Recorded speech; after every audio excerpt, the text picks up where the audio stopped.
right. What's up, everybody? Welcome to the Paidia Cup Valorant matchmaking season sponsored by Xbox. We have a 9-week-long season hosted by Esports U that allows women Valorant teams to compete with other teams who are online and ready to play. All teams who play in 5 or more matches at the end of the season will compete in a double elimination final bracket for their shot at securing a spot in a show match during the CECC finals from May 7th.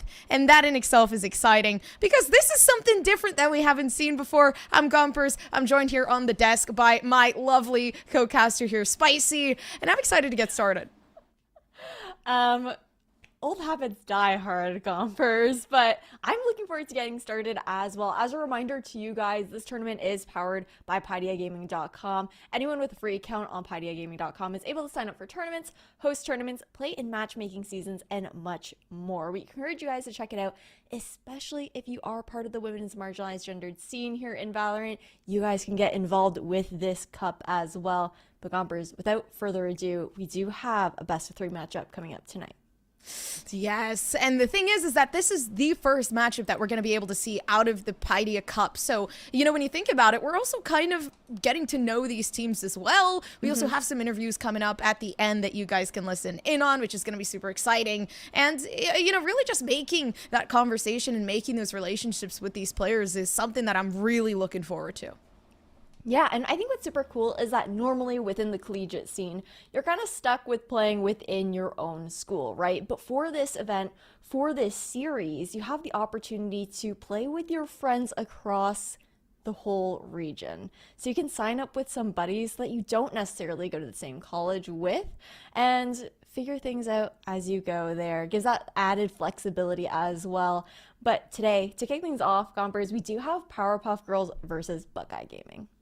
All right. I mean, I'm loving the name already, right? And in terms of who we're seeing on those teams, that is something that, again, right, we're going to be able to get to understand the play styles of these players as we go on, as this is a new initiative. These are going to be newer types of players that we probably haven't seen before within the Game Changer scene or, you know, maybe just in general down in VCT. It is something that I feel like we're going to be able to see that development of that competitive scene start to grow, whether it be in the collegiate scene or whatnot. So again, right, like this is the time to really watch what's going on. This is the time to see what new players are going to start really just stepping out and making a name for themselves. Oh, for sure. But we do have our map picks and bans just about ready for you guys. So we're going to see which maps they ended up going with here. And right off the bat, Split and Lotus bans out. First pick is going to be Ascent for Buckeye Gaming. There, I believe Powerpuff Girls starting on the defense first. What are your thoughts on that, Gompers? Well, I guess, you know, for Powerpuff Girls, obviously, this feels like it has to be that comfort pick. I think on defense, though, if you're going to play on Ascent defense, you got to have a Killjoy. That might also just be me. But with the Chamber coming out of the meta, right, Killjoy taking space, I really do think that playing on that defense, if you're not getting aggressive, you need a Killjoy on your team. That is valid, but I believe there is also a patch that just rolled out for Killjoy, so that turret actually has 25 less health. So on pistol rounds, going to be a little less potent. You're going to be able to shoot that out pretty quickly, but for map 2, we've got Icebox, and then this decider is going to actually be Fracture. And for that to be the actual end map here between these two teams surprises me quite a bit because I feel like Fracture can be so heavily one-sided. It's a very momentum-heavy map. The second you have that kind of drive behind you, it can be an easy roll, and for that reason, pretty volatile to leave at the deciding pick. Yeah, I have to agree with you. I think Fracture is definitely one of those weird spots. I mean, some of us still confuse B and A, right? So, you know, we got to set that down as a fact right there. So, yeah, I mean, picking Fracture, you don't really see it too much in the competitive scene. You know, there was a time where the Neon was starting to come out and Fracture was being picked left and right, and everybody wanted to play Fracture, but I think we started settling down because we've realized at this point, Fracture, it's mid. And I say that wholeheartedly. I actually enjoy Fracture as well. I just think it's risky to have it be like a decider kind of round, especially in a situation where in this particular series, we're going to have a lot of those more puggy style teams coming in through, right? Buckeye Gaming, luckily, I believe nearly all members of this team do attend the same school. But for Powerpuff Girls, I'm pretty sure they're more of that puggy style where you're pulling and picking friends from all across the country and whatnot. But when it comes down to it, we do have to refocus back onto this first map before we get loaded in. Do you have any guesses as to the agents we'll see? Because Ascent so far, for the most part, is pretty tried and true. Yeah, I feel like Ascent definitely has a set meta, unlike Fracture or, honestly, I think Icebox, there's still some tests being made, whether it be a Cypher or a Killjoy, but I think we're going to see some Killjoy, some Sova. I'm thinking an Astra. I'm feeling it. I don't really know if Omen or Brim has the same amount of importance that you could really put out there as an Astra player, unless you're using that paranoia for those entries. So, really, those three are my core. I'm keeping those three, and I'm putting them right here. The other two, they can go wild. The other two, they can go wild. Okay, so that's really interesting. I mean, for controllers, I feel like nearly all of them have their place on Ascent. Really depends on playstyle a bit more. Like you mentioned, though, with the Astra pick, that relies a lot more on that communication within a team. Already kind of like built up synergy where you're going to be able to vocalize your utility usage and what you're looking for with your team at all times. Meanwhile, Omen, a bit more forgiving in the sense that he can kind of go off and do whatever he wants, right? Like, you're an Omen player, you're going to be able to smoke from largely anywhere across the map for the most part, and you can play a lot more solo in that kind of sense as well, play a bit more for yourself. Yeah. Definitely one of the benefits of Omen is like you said, just being able to relax and kind of play that lurk for your team instead of having the Killjoy do so, and then not have that flank just because, you have to be within range of your util. So definitely one of those comforts that I feel like could definitely work out, especially with the ultimate. I feel like a lot of people don't talk about the importance of an Omen ult, and I do think it's extremely important for rotations. Imagine, right? Your team's stuck in a really bad position. The spike just went down. Your Omen has that TP. You can get the spike, go over towards A, and then have that full rotation committed while also clearing sites. So it's one of those things where it could really be a game changer and a pacing changer. So, again, we're thinking about the Astra and the Omen. Do I think I like the Astra a bit better? Yeah. All right. I'm going to be real with you, but it's because I really do like those gravity walls. I like the holds that Astra can commit to. And I mean, in general, who doesn't love an Astra? That's true. That's true. We'll have to see with time what these teams end up going with as far as the competition goes. But I want to go back to the update that we had recently. We talked already about that Killjoy turret, but another big one to look out for, especially I think on Ascent, Icebox, and Fracture, is Raze, because she's a potent duelist across all three of those maps, having the satchels to entry in and whatnot. But now the Boombot timing has been cut in half. That's a really huge change and a pretty big nerf over towards Raze's entry ability, because you've got some lineups for Boombots that come out, right? And it takes the entirety of that amount of time to clear out those corners, but we've been cut down from 10 to 5 seconds now on its lifespan. Yeah, that's going to make a big difference. It can't roam as far as it wants to, and I feel like that in itself is going to change up a lot of lineups that we see. Honestly, Breeze is gone, so probably not a Breeze lineup, coming from CT near to Hookah. I believe that's one of the lineups that we're seeing out of Raze. But yeah, a lot of changes, which, I mean, really just bleeds into changing the character that you're playing as well, quite possibly. I mean, the Jet has been pretty prominent, I feel like, but on Ascent, like you said, right, that Raze is definitely something we've been seeing a lot more often. But I think that's why Riot wanted to dumb it down a bit, which sucks, because it's like, oh, the Chamber's out, he's really good, we're loving this, and then it's like nerf, and then it's the same thing for the Killjoy, and it's nerf, and at this point, I think we should all just 5-stack Arena. That's what I'm thinking. Well, wait, hold on. Replication. We're in replication now. Just completely change the game modes. Just Reyna. Just play that solo pick here. But, I mean, the other change that we do have to talk about really quickly is going to be that lockdown as well, right? For Killjoy, now costing one additional ult point. It's an extremely strong ult.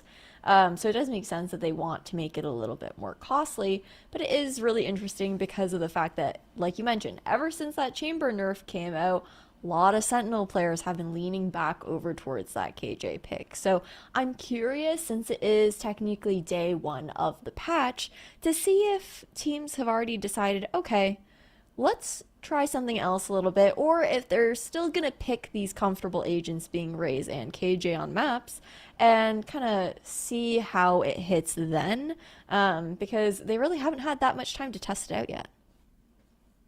Yeah. It's so different because, I mean, didn't that update just come out recently as well? Yeah. It's like you have to try to find a way to really work things around, especially since we're not playing in any other, right? I guess it's version of the game. So, you know, at this point, it's really just about those adaptations. Okay, well, this isn't working out. Let's see what we can do here, which, you know, is fun because at the same time that we're watching these players and we're getting to know them, they're also getting to know the enemy team, and they're also getting to know, you know, their opponents. And over time, maybe, you know, they'll scrim each other. They'll find, you know, just that back and forth of what they can do, what they can't, and then really put that into their fundamentals and start moving forward throughout this whole entire tournament of this 9-week stage. So when we think about it, I mean, overall, it's an exciting storyline already starting off. I mean, yeah, we've listed agents, and that's pretty much all we can go by right now, as we still do wait for that agent select. I apologize for the wait, but at the same time, you know, it really is so important. Even something as small as changing up 2 seconds worth or even one of a boom bot. Mm-hmm. No, for sure. I am looking forward to seeing, but we aren't going to have to wait too much longer. We are just about ready to head into game. We can see what agents both teams ended up deciding to pick. Do you have one to lock in right now, Gompers? If you have to say one agent that's going to be on the board, who's it going to be? Sova, for sure. Okay. Sova's been making a bit of a resurgence. I think, like, Fade came out. She got tinkered with a little bit. Fade's a super strong pick regardless, but lately I definitely have been seeing Sova creep back into the meta a little bit, and Fade falling off just slightly, really depending on if they are going for, like, maybe those Season 8 combos or if somebody's super confident in their Shock Dart lineups. Yeah, I mean, I completely agree. I think we've definitely seen Fade a lot more, although Sova Odin on Ascent, that's a staple. It hurts so bad. It hurts so bad when it happens, though. Like, it might be a staple, but man, if you're picking Sova purely because of the Odin, you're playing for emotional damage, not to win rounds. Well, also to win rounds, but with the assistance of emotional damage, because I don't think there's anything more tilting. So then I have emotional damage, is what I'm hearing. What? Because I prefer to play a Sova on Ascent simply for the Odin. No, that means that you want to inflict emotional damage onto others. Oh, so I don't have emotional damage. It's part of... Okay, that's good to know.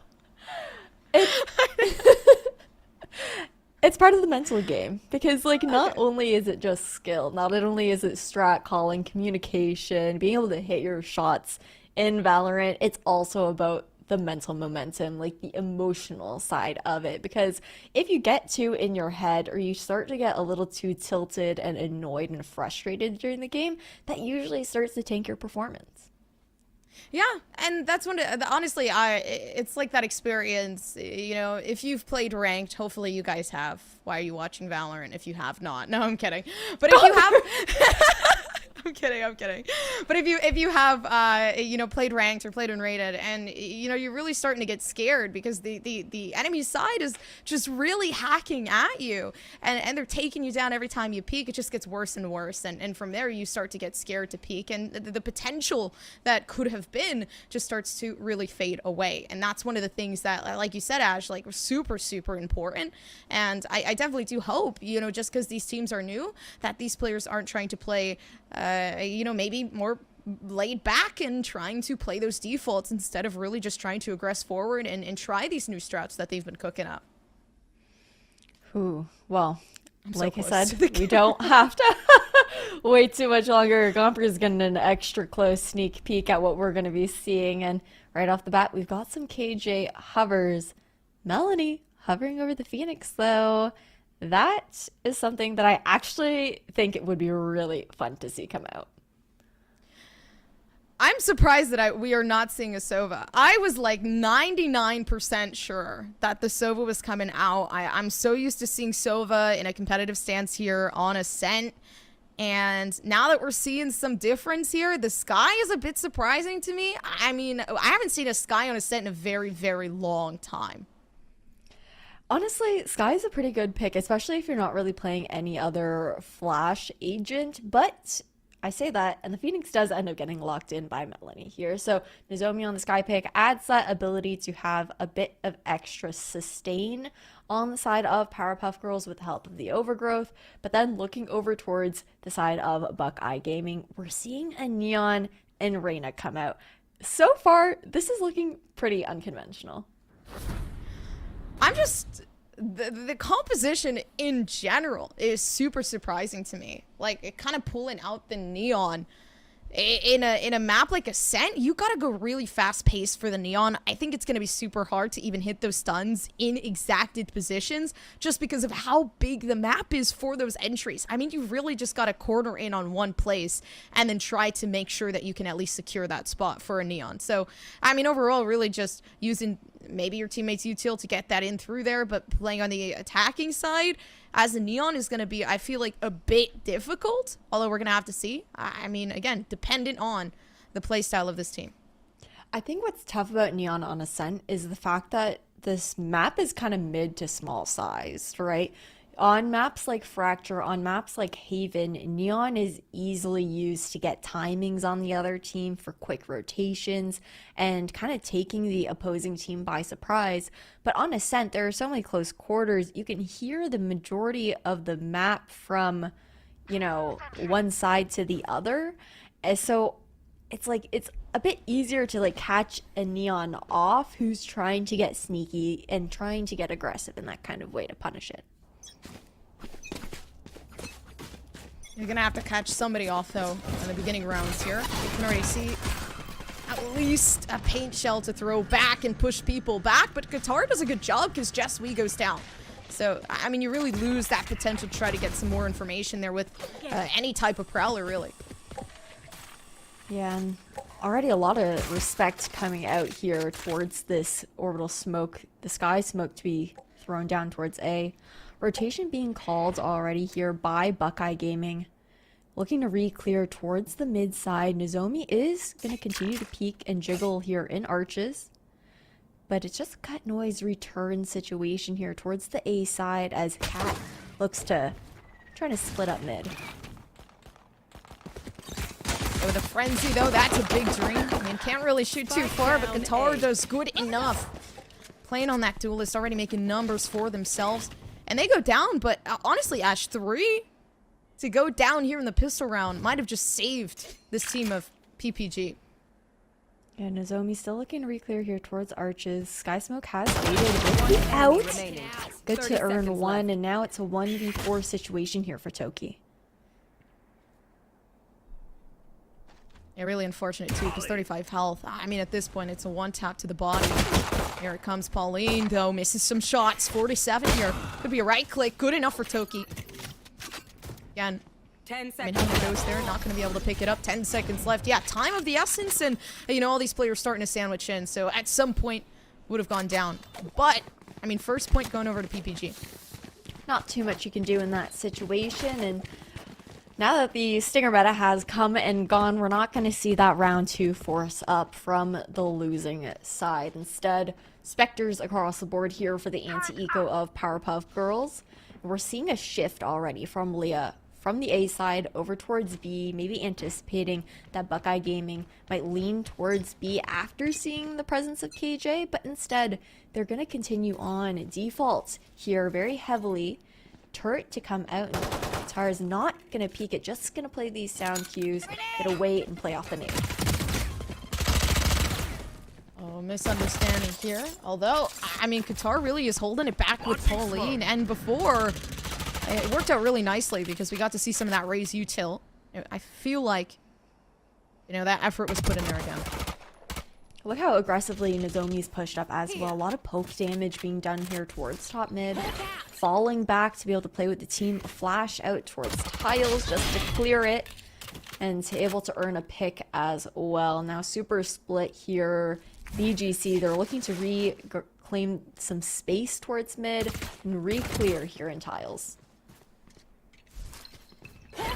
Oh, this is good off Nozomi. The flash to feed through. They managed to get one the second, although Jesui catching Nozomi off guard. I mean, it was good contact, but unfortunately for Jesui, right, when we're looking at that health 26, you got some Spectres left along. She's probably going to get sprayed down.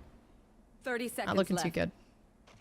Yeah, not too much you can do. 30 seconds left. You're just going to try and grab some exit frags, but Qatar is just going to clean up. A clean 2-0 here and a pretty strong bonus looking into the third round of half number 1. But this time it's anti-eco, full buy up here for the side of BGC. And from what the little snippet that we garnered before swapping into this replay, it seems like BGC are looking to lean outside of A once again. They had a lot of trouble on A, so I'm somewhat confused as to why they would really push for that again when we're probably going to see some of this Raze util go heavy, or even so, a cross-hold that they're holding here. This time it's a split push though, and with no Killjoy watching on the A site, entering should be a little easier. That's the molly down already from Pauline as well, so the second these sky smokes fade, there won't be too much stall potential left. Oh, power pop. Pauline almost went completely unscathed, but Qatar there for the trade-off, which is super nice. Because now we're stuck in a position where at least one player goes down, and a 4v3 isn't looking as bad as a 5v3, so I mean some numbers there.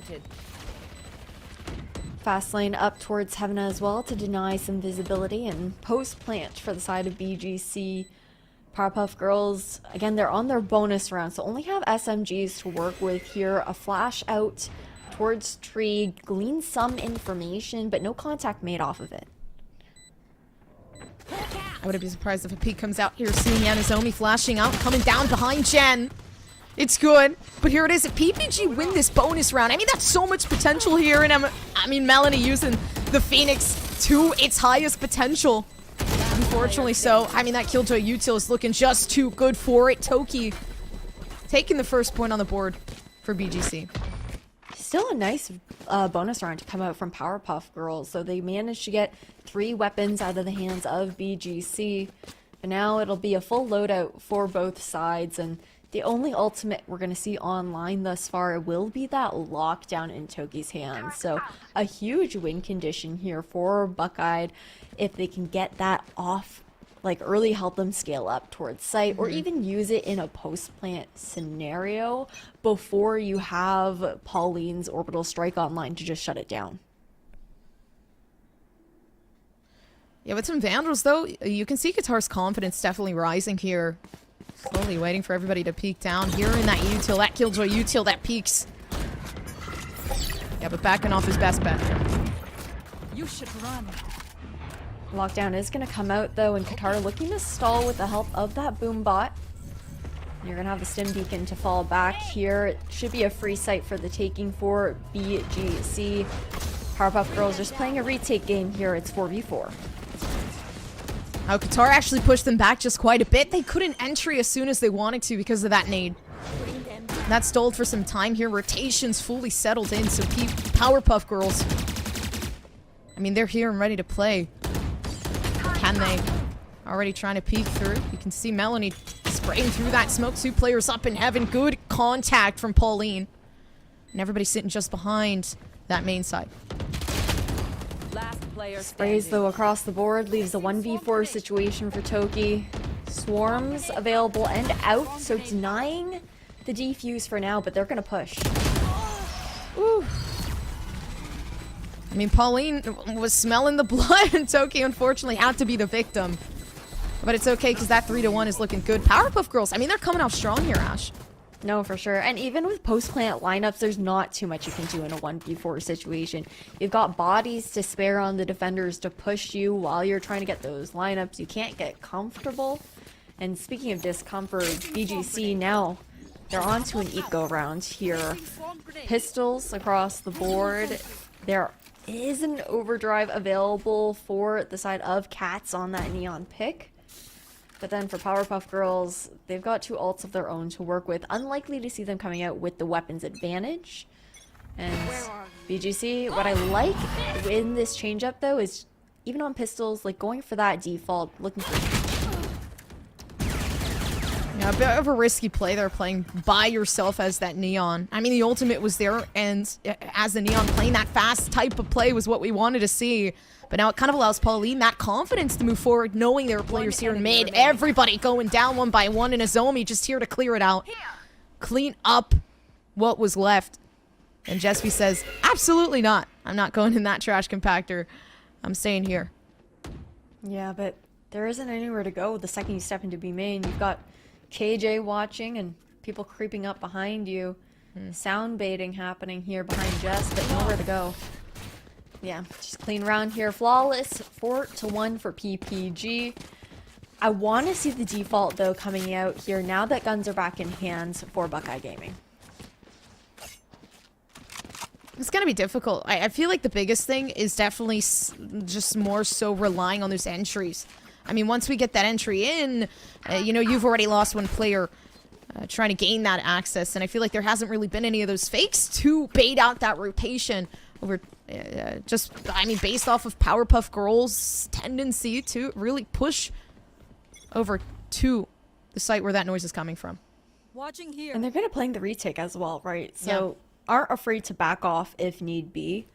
I definitely agree that the lack of pressure on the left side of the map, having your Killjoy just be able to sit pretty with util out, leaves a lot to be desired here for BGC. And Nozomi off of the guiding light that comes out, ends up using the Trailblazer, but misses the player here towards Fridge. Oh, but the timing's still perfect because Katsei, I mean, not peeking confidently here. And that is extremely punishable. I like the molly to come out here from Pauline, stall out the push towards A main. One still makes it onto site though. Pauline, needs to back off, play with the team here, risk being picked off one by one. Yeah, time for redemption, honestly, for Buckeye. Because they've had some really, really rough runs.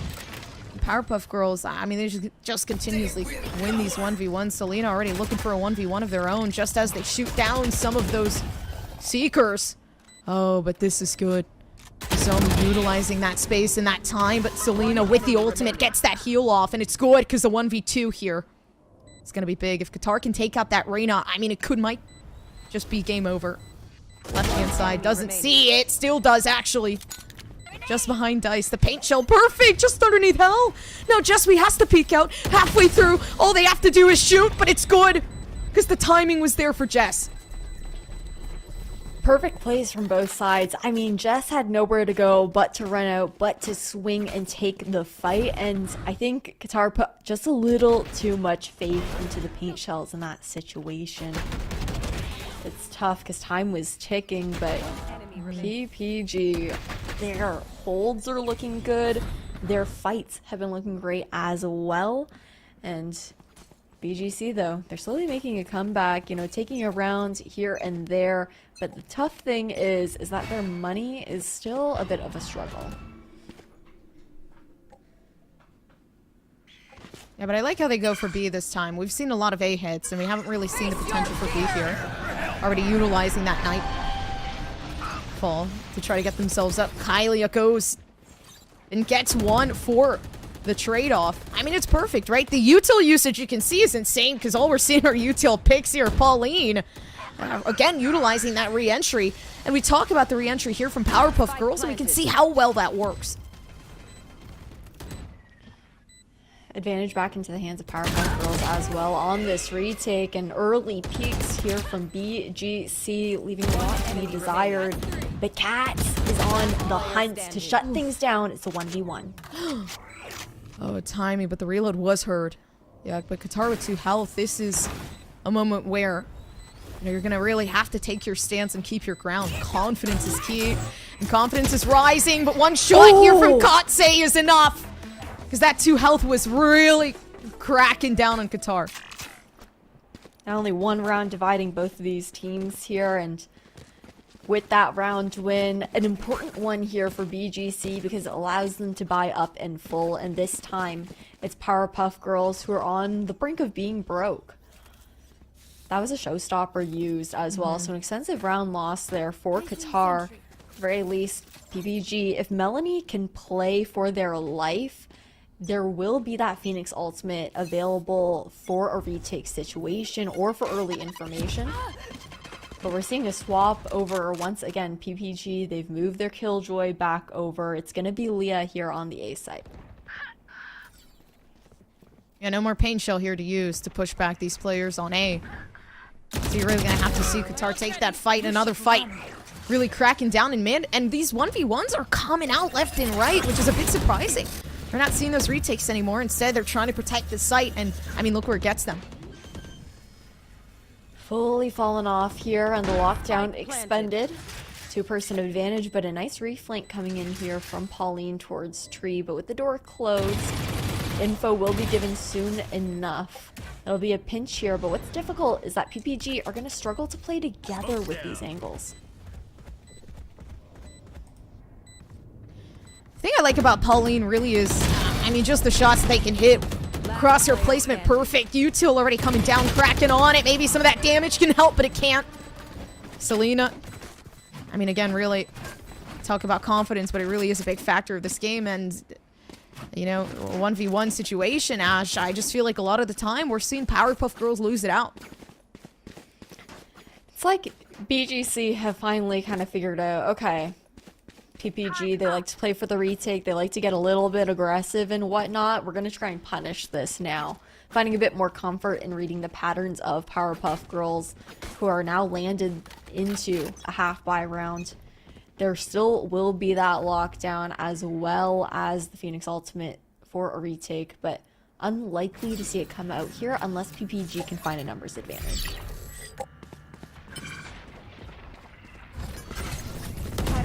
Already have in sight. Surprising that we actually see another orbital strike, because I felt like, oh my bad, I trolled myself.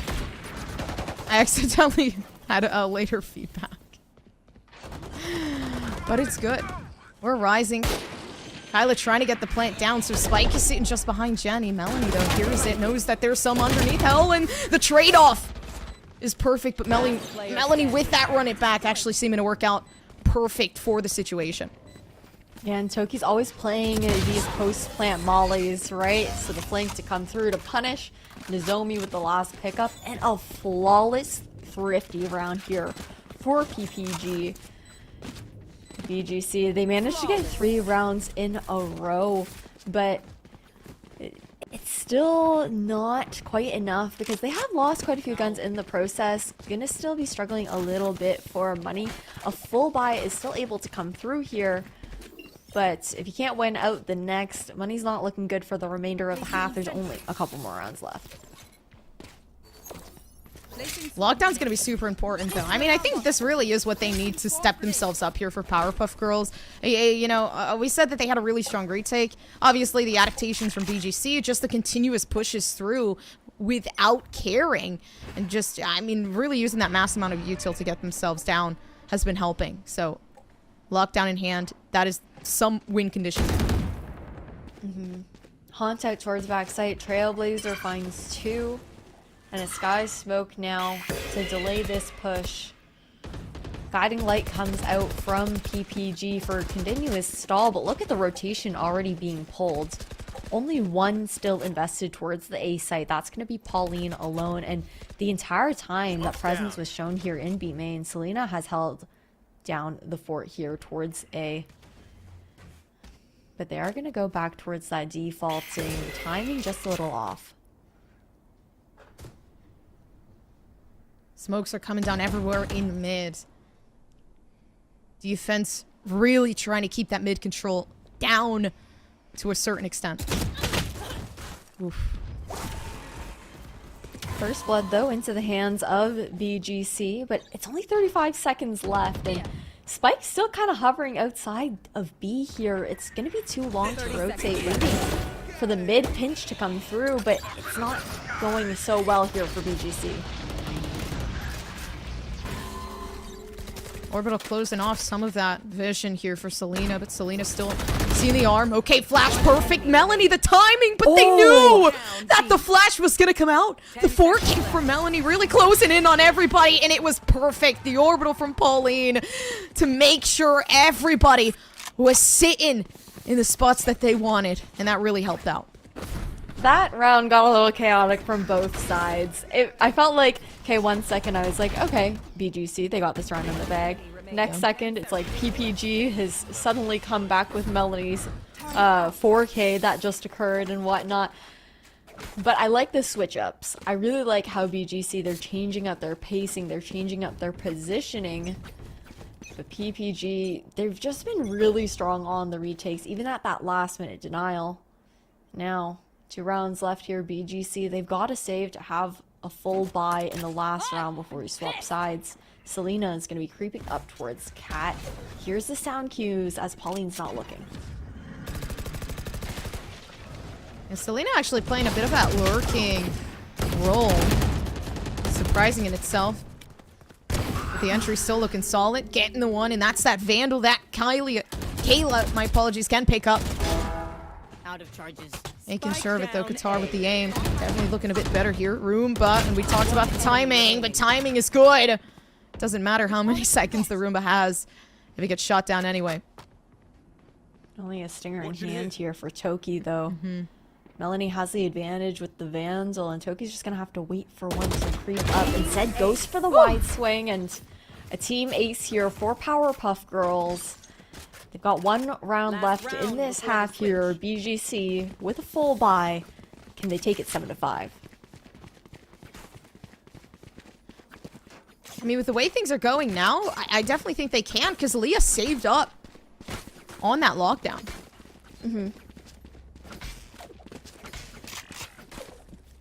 I mean, I guess there is that opportunity for Kyla to be able to use the orbital strike to shut the lockdown out. Yeah. Or could use it for a site push and whatnot.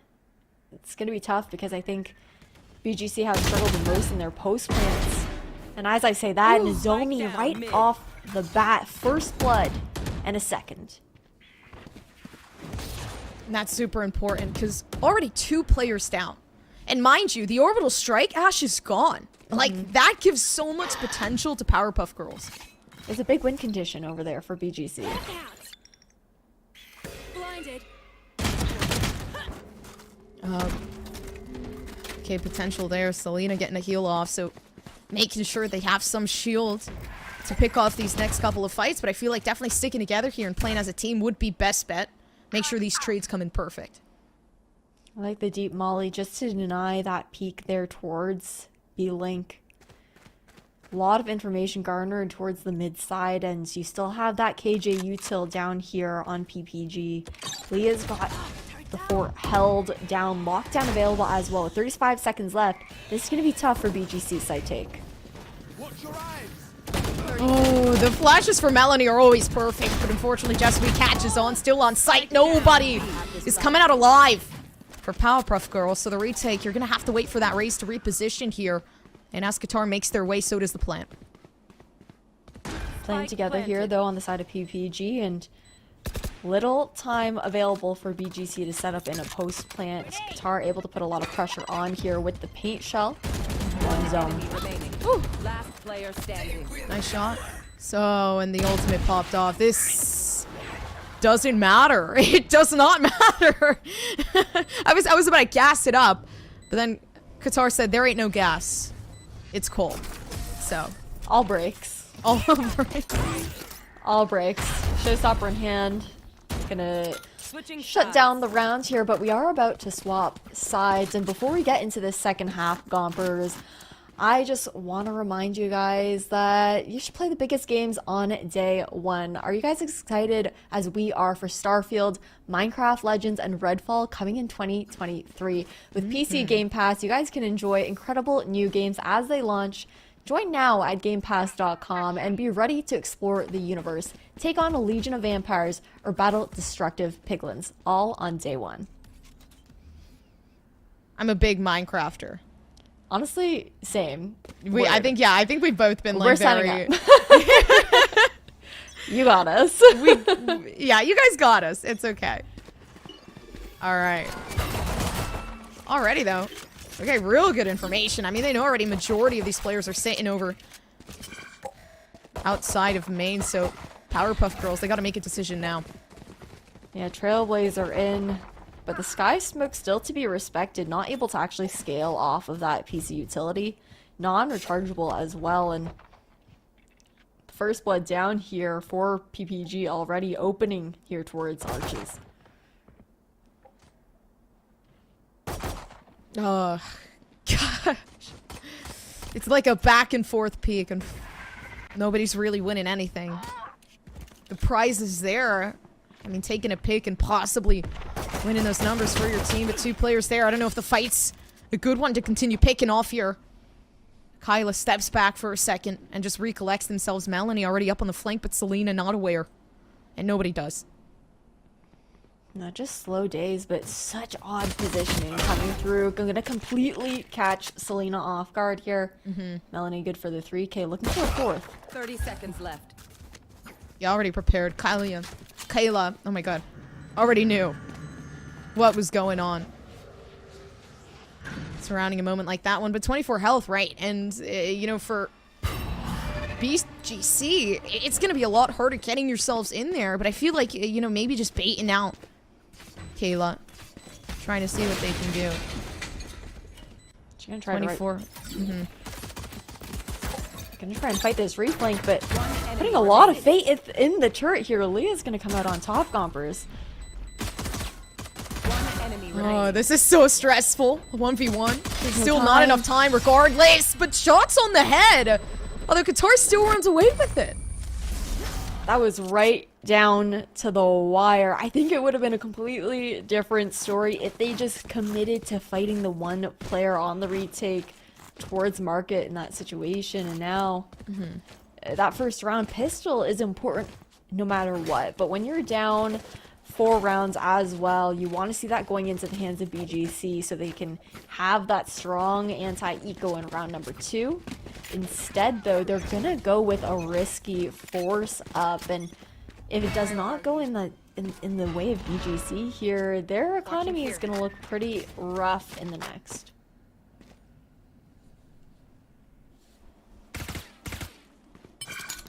Oh, I would have thought that they were going to go in slow. But with the noise they've already made, yeah, already pumping things down. Throwing a stim beacon. Qatar's going to be really fast on this entry. And it makes you wonder, what is BGC going to do in return? Already peeking through Selena, taking the fight by themselves. Not even having Jess there to assist. The moment Jess peeks out, a bit too late. The running back's already available here for Melanie as well. Kyla just running through the Sky Smoke, and it's a pinch retake here for BGC. A 2v5 situation. 2, I think. Okay, no, you got a Marshall in hand there, but now it's 1 Stinger in the room. Stinger meta not looking too good in this fight. Also getting shot from like everywhere at once, which was super unfortunate. Yeah, there's no angles to clear out. You just got like 5 team members like, holla, what's up? Honestly though, they lasted a lot longer and they were getting shot like everywhere. So they were juggernauting that. It's tough though because, yeah, I mean, there was a big risk, high risk, high reward buy up there for BGC, right? Unfortunately, doesn't go in their favor. Tide turns and you're stuck onto a really crummy eco round where you should have rifles in hand, and that was a bit of an oopsie here in B main as the timing just didn't pan out there for Cats.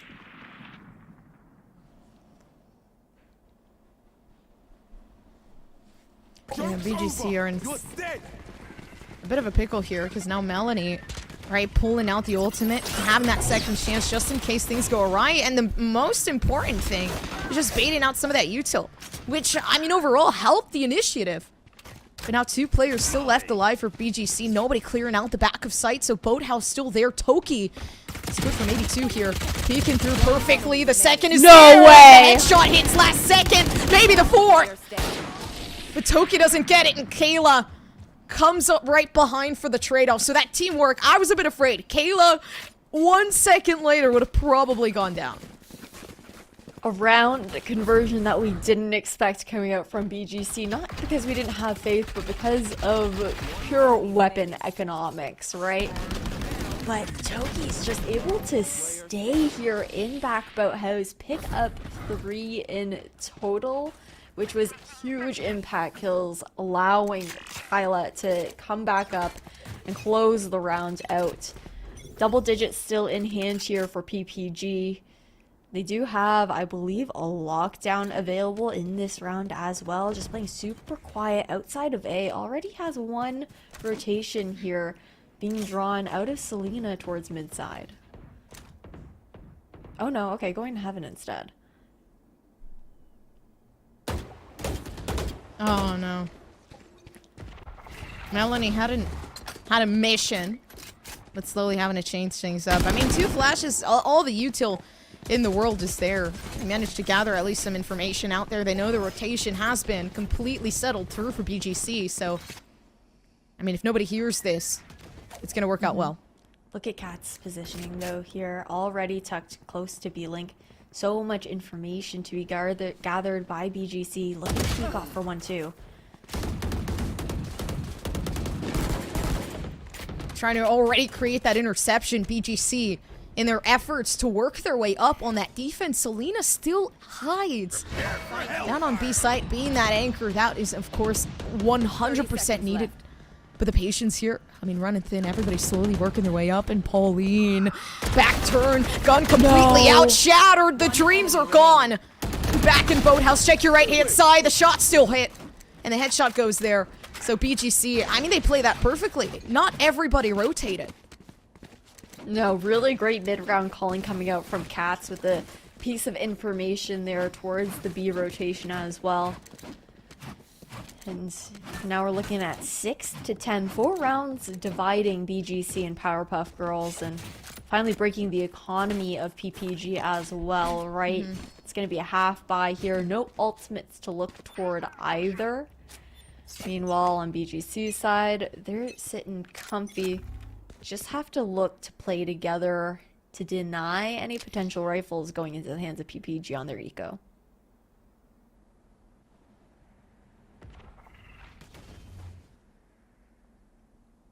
This is so nice here. Already the first one, but doesn't rotate off. They have a wall that they can push through. They want to fight it and pick it off, but very punishable.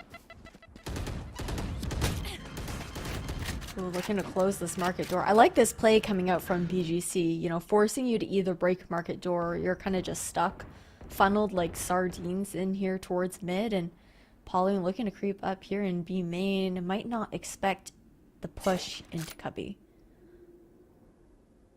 But Jess isn't looking.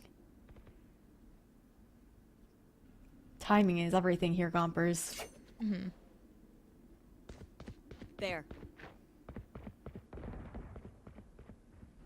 Creating a really, really big tension here, Selena. Already losing out a fight and giving over that A site, but I mean, most importantly, leaving Toki by themselves defend for themselves as well. Kayla coming to the rescue here, but still, okay, I don't know, they managed to get that one through the wall. But it works out perfectly. I mean, best case scenario for sure. Still having a pain shell though for some of that damage, but does not want to continue to pick that fight. So Qatar going back, making sure that save is there. Yeah, just gotta go hide in this situation. Save the Phantom in hand. The money situation for PPG is not looking too great with BGC's comeback. And I believe...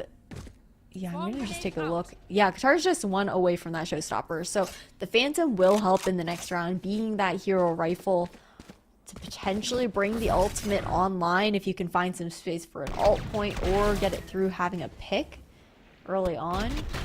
Because that showstopper is just so good for forcing the defenders to kind of turtle in. They usually run away from it. It gives you a lot of space even if you're not hard entering.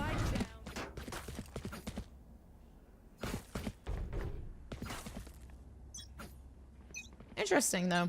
With, you know, Selena really is putting in the work. And that Empress, I feel like, is gonna help with the frags just a bit more, but nobody there to help, and this is so dangerous. Selena, don't take it. There's more to the story.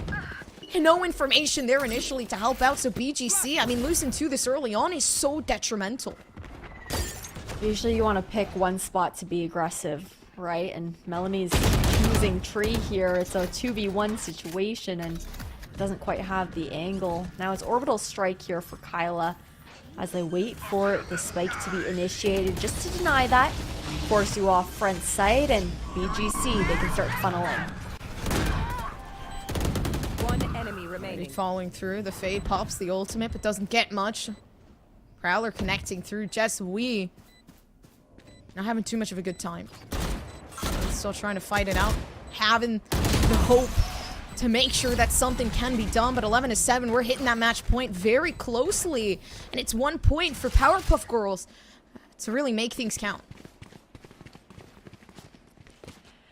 Everything falls on this full buy for BGC, right? It's the last one that they can afford, if they're even gonna go for it as an entire team. From what it looks like, Jesui is just going to keep a sheriff in hand, not looking to buy a rifle with the rest. Maybe save for a hero gun into the next round, but it's do or die here because if BGC can't secure this next round, PPG, they have match point, and if you're on essentially an eco there for BGC, the match is potentially over. Oh, B's clear. They're playing that retake there. Having the lockdown. Mm-hmm. Super safe play. Mm-hmm. I've got your trail. Launching smoke. Stim beacon down. Right here, Molly.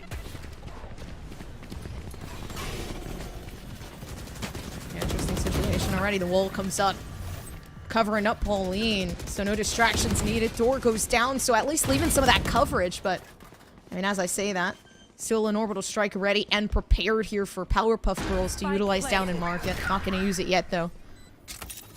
And again, right, we talk about that lockdown. This is such a big win factor. And what's going to happen here? No, they don't even press it down. They want to go and peek that and pick these fights, but is that the best bet working up? They can shoot it down through the wall. Pauline ready and prepped. Powerpuff Girls. I mean, the name is fitting. Match point. That was so unfortunate for BGC. I like the idea coming out from Toki to try to get that lockdown down on Switch. Earn you a little bit more space, but nobody went to go and clear B main. Smoke faded and Pauline had all the vision that they needed. Now PPG, they're leaning back over towards the B side. You saw pings going out for CT, so maybe an aggressive play as well, but BGC are looking to maybe answer with some of their own swords mid here with a Marshall in hand. Instead, they're going to sit back, relax.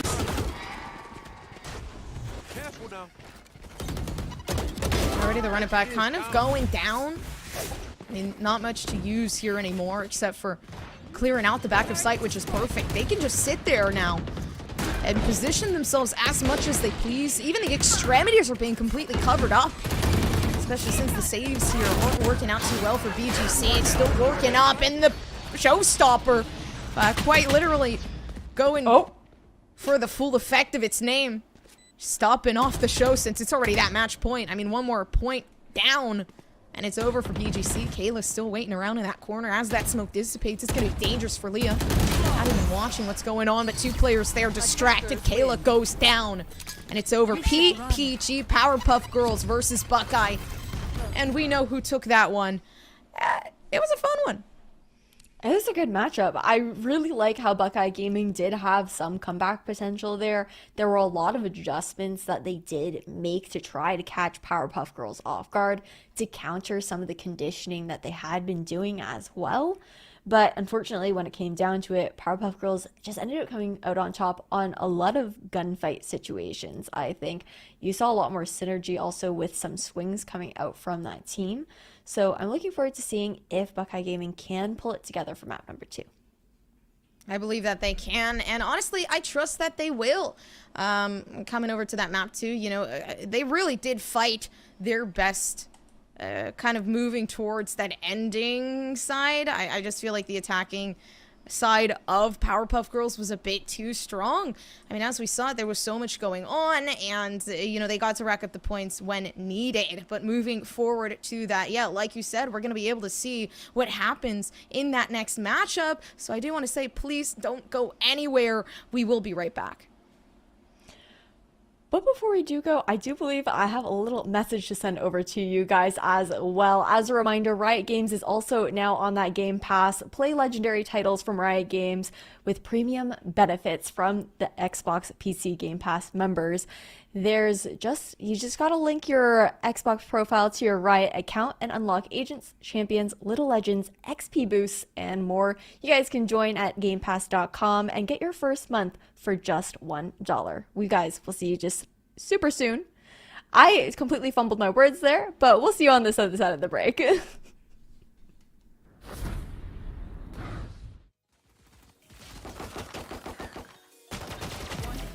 seconds left. One enemy remaining. One enemy remaining.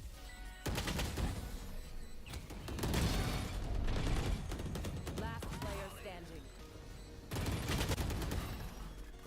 Spike planted. 30 seconds left. One enemy remaining. 10 seconds left.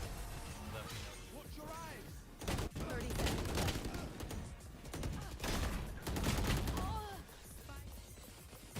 One enemy remaining.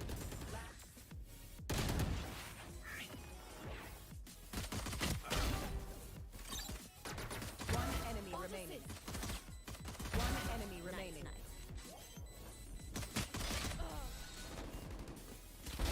That's done.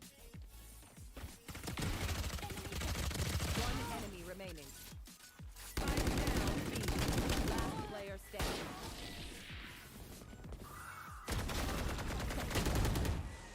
One enemy remaining.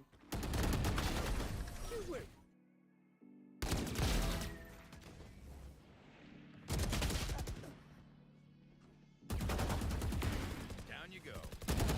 One enemy remaining. Careful now.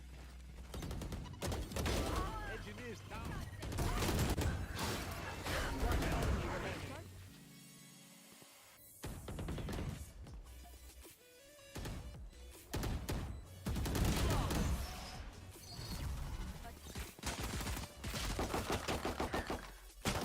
One enemy. 10 seconds left. One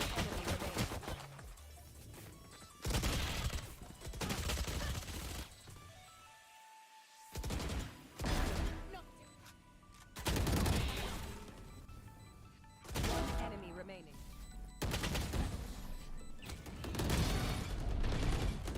Last player standing. Spike planted.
seconds left. Watch your eyes. 30 seconds left.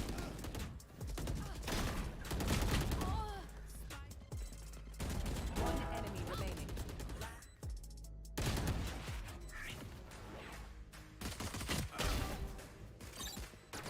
One enemy remaining.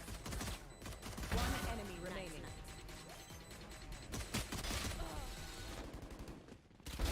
That's done. One enemy remaining. Spike down B. Last player standing.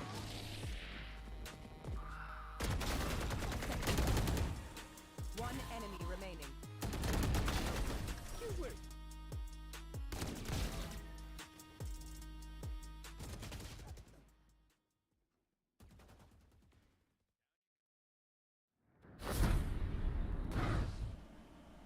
What's up, everybody? Welcome back. I know you're excited for some Valorant, and I am too, but really quick, just one thing that I, of course, have to tell you. On Paidia Portal, they have designed a tournament feature accessible for all levels of tournaments, whether you are looking for a quick bracket with friends or hosting a big tournament with a prize pool. PaidiaGaming.com allows you to collect tournament signups, manage a bracket, communicate with players, and much more. Take a look at PaidiaGaming.com. If you don't know how to spell Paidia, it's up here. That's very convenient. All right, I'm Comfers, and I'm here with Ash. We are back with Powerpuff Girls versus BGC Buckeye, and they're ready to come back and maybe actually come back.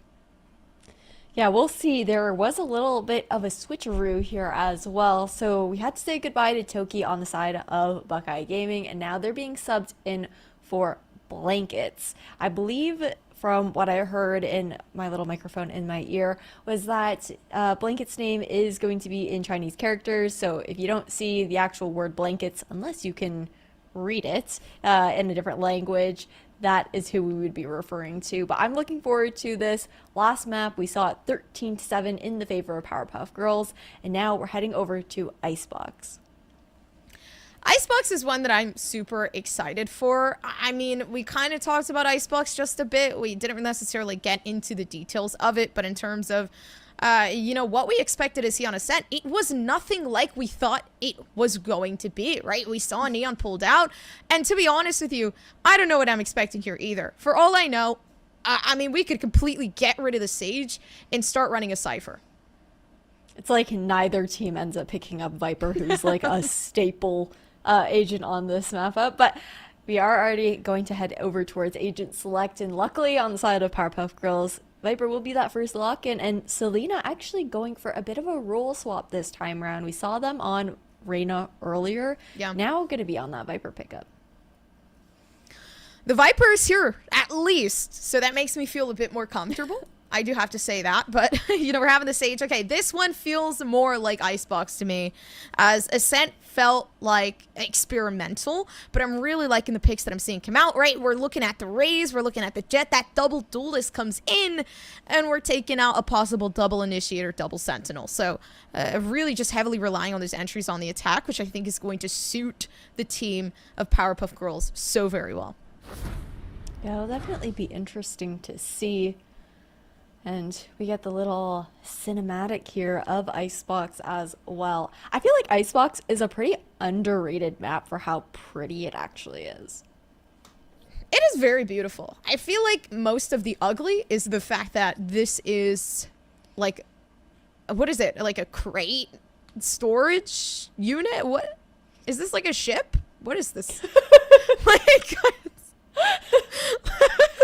oh yeah, it's super beautiful. What is this? Pretty sure it's just like a shipping port, like importing and exporting goods. You know, if I worked here, I would admire the view every day. Would I enjoy the cold? No. I'd book it to Florida. But that does not mean that it can't be a banger. Well, this matchup's going to be a banger, right? Ascent was pretty decently close when it comes down to it, 13-7. Buckeye Gaming, they had some nice comeback rounds. Powerpuff Girls, though, able to kind of shut things off right off the bat. And to start things off, already we're seeing Powerpuff Girls with heavy presence here towards the A side. It will be met with that Killjoy utility, though, watching here towards main. We'll see if it's enough to stall. It seems like so. Already Qatar. Oh, throwing down the pain shell. And the util from Qatar before was something that I found to be really, useful for the team of Powerpuff Girls. Already pushing in. Everybody looking to fight these, but in a 2v1 situation. All right, you got everybody trying to not really play alone here. And it works out well for Powerpuff Girls. Already everybody goes down. Melanie gets that 2K to secure the win. And already that first round leading into that anti-eco. Man, the duelists are just doing work there in that pistol round. Duelists picking up every single pick across the board other than Jesui, who's able to get one frag back. But now it's time to move into that buy. Should be a typical Powerpuff Girl buy up. Have that anti-eco and BGC kind of sit back, stay on those pistols, save for the rifles in the next round, and PPG, they're just looking to run it back down here towards the A side once again. Going really fast paced here, making a lot of noise, quite a few steps. BGC don't have to guess as to where PPG's looking. Oh, looking sharp. Melanie knows the Spectre's there. Hey, I can pick some of these fights, and they're working their way around the back. Melanie tries to make sure that they can take something out, but this is good. A recollection of a Spectre here, and it's already gone down, so it doesn't matter anymore. I mean, if Selena can say anything about it, this is good. Already the 2K through, so leaving one more. And already a 2-0. Hey, though, compared to Ascent, much better eco around there for BGC. They took 3 SMGs out of the hands of Powerpuff Girls, now whittling down that bonus so it's not nearly as strong up against these rifles. No ultimates online here, but looks like PPG are going to switch things up. Did that conditioning with fast blitz towards the A side to start things off. Instead now, looking for a B split. Appears as they're going to go for that mid information. As I say that, it's actually going to be all 5 members here in bottom mid.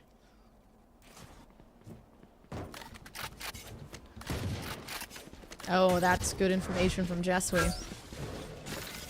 Everybody walking up towards that kitchen side. Still, though, Killjoy isn't aware. I mean, just leaving that util there to make sure at least they can get some damage.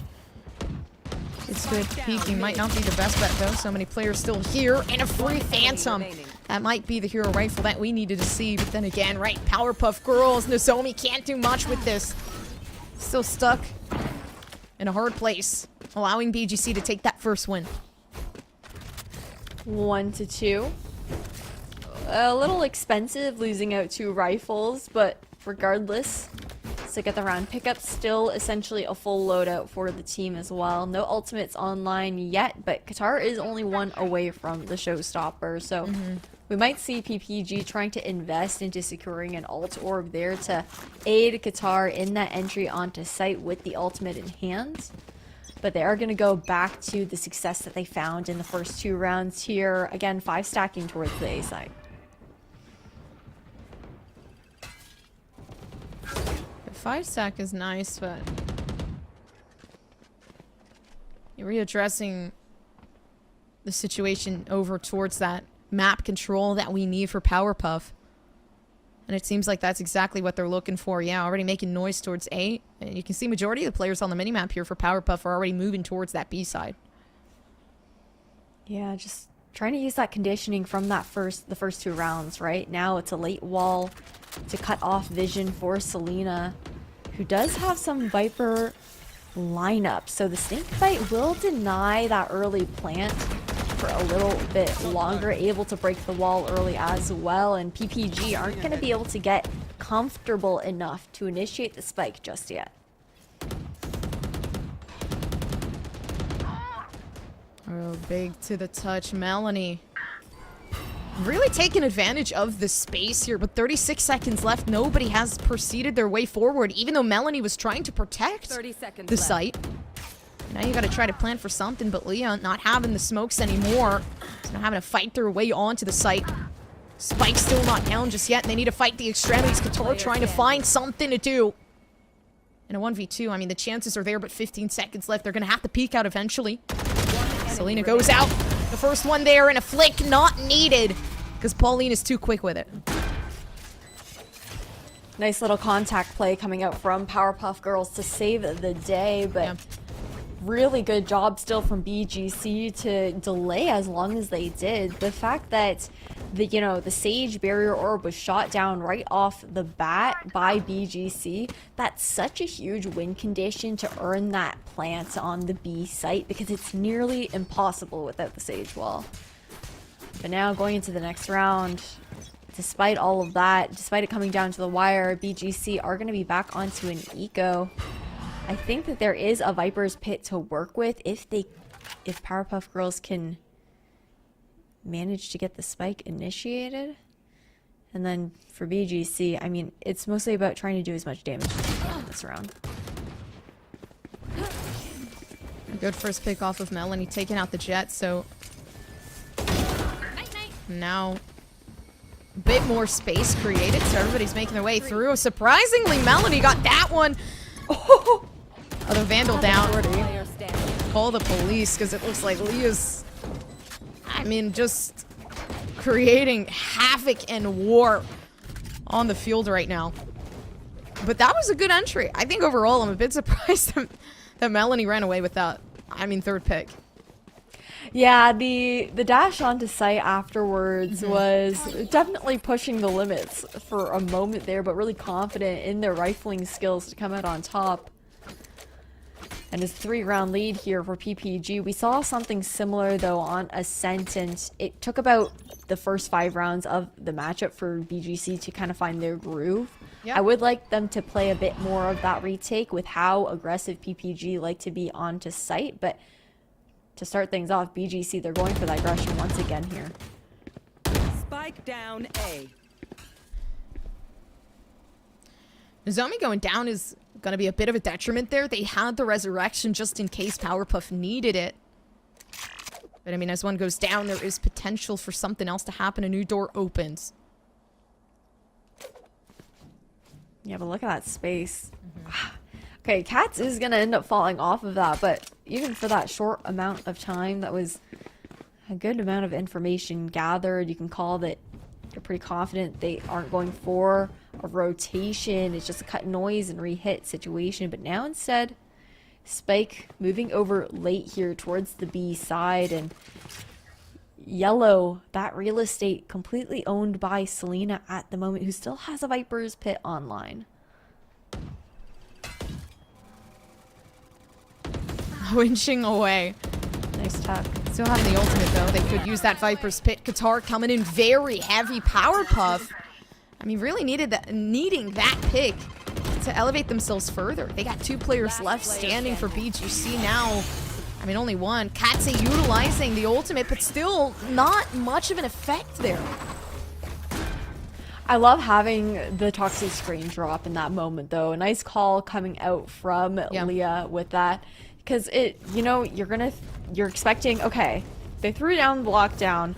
Now they're going to try to rotate off of it, try to find some information. Let's just leave them completely out in the open where we can just play crossfires and shut it down.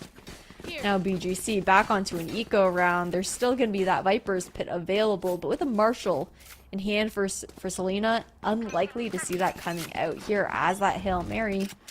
And PPG, when they have the advantage, they're going A once again. Slow push up here for early access, making sure they can get one. A nice sheriff shot. Doesn't even need a weapon at this point. Really is going with whatever they have. Doing a good job, Jesuit, gathering more information. Hey, they're still here. Maybe you can do something about it, and they will. On the work up here, BGC, everybody's already rotated by now, and the Blade Storm comes out. A battle to fight for your life, and the progression is getting harder and harder. But aggressing too far there as that punishment comes down. Cats gonna play towards mid here. Does have information. Gonna catch off the timing of the peak and finds a bit more here towards mid as well. Spots out 2, calls for the rotate over to play double. Being in a lot of util to make sure Powerpuff doesn't move from their spot down in mid, but at this point, 30 seconds, they gotta fight for something, and I think best bet, really going back over towards A. Seeing what they can do there, because B site a bit too far here. Still gonna run it down as Selena watching with the Marshall. Time of the essence here, but Selena's gonna try to hold it down. Ooh, this snake bite though is gonna do a lot to delay. There's not too much you can do. Does end up falling, but in the last few seconds left here, Gompers. Cats is around the corner and a thrifty round for BGC. 2-5. The stall was huge coming out from them, and now it's a full buy across the board once again here for both sides. BGC finding themselves a lot more comfortable with their economy now. That was a nice shot from Natse. I think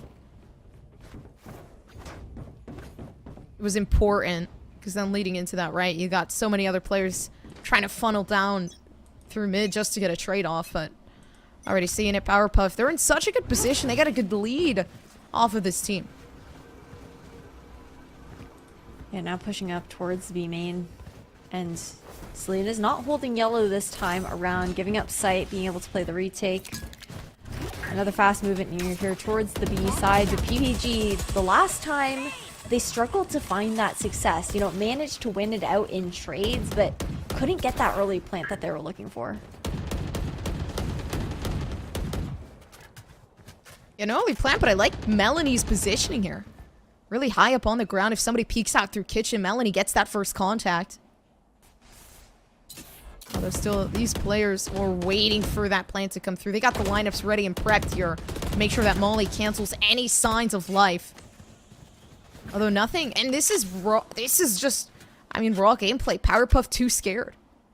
Well, look at the positioning of BGC as well, right? You've got Jess pushed out all the way towards A. It's 4 members of BGC here towards the B site, but Melanie's better. And finally, able to find the spike initiated. Not only that, but using the Viper's Pit as well to give them some ground, but Melanie's still on the high ground. The trades are perfect here, but the shots are missed. Selena finally gets a second hand. And Jesuit coming behind. That's going to be the second hand that we're looking for. Maybe some reinforcement. I mean, already timing things perfectly. They know they're down inside of the smoke, but Jesuit, watch your back. The moment any signs of a red outline peeks through for Leah, she's going to start shooting. You can't even see the red outlines, but just playing the snake bites. No health available in the Viper's Pit. And PPG, they've just bought themselves enough time. They just have to fall off. Selena's going to have to save. A good 6th round. I think it started to get risky, and something we're seeing a lot here, Ash, that continues to scare me is Powerpuff. They got a good entry. Although they start to get scared once the time comes, once they see one player. And even with these opening picks that Melanie has, there still is that stall. The Viper's Pit was a huge win condition there on the B side for Powerpuff Girls. I feel like if they want to go for a B hit, they do need to leave a lurker towards mid, towards A, just to have that additional information. Even call for rotation if necessary, because had BGC gotten maybe a bit more aggressive on that flank, it could have been a different story. And finally, we're going to see Selena pulling out the pit towards the A side, Judge in hand. PPG don't want to face that. Instead, they're going to regroup towards mid side, where Melanie's earned the first blood. Bye. My ult's ready. That was a good shot for Melanie. Head shot down now. I'm a possible other, but 10 health left. Having a back off heal. Not coming in quick enough, but still Melanie's shot's better. Oh, it's over. I mean, the shots are just coming left and right. Even with 20 health, they still find that progression. It's a Vandal in hand, though, here for Selena, and we know the work that they can do with it. Full util as well, aside from that pit, so a lot of potential for cover, but Selena's been revealed.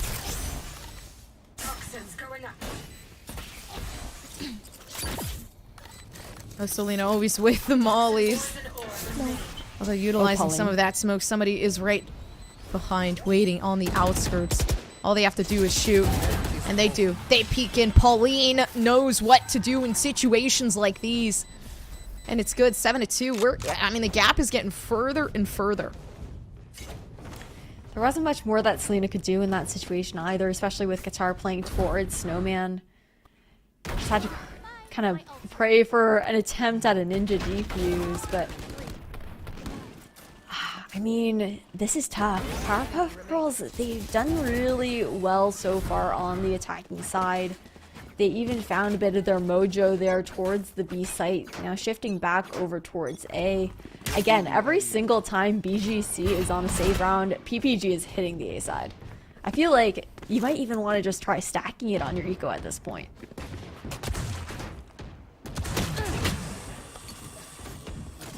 Trying to avoid getting shot down. Knowing at this point, all this team needs to do for BGC is wait. But the showstopper is going to make things difficult. Qatar still shoots it, and Kyla goes down. That's good enough. Honestly, at that point, they could have gone down with none. Helping Melanie out just a bit, but still on the site. Melanie not aware of what's going on in the middle of sight. The extremities aren't the most important part. Still, there's a massacre ongoing, but the massacre is happening here for Powerpuff.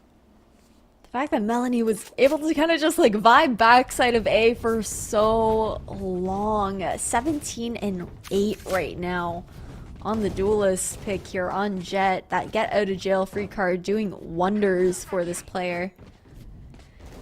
Now rifling round back in hands here for BGC. We've got only 2 more rounds left in this half, Gompers, and BGC, they've got to work on staving off that double digits just a little longer here out from PPG, and unfortunately they don't have much to work with as far as ultimates go.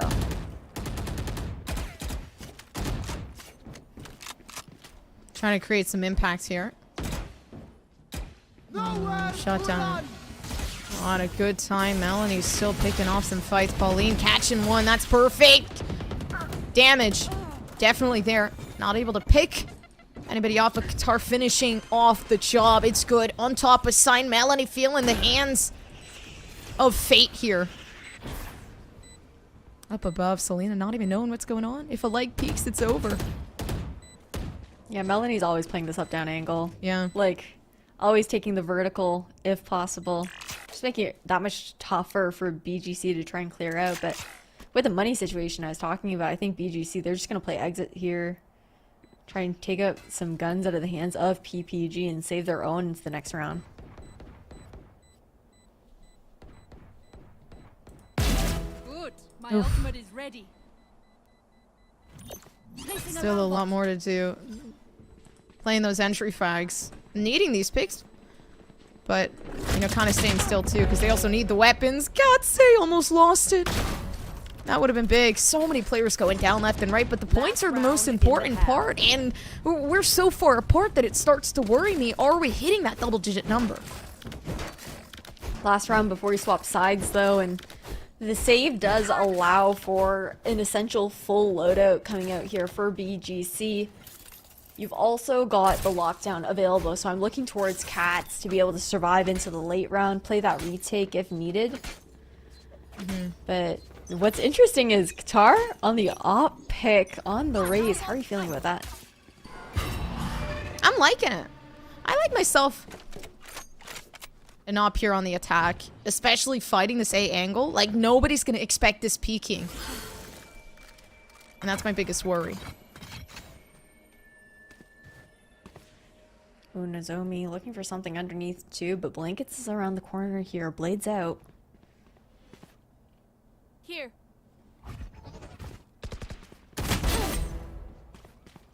Oh, yeah, the first is looking good, but still more is there. Crosshair placement is perfect, and still the aggression comes forth. They're picking these 1v1s left and right. Just we finding one of their own. And the defense finally looking for this round. Operator not strong enough to hold it down, but still the halftime. And that's okay, because we're hitting 9-3. So much effort being put into not taking things double digits, but this pistol round Ash is important. And Powerpuff Girls, they're fast tracking their success. And speaking of fast tracking, you guys can fast track your Valorant game with the PC Game Pass. Members will unlock all current agents 20% match XP boost given over to the Battle Pass, Event Pass, and Active Agent Contract Progress. Plus, get a day one access to every new agent as they're released as well. Join now at GamePass.com and get your first month for just $1. And back to the gameplay here, Gompers. Like you mentioned, this pistol is a must-win for BGC, or else Powerpuff Girls, they're hitting double digits early. Yeah, if they win this pistol round for Powerpuff, it might just be over. It's super scary. Shot's already down. I mean, that first shot's gonna be good, but 13 health. Yeah, that trade comes in quick. I mean, a really important pick, though, to come out from BGC. They took down the Viper. No smokes available for cover. Spike down. As I say that, doesn't matter when Qatar is just going to swing around the corner, earn 2. Selena has to hold it down for BGC, but I don't know how well they can do that. Oh, luckily enough, not getting spotted out by the Roomba. Still peeking up. Okay, a shot there, but still a 1v3. Made out as well, the dash in, and Cats can't do much in that situation. Melanie cleans it up. 10-3 here for Powerpuff Girls. And BGC, they've got to force up.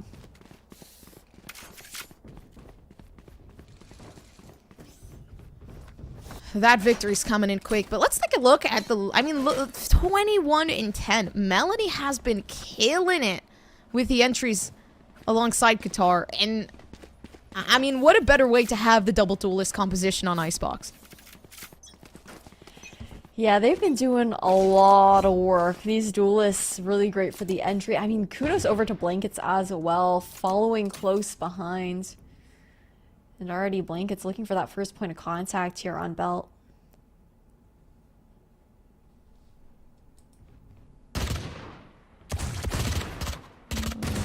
Shots hit. You can see some of that damage already coming down. Pauline making sure precise gunplay is at point here.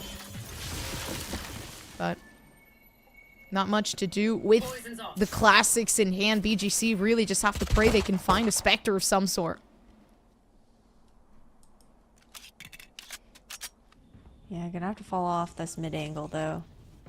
Still looking for some movement, but BGC, I mean, they take the rotation off of A at this point.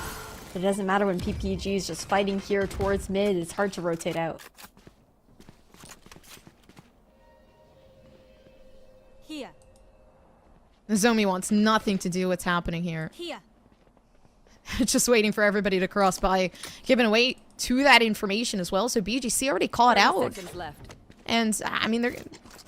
Don't even know what's gonna happen next. Pauline's making sure, at least before they peek, they have the information. Hey, Kayla's there. Let's go. Let's see what we can do. Qatar coming up and catching everybody off guard. That's what you need for Powerpuff, and that's what they're gonna give you. No. Okay, at the very least. So I called that, you know, BGC, ideally they'd be forcing in the last round. Decided not to. Yeah. Sure, Powerpuff Girls, they do get the pickup, 1 away from match point. But BGC have that security of falling back onto the rifles. But this is a must-win round here for BGC. They don't want to lose the rifles, to put them in the hands of PPG, be forced onto an eco where you're staring down at the end of a series. Oh, no way. Oh, no. He's still gonna get caught out. Melanie! Wait. Good job, Still gets one? I thought they were good for 2. They had such good positioning there. Honestly, jump peeking that. Taking the first pick. It's a 1-to-1, so it's fair.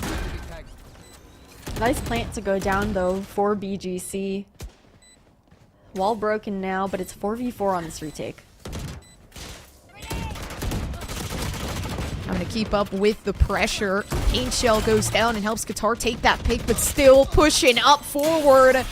Now, maybe wasn't the best idea because it seems like so much is happening at once. Leah can't even keep themselves situated as the team goes down. But here it is, the second not there. It was close, and if they got that one, there could have been that win potential, but I mean, leaving it over towards BGC to take that first point. Yeah, must need round for them as well. 4-11. It's a long climb up to take it to its high, or even take the lead. The BGC, they are holding steady so far. And what is scary though is Mel's got an op in hand now. 22-11, watching that B long angle, and previously PPG, they had both of their duelists towards the A side. I don't know if BGC is ready for this. Ooh. Oh, that shot miss is going to be super heavy on Melanie, especially since they're not going to want to peek this anymore. Yeah. Rotation's already being called out. Some sprays down towards mid do show that presence. You can tell that rotations will be called now as well as contact plays made up here towards A main, but BGC is stomping around, so there's no guessing for Qatar, who is sitting here backside with Showstopper in hand. Wrong buddy out. Nice boom bot to come out. Qatar, okay, getting lucky with the shots, but still having to fight a bit more. Close right-hand side. Leah peeks it, gets a nice pick off.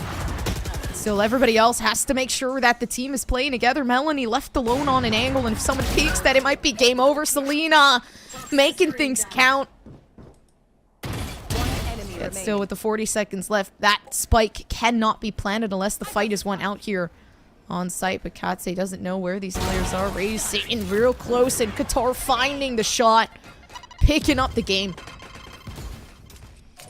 Match point here for Powerpuff Girls and BGC. They don't have much money to work with. It's a broken buy-up, and man, I mean, PBG, I feel like they've just, you can see confidence in their swings and whatnot at BGC. There's glimpses of moments where you see that coming out from this team as well, but as far as it goes, PPG, they've kind of been running the storyline here on Icebox.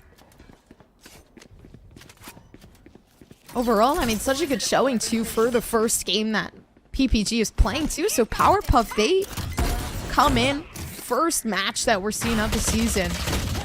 Making a name. Qatar, oh, man, trying to pull something out of their pocket, but pulling us a Brosa instead. Lockdown to come out as well to secure this match. And for the site here for BGC, Spike has been taken down though, and you can't get the early fight yet. And you've got a hot flank impending here from PPG. Trying to keep that mental together. Melanie missing some shots, but it's okay. Still managed to collect one right-hand side. They're in, they're running. They know where the Viper is. And even on the attacking side, the 1v1, one out by Jess. It's not over, Ash. We still got more to go. Huge clutch up coming here from Jessie. 5-12. And a broken economy here for PPG. So BGC doing just enough to push it into an eco round. Giving it a better chance at closing this gap. You've got the Nightfall available as well here in Jessie's hands. Hopefully it doesn't have to come out until PPG are back on rifles. But what else is scary is the fact that Leah does have that Viper's Pit available. Won't be used quite yet, so maybe for a retake. Oh, they're always good for one. It's so surprising too, because even in situations where it's a 1v5, somebody gets a headshot, pulls some sort of miracle. The shots coming through are a bit heavier here with the Blade Storm. Seems like the knives turned into bullets. Working up, making sure they get another one. I mean, the extremity's looking good. Snowman completely cleared out. Poison Orb, though, to cross over towards Snowman's side. Try to find a new angle, but for BGC, they just gotta play post-plant. They gotta play those mollies. They gotta play the trades. A nice wall to close off some of these angles, and it actually leads Leah to winning out 2 fights. The headshots are coming down. And if they peek once more, I mean, it might just be game over. Yeah, it is. The timing is there. And they actually win this one, so it's game over. Powerpuff taking it in stride with 1.50 seconds left. You got that victory stance from Powerpuff. The first game of the season, and it's already a banger. But we happen to know, at least, you know, in terms of the two teams that we've watched so far, who can run away with that first place. Yeah, Powerpuff Girls definitely looking like a team to look out for. Still big kudos over towards Buckeye Gaming for the effort that they put in. GG's to both. Buckeye Gaming, they made some attempts at, switching things up, catching Powerpuff Girls off guard, but there was just a bit of a unrivaled confidence, I think, coming out of especially the two duelists on Powerpuff Girls by the end. And Gompers, before we do throw to a break, we do have an interview coming up next. And while we're gone, I want you guys to mull over the fact that the Xbox Game Pass has PC games. With the new Xbox app for Windows PC, it's easier than ever to discover your next favorite game, browse the library, view recommendations, or filter by genre. With hundreds of high-quality games to choose from, join now at GamePass.com. Get your first month for $1. Gompers and I will be right back.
Standing.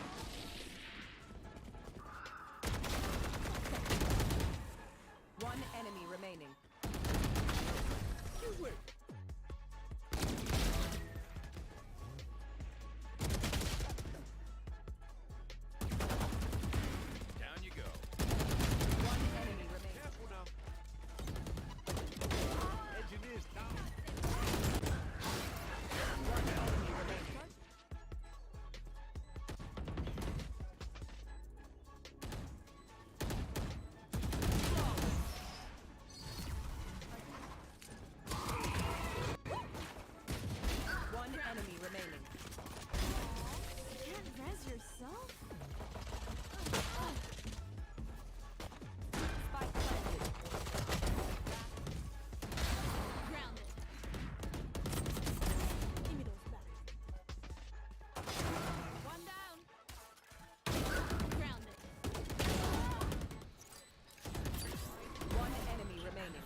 One enemy remaining.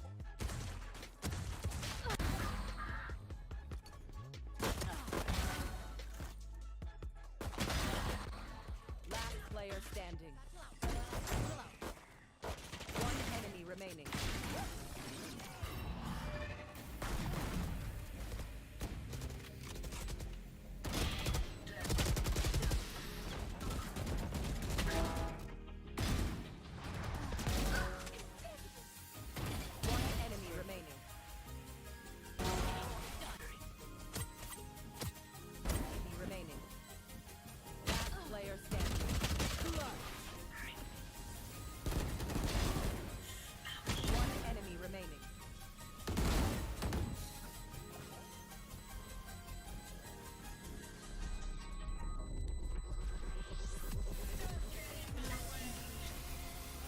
Defenders win.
player standing. One enemy remaining.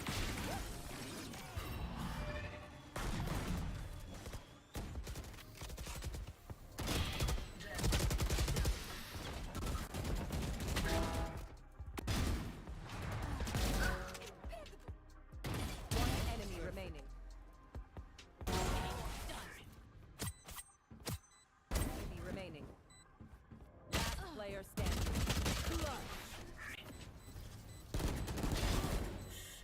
One enemy remaining.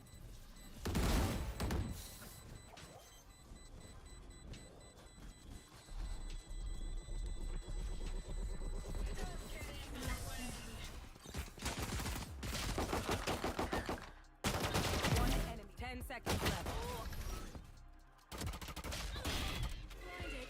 One enemy remaining.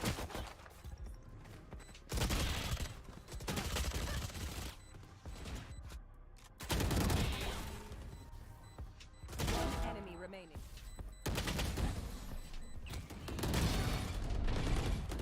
Last player standing. Spike planted. 30 seconds left. One enemy remaining. 10 seconds left. Watch your eyes. 30 seconds left.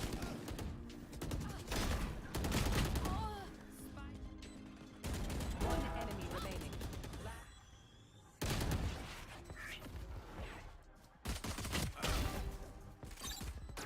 One enemy remaining. One enemy remaining.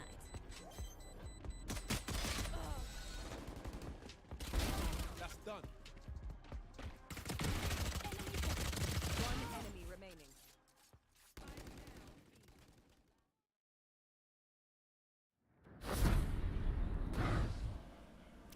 All right, welcome back, everybody. I'm excited because we have a special guest, Ash, and you know I got a couple questions, so I'm picking up the phone. I gotta know. You dialing in? You phoning a friend right Dialing now? in. We're Oh! gonna dial in Melanie. Yo, Melanie, what's up? Hi, hey, how's it going?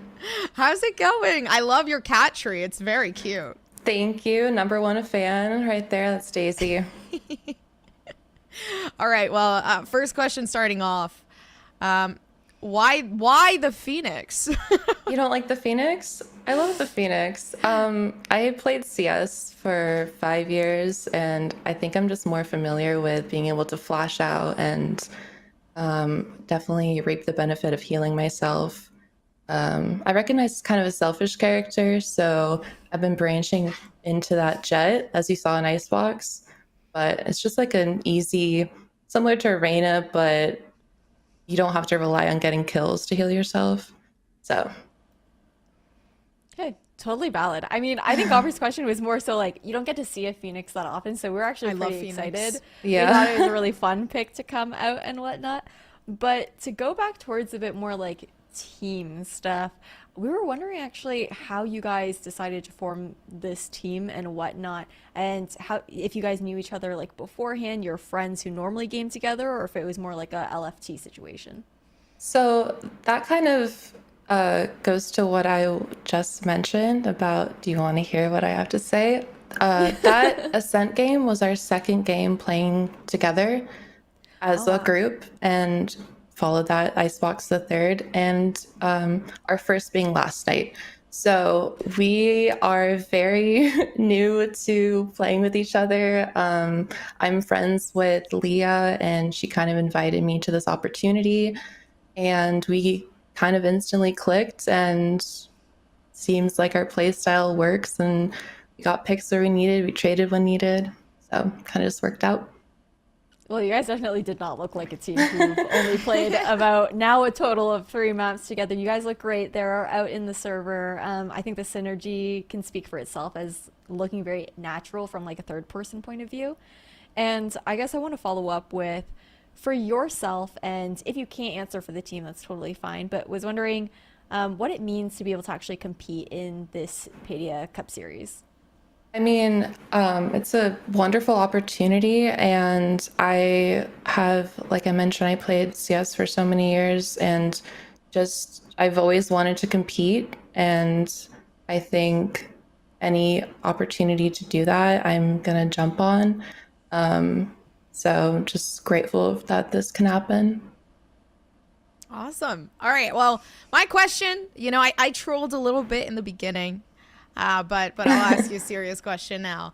Obviously, it is a bit surprising to hear that you guys played 2 games, because it's like you guys did amazing, and I definitely like the duelist that I was seeing out of you, and obviously just in general, right? Moving up to Icebox, it was impeccable. So I guess more so my question is for the future, as you guys start to make more connections, more of that storyline for yourself and your team.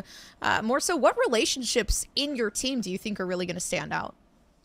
I think making the most of our time and being able to play together more, and hopefully joining more tournaments in the future, seeing how well at least this first round went, will be pretty nice to see. I think this is definitely motivation for us to continue to play together, to grow, and to work off of one another, and just be excited for the future.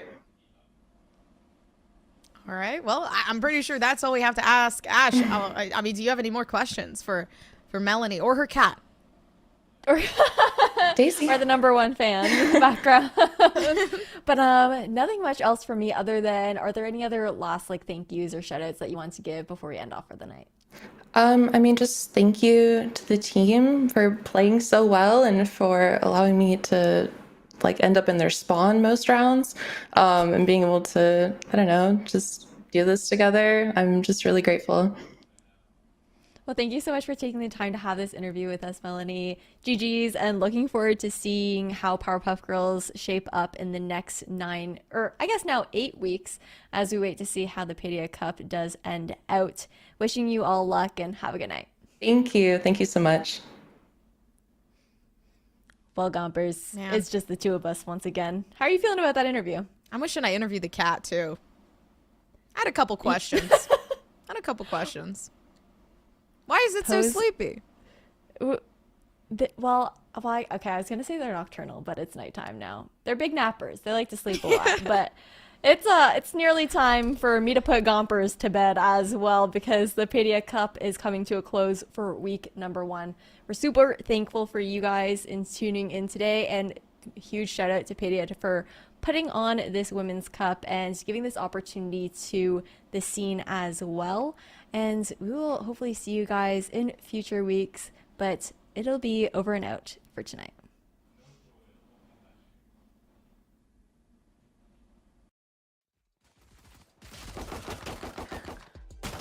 One enemy. 10 seconds left. One enemy remaining.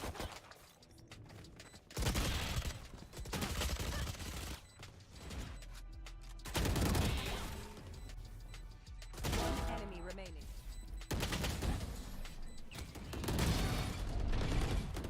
Last player standing. Spike planted. 30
appropriate face-to-screen ratio for a Valorant player? Face to screen, like how close I sit. Yeah, like how close should a player sit? Personally, I play really, really close. I think it depends on your eyesight, but for me, I like playing close because it helps me focus on my crosshair. Is the value of sitting close to the crosshair being the only thing in your line of sight? Yeah, that's pretty much the main benefit of it. It's so funny how close some of these guys sit. Oh my goodness. What do you think is the healthy face-to-screen distance for a Valorant player? I think it's all kind of personal preference. I guess I would consider myself like pretty close when I play because I like to like zone in on my crosshair. It is the second person to say that. It's all about the crosshair. And then what's up with the horizontal keyboard? I don't know, like it just kind of fits like the form when I'm close to monitor. Like I don't know, it might sound cringy, but I like to like be one with my gun, you know? No, bro, I feel it. I feel it absolutely.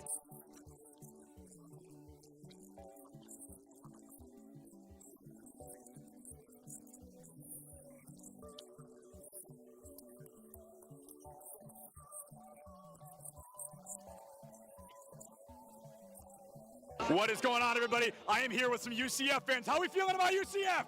Let's go! Let's go! We've got a bunch of UCF fans in the crowd right now. UCF, they're up by a single game. They're looking to find their third and possibly final, secure a spot moving forward. Things looking great for them against Northwood here today. This guy's playing Minecraft right now. He keeps double building instead of placing the dirt.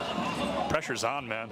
Everybody's watching. Just kidding. Just me. Cameraman's not over here. Just kidding. He's behind you. There's actually always cameras on you if I'm around. Do you double build all of those? No excuses, bro. I can't play Minecraft. Your college esports Minecraft team absolutely rolled.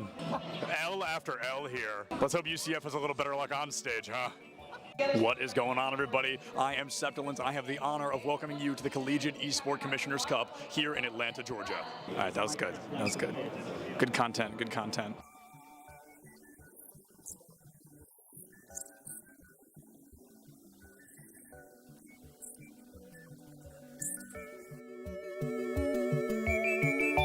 Is that we don't have these preconceived notions, and we're willing to listen to our membership and read the room, read college athletics and how it's connected and how it's not, and take what we have expertise in championships, but also throw out some of the other stuff. I remember when we first started, there were some conferences were applying their amateurism rules to all of their esports competitors, and I think we knew enough to know that no, that's not going to work in an esports culture. It's got to be very different. And by the way, the NCAA was going in a different direction. You could see the train had already left the station on that, and so it's an incredibly dynamic area and ever changing, and will continue to change. And just as we didn't know when we started what it's going to be looking like, I think similarly we still don't know what it's going to be in another 5 years.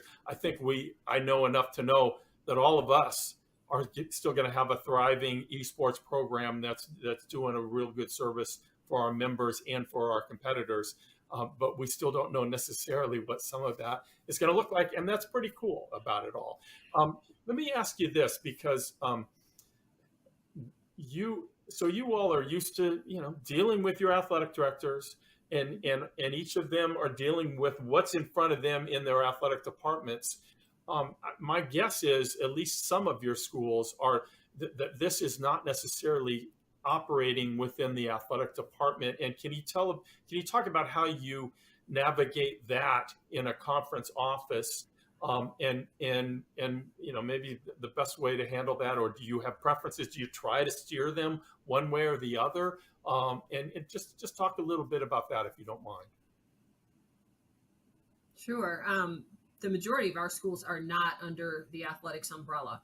We have one institution that perhaps by next year will be under the auspices of athletics, but most of them are in other departments across campus. Right. One of the things that has helped us is that we have support from the president's office. And so in order to participate in Mountain West events, you have to have an adult non-student administrator that oversees that, the eSport program. And that's where we get assistance with, eligibility checks and, what, please complete your roster, things like that. I don't know in the future, and it depends on, who's sitting in the athletics director's chairs, whether or not more eSport teams will go under the umbrella of athletics. And I'm kind of indifferent in terms of whether it should, because I don't want esports to go down the road that some conventional sports have gone down with the NCAA. So we have a unique opportunity to kind of craft esports in a way that fits what esports is, as opposed to trying to fit it into a conventional athletics box, so to speak. Right. I think the success of our program and getting participation is exactly that. The fact that we're not tying it in necessarily to athletics and NCAA eligibility. Like Carolyn, we probably have 3 or 4 schools that are under athletics. And I know it puts them in a difficult position sometimes trying to make some decisions. I got a request recently to consider allowing part-time students to participate during this year, because some schools struggle sometimes to fill out all the games that they want to play with us. And we held off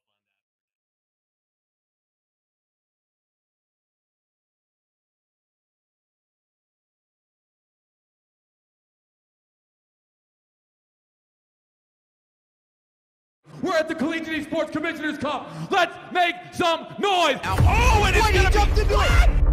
Corner judges go for 1, 2, dip. He needs more. They're doing even more here. You gotta touch the point. Mr. College walks it in.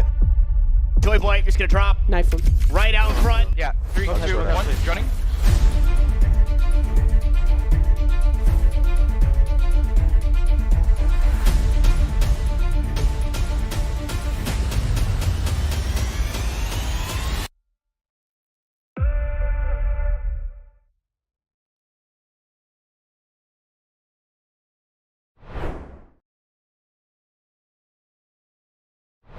Good evening, everyone, and welcome back to Esports U Live. I'm your host, Paulie Hype, and tonight we have some amazing top college esports to send your way. But before we get into it, let's take a look at what happened last night right here on the channel. We had some NJC AAE Rocket League, which featured Mineral Area College versus Northern Virginia Community College. NJC AAE is finally back on the table, and we're starting off with a bang with Mineral Area and NVCC. Game 1 started off a little slow, but quickly ramped up once NVCC scored their first goal to get 3 total after having over 10 shots on the goal. Game 2 also started off slow, but instead of NVCC starting us off, it was Mineral Area showing off some amazing team play to get some goals. There seems to be a pattern, as Game 3 was also silent the first 2 minutes. But like the first game of NVCC, showed off their ability to make crazy outplays to take the lead 2-1. Both teams had a lot more aggression in this match as they kept on trying to score goals in the early half. Neither team wanted to lose this series, as both teams were able to land last-second goals to send us into a long and overdue overtime. In the end, only one team can win it all, and it was NVCC, Northern Virginia Community College, taking the win. That was the first half of the night. The second half of the night featured ECAC Super Smash Bros. Ultimate, Emory and Henry College versus Central Maine Community College. For ECAC SSBU, we saw familiar faces in Emory and Henry take on newcomers in Central Maine, who were looking for their first win in the conference. Emory and Henry's starter, VAL was able to take down CMCC's first 2 players while only losing just 1 stock. VAL would soon go down to CMCC's final player, Paidia, who was able to take down the next player for Emory and Henry, Hispanard. The final matchup was set on the stage, and it was the final stock of Emory and Henry's Alex Swaggers, as he was able to clean up the set for the set 1 win. Alex Swaggers was the opener for set number 2, a little bit change up there in the roster, and he took down Paidia yet again, and was almost able to take down Gray, but just fell short. Hispanard came onto the stage to make quick work of Gray, but also eliminating Gamer Boy Cutie to get the 2-0 victory in favor of Emory and Henry College for the ECAC. That was the 2 conference matchups that we saw last night. Now over to tonight's action. as we feature a Division A Diamond to Radiant ECAC Valorant match. This is going to be a best of 3. It'll be going down right here, 8 p.m. EST on Esports U, and that will be commentated by the amazing casters. Love to see these two, J Turbo and Visionary One. So without further ado, into the ECAC, we're going to be awaiting Keen versus UNCG 300. And that'll be going down for the ECAC Valorant match of the night. My name is Paulie Hype. That's going to do it for the quick intro. Over to J Turbo and Visionary One for the ECAC Valorant call. Over to you.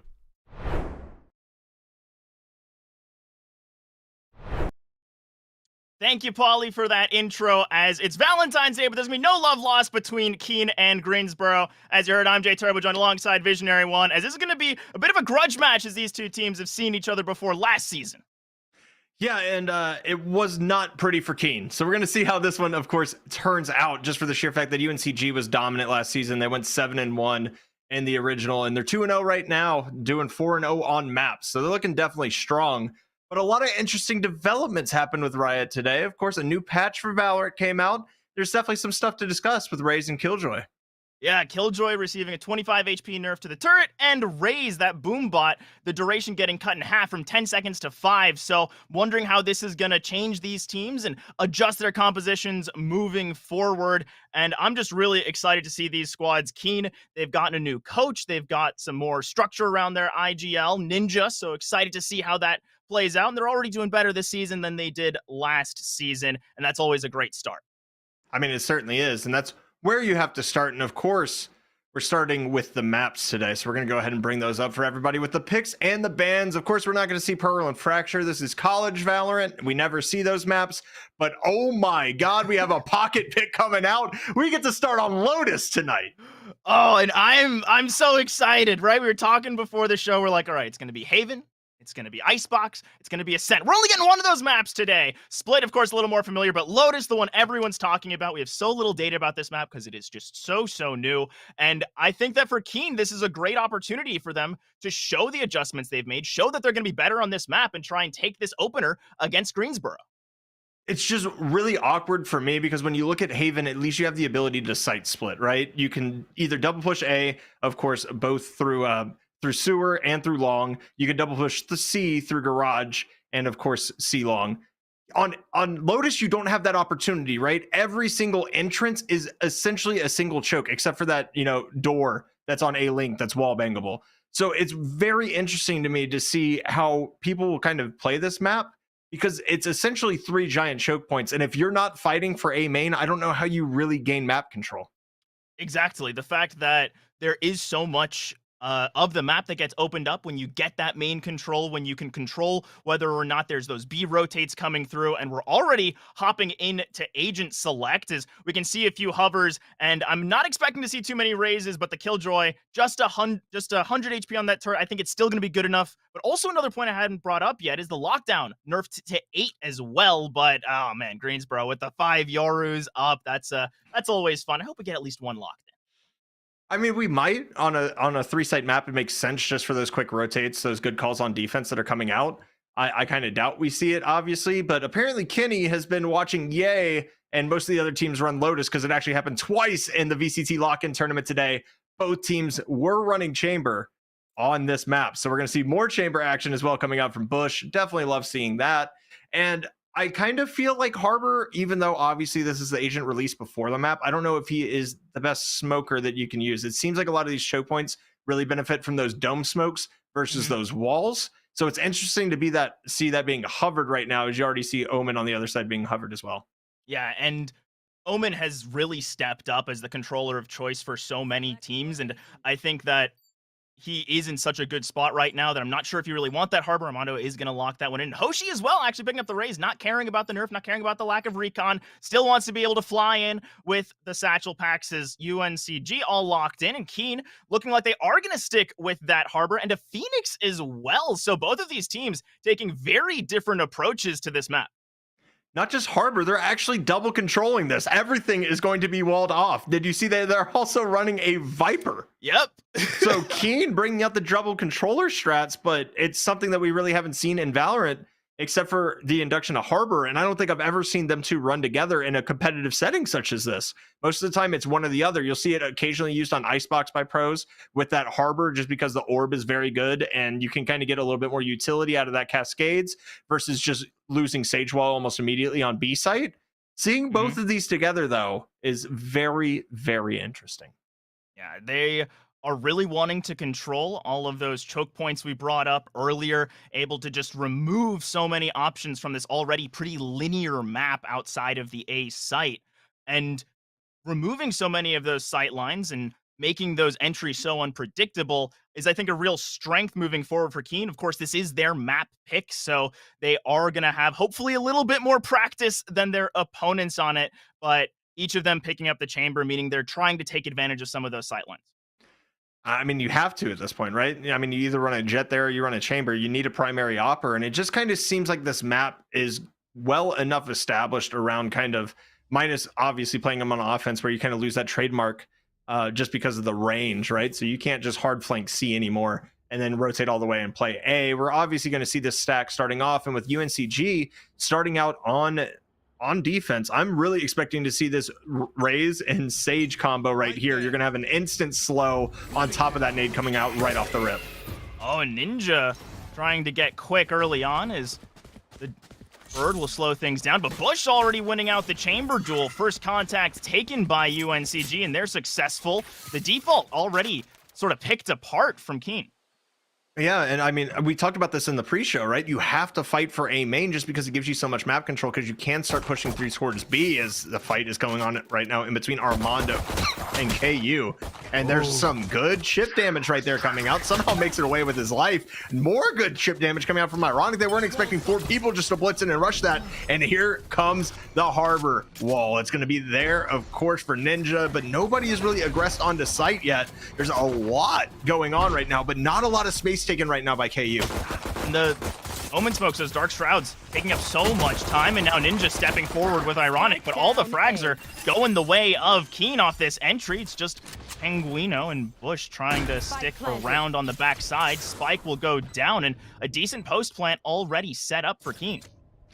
I mean, you're looking at 3 people, including a Viper at full health, so you know you're going to have those. Bush with a massive flank here has an opportunity, but they're going to be spotted by that alarm bot. Not going to peek off of that, and it's going to be cut off instantly, of course, by that orb. And this is going to be so difficult for Bush to go through. 2 shots, of course, and the Headhunter gets 1, can't find the second. Great trade out right there. Pongino going to try to find something right here. Doesn't get much, and those mollies are pretty much going to assure the round at this point. The snake bites coming in clutch. Is Pongino going to just go ahead and tap it? There's 1 flash. Can he pull this off? No, it's going to be, of course, GS9, as they call him, because that name is a little bit difficult to pronounce. We're going to be calling him GS9 tonight as well, but it's a great execute right there. And I love the patience coming out of the first round. Typically, when we talk about College Valorant, it's the team that's the most decisive ends up winning, right? You see these defaults, it already fell apart right at the beginning of the round, and they were able to bring it back, be patient, use your utility, and be able to secure the site and plant. It was beautiful. Yeah, and the fact that the pick was all the way on C side, it didn't remove a lot of the resources Keen wanted for that eventual A hit. It seemed like there was a little bit of back and forth in the comms as far as what the plan was, but it did work out for them, as now Bush wants to get aggressive with the Headhunter, manages to rendezvous back behind the High Tide, and does get an idea that there's a bit of a lean towards this C site, but already a couple quick picks taken by Czi, and that'll open up a lot of spaces. It looks like the team wants to end A. Look, nobody's on the site. They just completely abandoned. All that early pressure is just going to force everybody over towards C. This is going to be a completely free plant as that High Tide once again comes back up. You get some shots coming out, but I mean, obviously UNCG, none the wiser right now. They're now finally starting to realize that, hey, they're probably on A, guys. We probably need to rotate. Coming through the spawn, trying to do something on the T side spawn, of course, with classics in hand. It's going to be a little bit difficult to take on 5 people. Maybe they can get a couple of util frags here and just hope to remove some of those weapons away. Yeah, and they have to go for something. Saving those classics is just going to be so detrimental for them moving forward. Going to run right into Kenny. Doesn't take the second fight, but does realize last member sitting there. Ironic, going to walk on out. Sees nobody yet. Should fall in the next couple seconds. And Keen off to a very confident start, but Ironic still able to get 1 gun out of their hands, not make it a flawless. Yeah, I mean, great classic shots. I swear every single time I take a shot with that thing, it's off by about 24.5 feet. But you know, you take those whenever they land the dinks, and it's a great shot to get at least one gun away. But I don't really think it's going to be too much. You bring in back in 2 bulldogs, which obviously, as you know, can headshot and body shot and basically do it in quick succession with that ADS feature. I'd be scared of bulldogs, of course, on this full buy round coming up from UNCG. They're going to have to find a way to just play together, utilize their util a little bit better, because I'm not really seeing a lot of team play. I'm not seeing that trading out that we're seeing out of KU right now. Until they bring that in, it's going to be tough sledding ahead as we look at another default basically coming in. Spike just sitting right outside of B main. And with this approach, it's pretty standard, a 2-1-2 out of UNCG as well. They're not looking to give anything away, allowing Hoshin to step up by Mound. Very least gives them a little ground to work with. Oh, this is just Ninja trying to step up, gain a little space. Good dark cover to slow this one down. Yeah, and I mean, this default, obviously, they're going to have to find a way to push soon. And as soon as that dark cover comes down, it's not going to be on B. And Hoshi's going to lose this fight. It's going to come out right over the top. That's going to be also a Phantom possibly secured. And it's really going to be the decision of whether this chamber, of course, wants to push out or if they want to go ahead and just hold back. It's Pinguino going to get a great shot right there. Sight appears to be clear. Of course, KU doesn't know that just yet. As Bush just holding that angle, they're running over towards the C site. It's going to be up to Bush to be huge here. Gets one, not able to get more than that. And here comes the execute almost immediately. And the massive rotate coming up. But you have to watch the Omen on the flank right now. Completely silent. Not spotted just yet. And all the Killjoy utility is out of range. That is massive right now. Considering that's Armando smoke on the backside, not sure if Keen are going to expect the flank coming from so deep. It's done very well to stay silent so far. Going to use this dark cover for a little extra. And Ironic starting to drop against CZI. That'll take some of the util out of the picture. And Pinguino with the pincer will finish the job. They definitely finished the job, but it was expensive for UNCG. You lose 3 rifles here in this round. And that opening aggression is great, right? When it's on A, because that's the main focus point of the map with that that door, of course, that's over there in A link by A main. But you're not able to take that control. Instead, you just kind of pop out C on Mound. You get a little bit overzealous here, knowing how you did against this Keen team last season. Maybe you're feeling yourself a little bit. Maybe that's a heat check, but God, I want to see them play together a little bit more. If you're going to be aggressive like that, swing 2. Be sure to be able to trade out. You can't just be losing members left and right in the first 10 seconds of the round. Completely agree. And looking at ultimates almost available, Keen, they've got CZI and GS9, both just 1 away, so those could come into play this round, and it's definitely something to keep your eyes on. It's a pretty heavy A focus out of Keen early on, trying to contest that space. Are gonna grab the ult orb for the run it back, so this does look to be the direction they want to go. Use that Phoenix for a little extra info. And the run it back used the rush onto site, of course, combined with that harbor. Oh my, the team flash onto 2. Unfortunately for, of course, GS9, not able to find anything. Hoshi's going to find one with a bulldog here, just spraying through that high tide, able to find that out. And here's Bush. The bulldogs are just better than everything right now. Luckily, Kenny's finally going to be able to get that trade as the execute comes out. And of course, the Viper's pit up as well. Armando's going to be able to take out Ninja, but they still haven't found the member in the pit just yet. Sitting there with the shorty, just hoping to stay alive. There's one. Can they get the second? No, unfortunately, it's going to be the fact the shorty only has 2 bullets. Going to end that one up. Hoshi's going to be able to clean up on the backside. And again, a little bit expensive for UNCG, but you put together 2 rounds now. You should be theoretically at least okay enough with your economy to be successful next round. Yeah, it looks like it'll be a little tight. A bit of a half buy, maybe a hero rifle coming through for Keen, and UNCG able to carry 2 rifles. Should be able to put together a decent enough buy, 3-4 rifles for them across the board. But I really liked how Keen were trying to play even with their numbers disadvantage. They got both ults up and just wasn't quite enough. And now they're going to have the tour de force moving into this next round on Kenny. And Bush gonna pop theirs as well, so that'll mean full buy for Greensboro and at least some danger potential out of Keen. Yeah, and I'm hoping that Keen can find some value out of this. He's currently solo on A, looking to potentially take a fight, trying to get on top, of course, of that root spot. It's so dirty being able to play that angle, but unfortunately just kind of sitting on the ground here. If he swings this, Bush will have a small advantage is there's just too many angles to cover for Kenny to be able to pop that shot. Whereas you're looking at Bush, one angle, and that's it. To me, I think that for Keen to make this one work, they have to hope that there's a little over-aggression from Greensboro, as they really are leaning towards this being a B fake into a C hit. And the fact that Kenny was able to take advantage of Bush stepping a little too far forward is huge for them, and couldn't get the timing on Armando, so it's a 1-for-1. This is pulling a lot of focus for Greensboro over to the right side of the map, and this hit just barely gets spotted by Hoshi. Ironic gonna bring Bush back from the grave and just try and hold on to this site for as long as possible, or get an exit or two. Catches Gemma with her utility out, and the teleport over as well should open the door for Greensboro to start pushing into site. Already good frags moving forward, just 2 members left standing, and Cizai able to get one back, so is GS9. But Ironic removes the Viper and Armando with a nice 3K. It was a half buy for KU, so I think they're pretty happy with 2 kills and a plant, but UNCG also going to be pretty happy carrying over most of their rifles. Oh, absolutely. And I mean, I wasn't aware that we were playing Call of Duty today, but jump peeking that angle, Kenny, you mad lad? Like, there's an operator on that other side, because A-Long is definitely the best sight line that you have right there, right? A main, A stairs, that kind of look.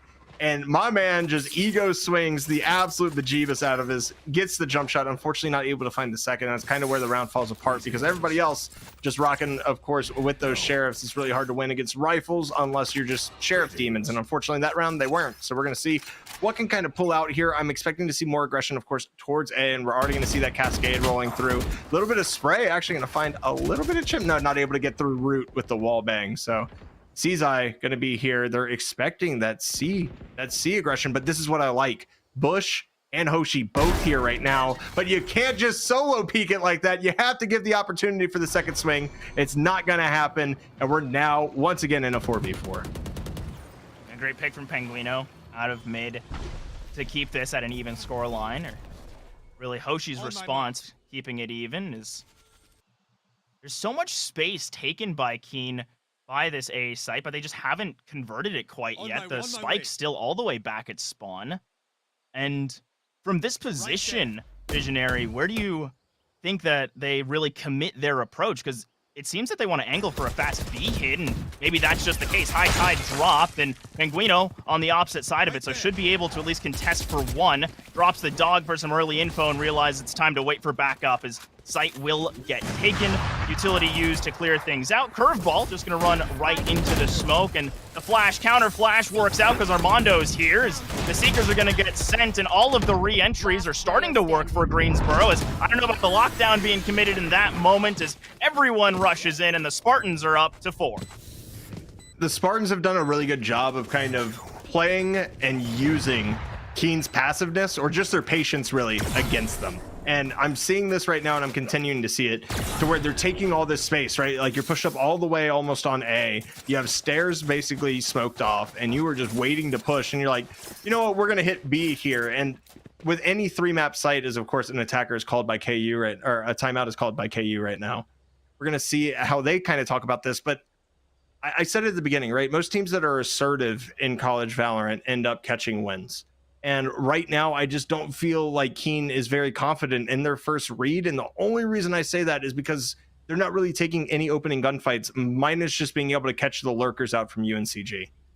Yeah, they're not creating opportunities for themselves. And to me, this reads to a point that their coach actually got a chance to send to us, is that they're trying to work on not overcomplicating their plays and trying to be as clean as possible. I think that last round was a good example of, there were 3 members sitting A main for, I want to say 20, 25 seconds and not committing to either this being an A hit or a B hit. And the fact is, they were trying to have this long lurk up to B from their Viper. And I feel moments like that where they're not choosing to be decisive, they're getting in their own heads, has been a big part of their downfall, where it gives that extra time for a rotate, or allows the defenders to just take that extra step back.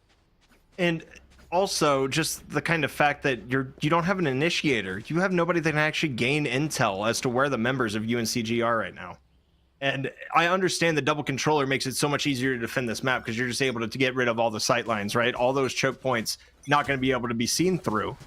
But at the end of the day, are you going to hamper your offensive progress that much when you're doing this? Yes, you have 2 rounds in the pocket, but you're also not on an optimal buy right now. You decide to force up. You got Guardians, you got Bulldogs, you got a bunch of everything, kind of a smorgasbord of a buy, or a charcuterie board, if you will. And again, you have no way to gain intel. So you see the smokes coming out. Those could be from anywhere from Omen. They're expecting this B rush to come in.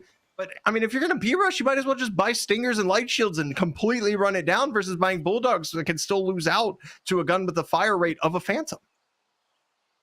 Exactly, and now they're still just holding on. High Tide finally dropped and used the curveball, so for a little bit of entry.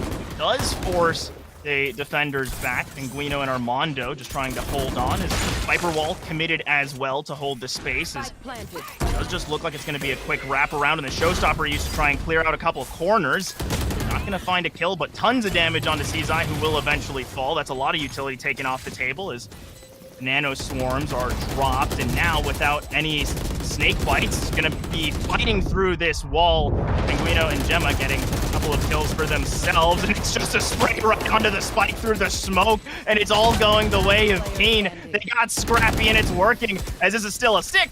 It will be GS9 finding the final kill, and Keen off the timeout find a way back in. I can't even break that down. Like, that is something that I haven't seen in half a minute. Just 2 teams blasting each other outside of smokes. They quite literally looked at the smoke, looked at the wall, and said, so anyway, I started blasting. And that was it. Like, we know the general area of the spike.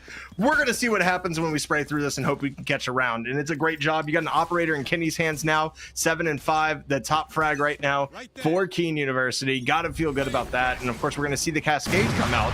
I don't mind the holds, but Bush going to find one. Some operator on operator and chamber on chamber crime coming out to start off this round. And it's going to kind of hamper the progress once again, because you're not going to have those sightlines be able to be taken care of. And there's so many angles that you have to clear here when you're trying to push on A. And it's evident that Keen wanted to try and run that momentum forward and turn this into a fast A hit. Instead, losing your Opera right off the bat just puts complete stop on that, as they are going to drop Harbor Ultimate, and it'll give GS9 an opportunity to step in onto Bush, take revenge for their chamber going down, as Ninja grabbing Ironic as well. Will lead to a pretty safe plant and a pretty slow rotate from the opposing side, and Seaside already has that Viper's Pit back up to make this retake that much more difficult. And I've noticed that they've really prioritized grabbing those orbs in the early portions of the round and feeding them over to Seaside, because once, I mean, sights on this map are so small, but this is huge. Oh, Hoshi just misses Seaside. That was so darn close to being spotted, and it just doesn't happen. Ninja's going to be able to find one here. Pongino going to find a couple potentially here. This is going to be very, very difficult. And nope. Going to be Seaside once again coming through, getting a kill with that beautiful shorty, and we're going to be notched up at 4s. So I really like the prioritizing of the Viper's Pit, being able to utilize that, because you can see it on the minimap yourselves, guys. This isn't just me. Look how small these sites are. Essentially, Viper can cover all 3 of these sites, and you can just sit there, hunker down, and be able to do it, because you look at the opposing lineup, the only person that has anything that's throwable is of course the paint shells, and those are getting used early on in the rounds to be able to try to clear out some angles on the defensive side, or just put some pressure to make them hold back. So when you don't have that utility to go ahead and dump, it makes it that much more difficult as well to go ahead and push into that pit.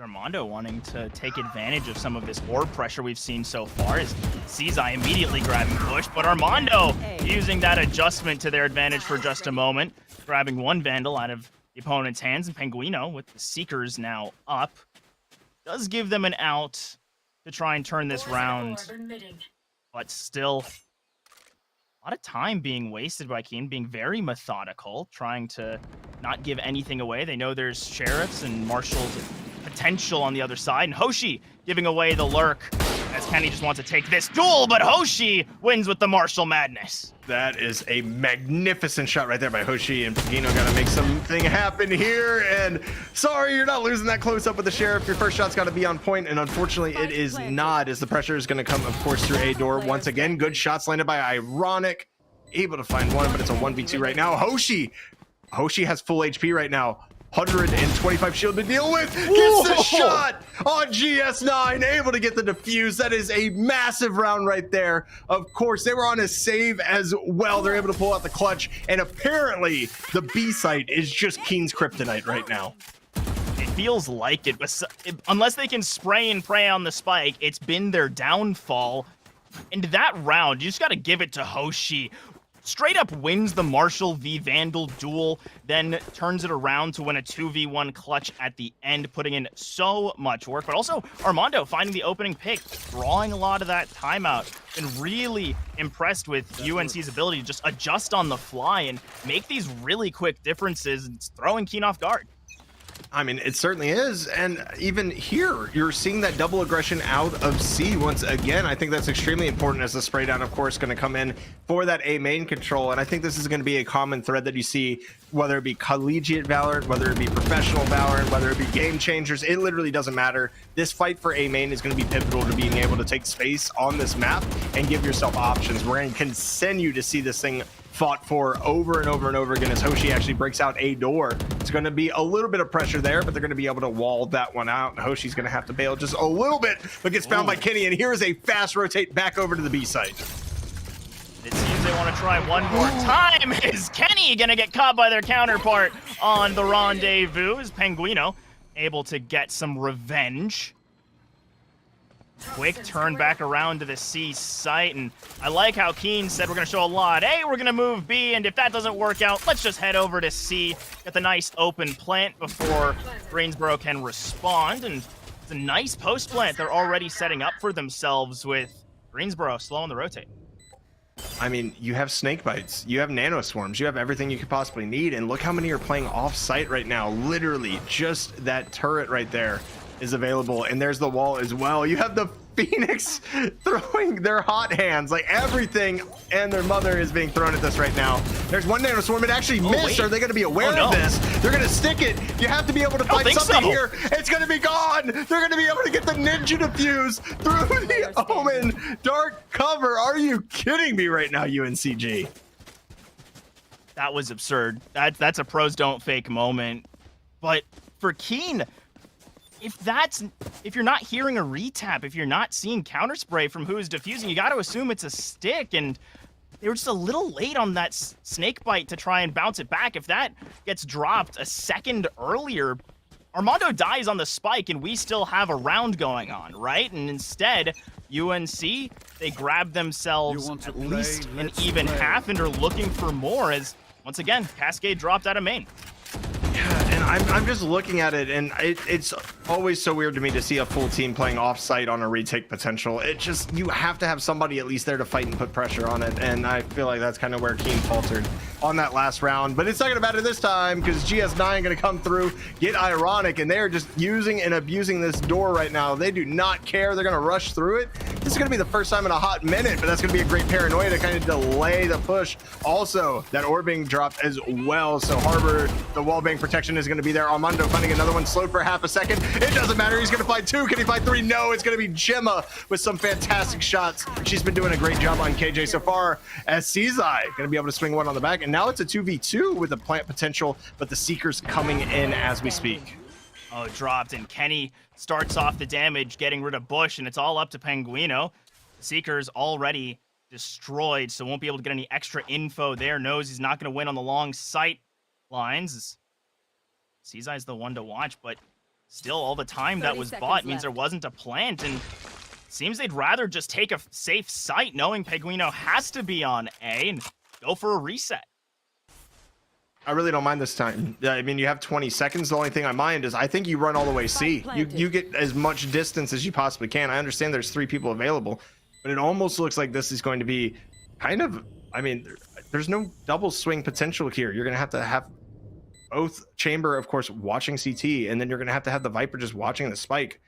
I understand that ideally, right? In the ideal world, with the spike being right there, this should be relatively easy. You just get the orb down, you get everything else down, but there is the blind. And it's just weird geometry with these maps, right? You see the little hinges on the door right there on the sides. The trim stopped the snake bite. I want to see, even though they come out with the round, you have to make things as simple as possible for yourself whenever you're doing a new map, right? Because there's going to be situations that you haven't run across in ranked or even in scrims, and that right there is a good example of it. Exactly. I was really scared when that snake bite went wide. I was immediately having flashbacks to when Hoshin clutched up, and it was just going to be a great one-player performance. But Keen able to pick up that crucial 11th round, put themselves to 5 up, and now Bush going to slow things down, getting rid of Ninja. Immediately answered by GS9, and Hoshi all the way back. Showstopper not going to get any damage dealt. It's 4v4 and a couple lurkers behind. I do like the double stack with the lurk right now, but this is going to be a good job, of course, by GS9 just to be able to get on site. Doesn't even care, of course, about the trademark. Just going to run right through it. As Bush is going to be able to find one. Gemma's going to find 2 on site, but Hoshi's going to get the trade with the paint shells. Now Ironic with a Bucky in hand. This is not a duel you want to take, but oh my, there's an opportunity. And now it's a 1v1. We're going to have 2 Vandals going at each other. Of course, the Blazewell going to be up just to buy a little bit of time. In GS9 versus Bush right now, you have to just sit there. You have to be patient. Not a lot of noise made until that. I believe that's going to be heard unless he was just out of range. But A going to continue to be watched right now by Bush. Maybe it wasn't. Maybe he was just gone out of that. And it's looking like another B plant. You got 40 seconds, brother. You might as well go see. I'd rather see him go see and play towards defender spawn, but might just look for that same kind of position. Does have some Molly options. And playing on your own, B site, half on the line. Keen are just trying to even things out. Don't want to be at a disadvantage on their map pick. Going into the defense. It's just playing the back angle very, very slowly. We're seeing that Bush just has to clear every single angle, knowing how much Keen have liked to play off-site, and so far seems to be comfortable with what's been cleared so far. Is going to try and get the stick, and just to get it to half. Going to peek out and is in the wrong way. It is going to be GS9 picking up the 3K and an even half for both squads. Switching sides. I do love that right there from Keen, though, because we're looking at it, right? And last time they play one angle with 2 people, and then they plant the same exact position, and you have GS9 coming through and being like, you know what? We're playing a different angle this time. Don't really care about it. We're going to play, of course, back towards A, which is obviously dangerous because you don't really know where Chamber is at that point, right? Like, theoretically, Bush could have been anywhere. There wasn't really any sound made. He didn't really run inside the site. So theoretically might have been able to get flanked and get caught from behind. Luckily enough, it was just a big brain play, of course, by GS9, able to get that done. And 6-6 half. I mean, we talked about this in the pre-show as well, of course, J Turbo. Like, there's not enough data to really know what side this map kind of leans on, especially when we see 2 controllers on it for the first time. And I hope that in this moment, right, we don't know what these 2 controllers can really do on defense. This is certainly my first time seeing this kind of setup, and we saw on offense it struggled to gain information and be that proactive, stepping up onto sites, but now they can cut off as many sight lines as they want. Already some good smoke setups on both sides as GS9 will grab Armando for that first pick. Hoshi getting the ult orb, so at least a little value gained from this A presence for Greensboro, but they don't realize they're running right into a headhunter, and he's looking, only grabbing one off the back of it, but still, it's a 2v4. Greensboro, their backs against the wall. Seaside was actually able to get a pick on the chamber that was lurking up C as well, using that wall to their advantage. So I think this is going to be massive right now. You see the pre-fire coming out. Seaside definitely knows that they're here. They're having to clear 14,000 angles at once. Are they going to be able to push through this? They are. It somehow misses everybody. Ooh. But, oh, the double swing coming out. There was support from behind, of course. GS9 once again coming up big, and I really like kind of Keen's game plan around this so far. They've been playing it really smart, and I still think Keen as a team is trading everybody out a little bit better than UNCG is. UNCG was just able to win a few more individual gunfights to notch this at 6-6. I feel like if Keen continues playing like this, it's going to be a strong showing from them on defense. We have to remember that it was 4-2 at Keen's timeout, and then they bring it back to 6-7, right? This is their first lead of the game, and it's been off the back of slowing down and remembering their set pieces, making sure that they're playing to what they know and they're not overcomplicating these positions. And we can tell that this is practice, right? They're removing the potential to push into the ult orb, making it that much more dangerous, as Hoshi doesn't really care, still wants to try and punish that wall being a little too deep. And I just really like the adjustments we've seen out of Keen from that timeout. They've been perfect, and you said they added a coach, they changed IGLs this semester, and it seems like they're very cohesive, at least in their game plan, and it's been working out in their favor so far on this new map. Now, again, kind of a pocket pick coming out. You might be able to be like, hey, you know, they grinded this, we didn't, we have the other maps to fall back on. But with the adjustments to split as well, I think it's going to be interesting to see, is almost nobody right now is on this A site. The alarm bot is triggered, the swing going to come out, and oh my, it is a bloodbath instantaneously from GS9 once again. Bush trying to find some value with that headhunter. It's not happening yet, and Hoshi's somehow found their way on site, might be able to find one, and is able to and get out at least. And there is the Nano Swarm plus Kenny doing work right there on Hoshi. So well done on site for Keen, playing off of their utility contact, not giving anything else away. And now Bush just going to try and snatch one more gun out of Keen's hands. Has that headhunter, 1 bullet in the chamber, so really just looking for a 1. Done, actually turns up to the Spectre off the run. Gets one back, has some one-tap potential, goes for the stick, and Gemma will be able to snatch that one away. 2 taken off the board for Keen as they go up to 8 rounds. Keen is just doing a magnificent job. Obviously, huge gun advantage there. The anti-eco working out extremely well. Of course, they did lose 2 guns. I don't think it's a huge issue, as we're actually going to see GS9 go ahead and buy up this round, play the Hero Vandal to go along with C-Size's Bulldog. So, interesting to see there. Kenny probably just buying some Headhunter bullets and opting for that Ghost. We're going to see as it goes on, and I got baited. It's actually... Yeah, GS9 is just going to run through every single option that he could potentially buy for this round and finally stick on the Marshall and try to peek this aggressively and finds one instantaneously. That's definitely beautiful. Able to get out as well. Of course, that double swing coming up from the Viper side going to help out. The hot hands coming out to delay the initial push into the C site. And here comes the door, and Kenny right here with a Ghost able to do some chip damage and fall off. But Hoshi is going to be able to take out Ninja, who is the second swing, of course, on that pick. Found them. Some fantastic tempered aggression out of the 2 C-Site members for Keen, using the ability to just double peek, and of course that Viper wall perfectly placed to set up for GS9's Marshall. And the fact that Keen have these options for their pseudo bonus rounds, right, where they have to buy up that Marshall and they're still working off of Spectres, that it shows they have a deeper playbook and they can turn these positions around. As does look like Greensboro trying to commit on to this A site. Armando will spot out Kenny, turning this into a 3v3. Gonna opt towards that B site to finish. And this should be a confirmed plant. Now for Keen, how do they approach this with how split their members are and how committed their utility is? I mean, honestly, you just have to go at it, have the 2 play together, and have one hope to get a flank and catch somebody here. Armando here in a pretty strong position, going to continue to smoke out main. I don't know if they're aware that somebody's behind. Yes, they are. They're going to be able to swing this right now. The swing not going to be found. Armando is going to be able to take down Gemma. She does a great job, tries to get some good effort out of it. Unfortunately, not able to find the pick, as, of course, GS9 just kind of sitting here with that Marshall. This is not the spot you want to be in, and this crossfire is absolutely filthy.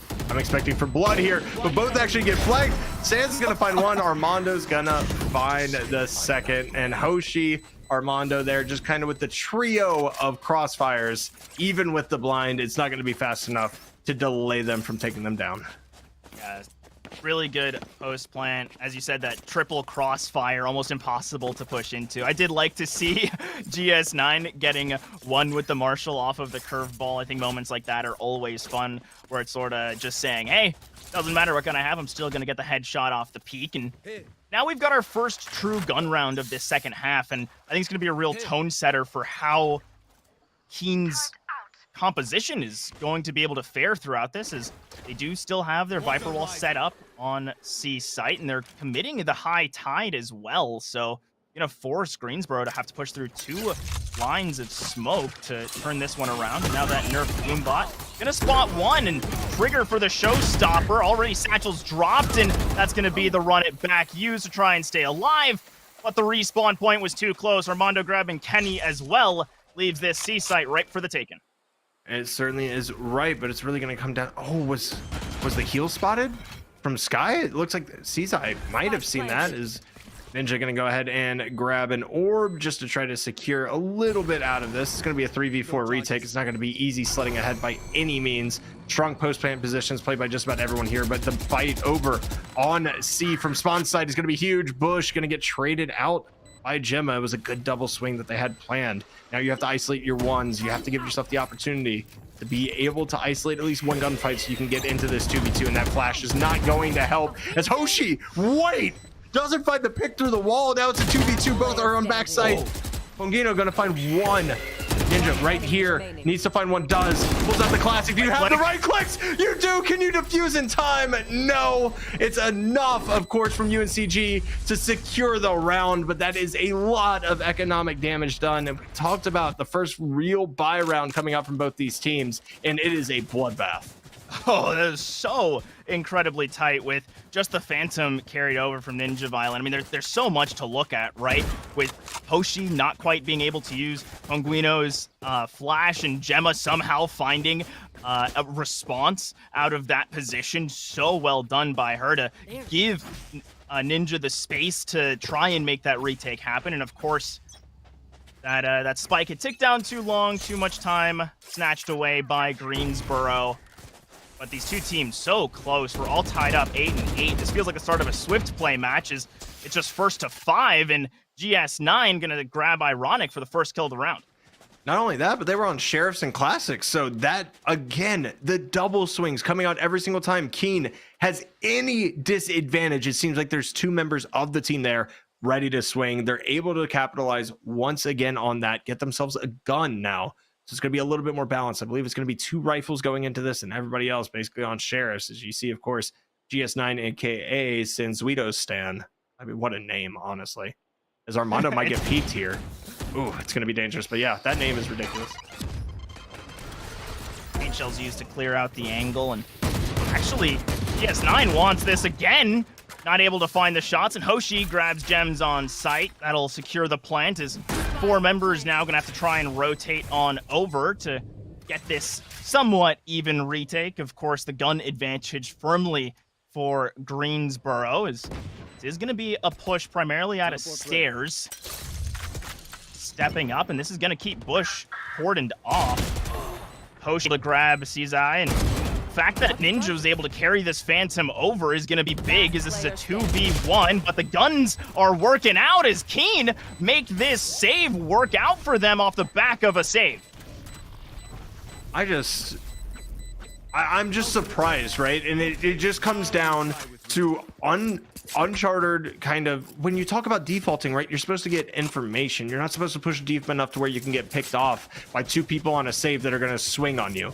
And we're seeing it time and time again where Greensboro just looks like they're getting just the slightest bit overzealous, and Keen is making them bite their nails on it every single time, being able to secure those guns, being able to go from a full save essentially to a full buy, and then flipping this on its head and looking at Greensboro, of course, again, having to save. And this double controller lineup is working out. You know, I kind of questioned at the beginning. It was something different. It was something that I haven't seen. At the end of the day, it's looking like it's being pretty darn successful, especially over on the C site. I've really liked the ability to just have this harbor anchor be able to bring those high tides to either site if needed, and just delay Greensboro so much and open the door for Keen to be the ones controlling the pace of this game and set the tempo. And so many teams on defense are afraid to do that, just knowing that they don't have to act. But the fact that they've been mixing in some moments with Ninja, of course, holding that tight angle, grabbing the first kill onto Armando, makes life so difficult. As Keen, they're trying to work together and systemically gain a little space, but they're just going to run into these really tight crosshair. Yeah, and it just comes down again. Of course, Bush does have the Tour de Force available right now, so they might have an opportunity here to at least get some value out of this rotate over to the A site. Of course, with Killjoy being there, all of that utility is going to have to be found out at some point. Yeah, Bush is just going to have to walk forward until they hear it. And now they know, of course, that somebody's on A. And there you go again from B. It's so reminiscent on defense on Icebox when Viper will, I'm just going to go ahead and let this play. That's going to be a beautiful Rosa ult right there. We love to see those. One through the door right now. Everybody and their mother flash. Gemma's going to be able to get the trade. It's ironic, able to take out the turret. Does have the res available though, so if you want to bring that Tour de Force back online, you can, but Ninja's going to say no. It actually takes out Bush as well. That is massive right there, of course, for Keen.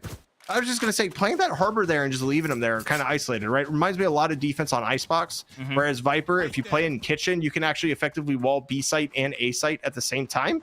Yeah. That's just what it feels like. You have the ability to go ahead and cover for all of your team on both sides of the map. And by having that Viper just kind of shut down the C site and just make them hesitate the slightest bit each time they go, it's really forcing you, Greensboro, to really go through all their options in a round, right? And we're about to see it happen once again, unless Kenny's going to get a little aggressive here, which I think they might. Oh, he's playing for it. He wants to try and take this peek as there is the bird dropped, and they're just going to peek off of it, use their opponent's timing against them as it's Cizai with 2 back-to-back, and will cordon off the entryway to the C site. So well done off of Keen. There is going to be the res coming through for Armando, and evens things up just a little bit, but Keen using their opponent's utility against them, using these moments to their advantage. This is such a crucial round. Put them to 11, starting to threaten that match point, and Cizai already up to a 3K. Bush manages to grab Kenny on site, and the spike will go down. There's so many resources still available for Keen as the rotates coming through from Waterfall. They're using the Cascade alongside it. Little spray in from both sides. There's the long flank watched by Ironic. It's GS9 gonna get spotted out, and Cizai up to 4. Maybe want to get that ace. Gemma's gonna make sure a 5K at most, and Ironic will burn down. Cizai gets 5, not quite the ace because of the res, but such a huge round out of the Viper from Keen. Are we sure that Cizai? Oh, yep, you're right. You're right. I was about to say, theoretically, you can still get an ace even if somebody poaches that 6 kill, as long as you kill all 5 individual members. But apparently, I'm not watching the kill feed hard enough right now, but Cizai doing a great job, and Armando opting to take a timeout now for Greensboro. UNC kind of falling apart at the seams right now on this attack. They continue just to push through on that C site, knowing that Viper's going to be there, knowing the Chamber's going to be there, knowing are they going to swing, are they not going to swing. There's just so much uncertainty at the start of every round, and again, not having that hard intel, right? You have soft intel with Sky. She'll let you know if the bird blinds somebody. She's not going to tell you how many like KO does. Not going to tell you, of course, exactly where they are like Fade or Sova will. And just kind of trying to navigate these comps as we begin to see Lotus more and more as teams get more comfortable with it. I think it's a very exciting prospect. I completely agree, and I'm honestly a little surprised that Greensboro didn't opt for a timeout sooner, considering how much momentum Keen was putting together off of their own timeout that was taken so early in the game. If we just seeing the round score, right? It's 4 rounds, it's 2 rounds. Like, there's these little strings, so maybe that's why Greensboro is always like, it's not that much, but the consistency has been there. And even in a few of those wins for Greensboro, they weren't clean wins by any stretch of the imagination. There have been a lot of really scrappy rounds so far, and I just think Keen, ever since they adjusted off of that early 4-round string from Greensboro, it's been control, it's been tempered aggression, and everything you could ask for out of a team that wants to bounce back from a weak fall split. Yeah, and they're doing it effectively, and we see, of course, the high tide actually being used straight down A main, essentially. I love seeing that right now, just because it's something different, right? There's different looks every single time. Bushes are just going to be anchored here on top of Roots. Are they going to be able to find value out of this as it drops and nobody's going to peek? It's just one of those close things, but Ninja's coming back for more. Going to find one, and Bush is able to get away with their life. So it's a great opening pick. We already have the spike down on B site as well, and Ponguino gonna be over here just looking for that A-side rotate. Here's a great flash, gonna pre-fire it. Just stick it, brother, you can do it. It believes in himself, and Hoshi here on top of the wall. This isn't gonna be spotted just yet either, and Gemma's in a real rough spot trying to come from that choke point. Here's a smoke, and yeah, everybody and their mother's just gonna be found out right now, and it's a good, of course, snake bite coming out from Cizai, but you took out one. Good job. UNCG has a good answer right there. That early aggression, just one person popping out of A, being able to go into B quickly, get the plant down, and just be able to anchor it afterwards. And now the economies are basically even. Very pivotal next round, and that last one, really good for UNC to win immediately following their timeout. But I have to say, it felt like it was kind of gifted to them by this gamble that Greensboro went for, leaving B just completely undefended. And then, of course, Bush coming up huge on this anchor route. The fact that there was just a little bit of disruption and no vision out of that mid area, and we're already seeing the adjustment of 1-2-2 put together to try and prevent that same kind of issue. But now, so much A pressure out of Greensboro. They're seeing these moments, they're taking them, and they're starting to read Keen a bit like a book. As this KJ util is going to have to be huge on the A side if they want to hold against 5 members strong, as they're just going to start pumping out more into that tree area, get some chip damage dealt, as it's going to be a blunder out there as Hoshi grabs number 1 onto GS9. Don't think they realize Gemma is still waiting up here, so this could be dangerous as they peek out, and it's right into Gemma, and she mows them down. Just 2 left on site, and that just opens the door for Keen, but Armando on a flank as well, as Gemma with a 3K to save that round and put Keen to match point. She just secured herself a lockdown as well to be used. So if they get a hard read on the initial push, you're going to have Gemma just coming out ready to shut anything down that she possibly can.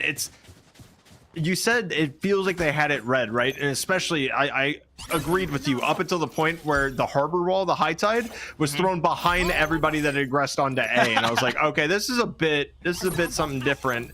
And then playing 2 people in tree, where you're just sitting there like, oh, they didn't fully clear it. And as much as I hate to say it, you can't be doing that at this level, right? This is diamond to high radiant. Like, you can't just be letting somebody sit there and be like, okay, yeah, we're both going to back up into this. We didn't fully clear it, but we don't think anybody's there. And the tempered aggression coming out again, and actually 3 people on C. They might have made this hard read right here, just kind of leaving Gemma alone and understanding the sheer fact that, hey, she has the lockdown if she hears anything. And you can always use it for that retake if you want to play a little more passively, as Kenny realizes there's no duel to be won in that moment. We'll just rendezvous out. Ultor picked up for Hoshi. There's a lot of space being grabbed by Bush. Looks the wrong way, but pinpoint precision to take that lockdown off the map. This will open up the A side as well, and we can already see the hard rotate starting, but Ninja's waiting for it, and he manages to spot multiple and grab one on the way.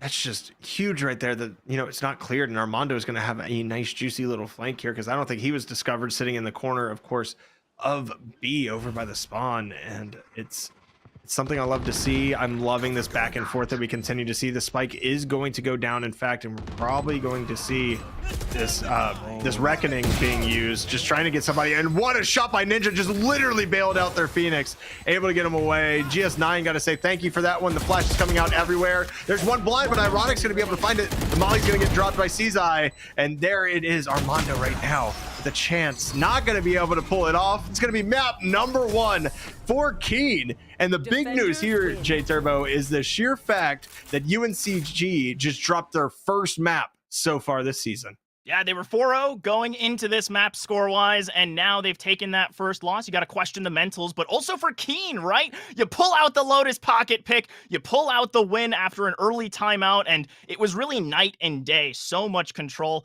picked up after that light little pause, and I was really impressed with all the adjustments we saw. I mean, the adjustments were phenomenal, right? You got a coach, you brought somebody in to try to help grow your team, and it's very evident the growth has been found. And I can't be more proud, of course, of Keene University coming out and doing this in map number 1, but it is their map pick. We're going to Split next, J Turbo. And among me and my friends, at least, Split is known as just the maker of essentially the maker of games, right? Like anytime that you play Split, it feels like it's going to go into overtime. It feels like it's going to last forever. It just is one of those maps that is so even and not really attacker defender sided, because obviously it has a bias there, but just it feels like everybody's played the map for so long, and the changes weren't drastic enough for me to think that this isn't going to be anything but just an absolute onslaught and just bare knuckle boxing essentially. Exactly. It's really similar to how it was on launch. Of course, made it a little bit more even, but teams having so much time, all of these players being so skilled, it's certainly going to be one to watch. And we'll have to see if Greensboro can bring that one back on their map pick, or if Keene can answer back in 2-0, a team that 2-0'd them last season. We're going to go to a quick break before we're right back here on the Esports U Network with more ECAC Valorant.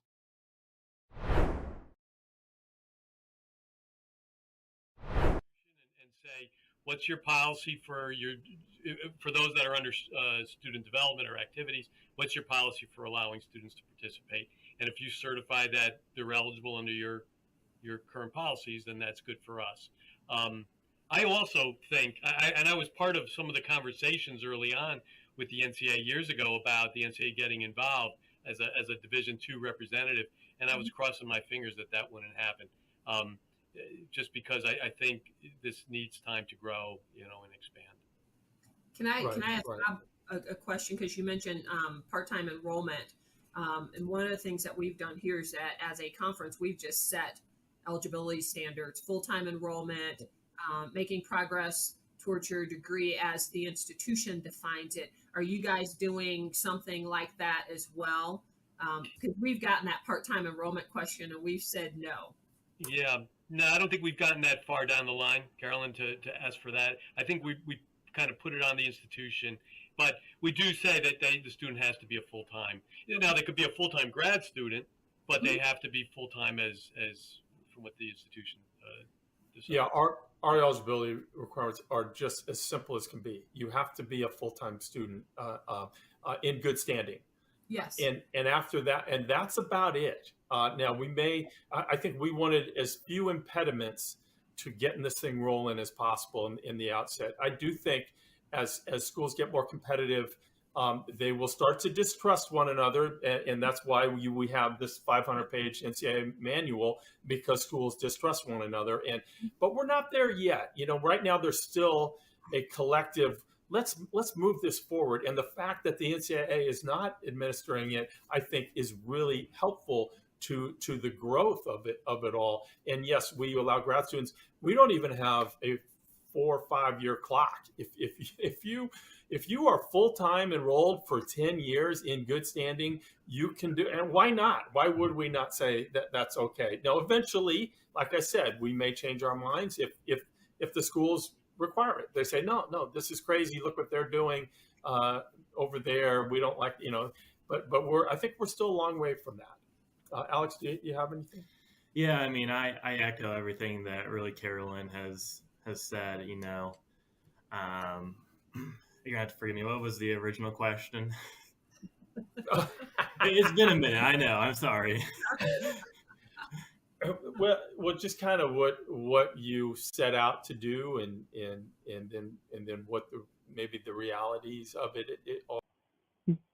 Hi, everyone. My name is Heather Garozzo, also known as Sapphire.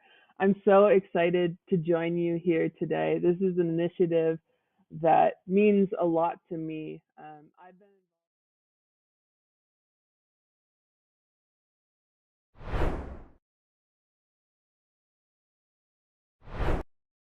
Welcome back as we're heading to split Greensboro's map pick after Keen snatched up theirs on Lotus. Super well done, and now I'm really excited to see the adjustments we see onto this not-so-new map. Yeah, changes that were made to it weren't very drastic at all, to be completely honest with you. It really just comes down to, the shortening of that little area, so you can't make that skill jump on top of B-Box anymore, kind of circumventing Sage's wall being there, and a few adjustments, of course, to B Hell as well as Rafters on A. So it's going to be a little bit different, but I don't think it's really subjectively changed split enough to change it from what it is, which is kind of a defender-sided beast. It's certainly helped a little bit because it's taken away a lot of 50-50s that you can get off the rip. But I'm sitting here, and we talked about it again just before, during the break. Like, is Raze still going to be viable here to get that hard intel into B Rafters from mid on offense when the boombot duration has been decreased in half? Like, you have 5 seconds instead of 10 seconds now. You're not going to be able to get a hard clear all the way through to B Rafters. So it's going to be interesting to see if a different duelist is played. Exactly. The fact that you no longer have that main piece of recon you'd use for Rafter. And now I'm thinking, do you go Neon? Do you go Jet, right? Because Neon can get some of those stuns in some of those similar corners where you might rely on Raze Paint Shell. But also, on the other hand, you've got, of course, a bunch of questions around, are you going to be running KJ or Cypher? Because both of them like this map quite a lot. And now that we've already seen Keen are comfortable on the Harbor, I doubt we're going to see it on this map. But there's still the question to be had of what kind of adjustments are they making outside of these adjustments that have come to the map and also these agents. I've seen some nasty cylindrical walls that do work and wonders on B site. I'm not really sure about A site here, but we talked about it. Ray's, of course, still going to be played by Hoshi, who also played it on Lotus. On the other side, actually, that's another great example as well. Subbing in a Fade, right? Because Sova was never really viable on this map. It was probably one of his worst maps in the rotation when he was out. Now you have the Prowlers to at least maybe clear out those angles that Ray's Boombot can't. Obviously, the duration still isn't long enough to be able to hard clear it, but if you push together as a team and you take a little bit of that space in mid, you'll be able to go ahead and at least clear out the easy angles that you can get on B Rafters, which we know is a huge fought for spot almost all the time on Split. If you are able to gain mid control, it becomes infinitely easier to win rounds. Exactly. The fact that this map is so mid-focused is going to be that point of contention. I think the Sky, this Breach, that double initiator combo is going to be really, really effective for UNC Greensboro. But Keen, we're seeing a lot of very different approaches, right? It doesn't look like they're necessarily going for that double initiator. They're opting for the KO instead of either the Breach or the Fade. And this Brimstone as well, I like it for CZI. I think that he's very strong on this map. But with the rest of the team, we're seeing the Yoru locked in for GS9. And we know he's no stranger to some aggressive duelists with the Phoenix last game. But it's still a really big question, right? Double duelists on Split. Run it down like it's ranked. Take dubs. I'm not used to seeing this. Obviously, you typically want to use that utility to kind of delay pushes on Split if you get hard reads on, you know, what your opponent is doing.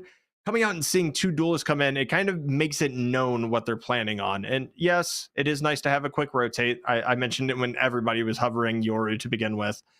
On Split, however, other than the flashes, I don't really see a lot of value out of his utility here. There's just not enough really counterplay to go unless you're just going to be flashing out and going absolutely crazy and TPing all the way down, of course, into essentially screens, right? Like on A, or, you know, TPing up into Rafters. I just don't really see the value out of it. Now, obviously, he was the top frag last game too, so he can do whatever he wants at this point. Sometimes as an IGL, you just have to go say, hey, GS9, go kill. Maybe that's the strat they're running right now. And that would be fun, is now Kenny already stepping up. Wasn't the chamber last time, swapped over the Jet, so still playing that aggressive main opper style as Ninja does flash out, but it doesn't manage to catch Ironic, so scary moment to be sure for the peaks out of Keen. But overall, just a little bit of mid contention to start things out. And one point I'm also a little interested in is whether or not Keen are going to have much success on retakes, considering the ease of execution for Greensboro for their site takes and retakes with their executes. But for Keen, it's a lot more varied and there's a lot more difficulty to be had, as Ninja will drop the knife, does get shot away, and now here comes the blind. It'll be a good start, but Kenny gets behind, snatches out Armando in the astral form, and grabs Tonguino as well. It's a couple of really big kills to start off this round. Ninja grabs the timing onto Ironic, and now it's just two members left on site. They're gonna get the plant off, but it seems that will be it, as the rest of the members are running forward for Keen, as these early duels working out for the members up in heaven, and it's just Hoshi. He's got 10 HP. He's gonna get peeked in this moment, and Kenny not spotting the initial read, but does pick up the 3K. And I mean, 4 people still alive, and we talked about, of course, Split being a little bit defender sided, right? But that's a masterful retake, and it's really just comes down to Kenny being able to swing behind 2 and be able to get value out of that Sheriff. Get the head tap. Okay, another one swings just to try to, you know, trade him out. It's not able to find it, and Kenny's able to get that value. They do get the plant down, so at least, you know, maybe they'll have some guns, some frenzies, some shields at least, to maybe not die to the Marshal like it's an operator in round number 2.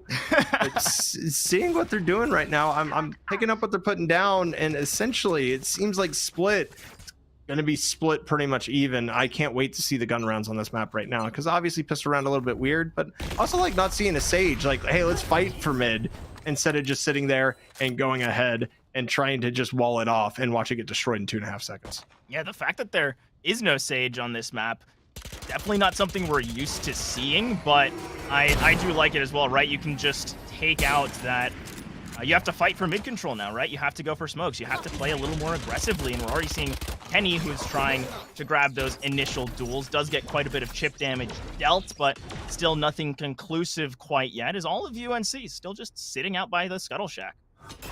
Yeah. I mean, they're sitting there in Crab Shack, not able to find much, and it comes down to, again, they were at least able to buy shields, and it was, of course, Ponguino who was able to grab shields, but falls to a second Marshall shot right in the chest, as that spike is now being watched like a hawk by Kenny. Two, of course, over on that left-hand side, going to try to get out. The smoke's going to be well-timed. It's going to be a small push here, and there it is. Here's the opportunity. Is Kenny going to be able to get away from this is the real question. The updraft, able to get him out. It's going to be some decent mid-control held down right now, but Ninja's going to be able to pull out one on the other side. Going for a second, not able to take down Hoshi, somehow just able to spray it down with the classic. Be able to find one, but Seaside trying to get value here. Going to turn on Ironic, trying to get a second one. Hoshi! Two with a classic, son? The fact that this round is so close is speaking wonders for Greensboro. Keen have just been taking these disadvantageous fights, and now it's all up to Kenny. This constant trickle not working out at all, as now Hoshi has a gun and has an option. Draft was grabbed up. He's trying to get this line up, and does pick up the Bulldog, goes for the tap, wants to stick this to half. We're going to see the peek out from Armando. Oh, and the timing is just off. Armando's position given away. Gets the tap, spots him around the side, can't find the shot, hopes to push him far enough back that this can just be a stick from half, and it nearly is, as the shoulder peek a little too late, and Keen barely scrape out that round. Kenny, oh my. Just the Giga Brain to get it half, put pressure on, push them through CT, and then be like, okay, yeah, I'm sticking it now. Don't have any cloud burst. Don't care. I'm just gonna stick it. Pros don't fake, apparently. That's beautiful to see coming out from Kenny. Now 6-0, by the way, as you can see the scoreboard. Absolute insanity coming out from him early, and I mean, the bonus round, we're going to see how it goes, but right now it just comes down to, once again, one of those small things that they're able to continue doing is this is actually a wicked setup right here. Do you have to use the Your decoy to be able to get that teleport up there? I don't think so, but my guess is the logic is if there's a quick push, they're going to spot someone sitting up there and expect it to be the clone, and then bada bing, bada boom, you hop out on top. Of course, GS9 gets spotted, and it will be a quick take for side of Greensboro onto this B site, and this bonus really just more of a scrappy half buy. I think there's a Bucky in the hands of one player, and now just trying to clear out what they can, maybe get a few exits and go down themselves, pick up that extra money. As headshot onto Ironic, immediately traded by Ninja, who drops the Spectre, and that should be just about it. Gemma all alone against the world.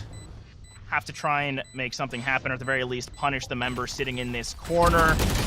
That'll be one, and Ponguino gets number 2 in response. Good round for Greensboro with the gun advantage.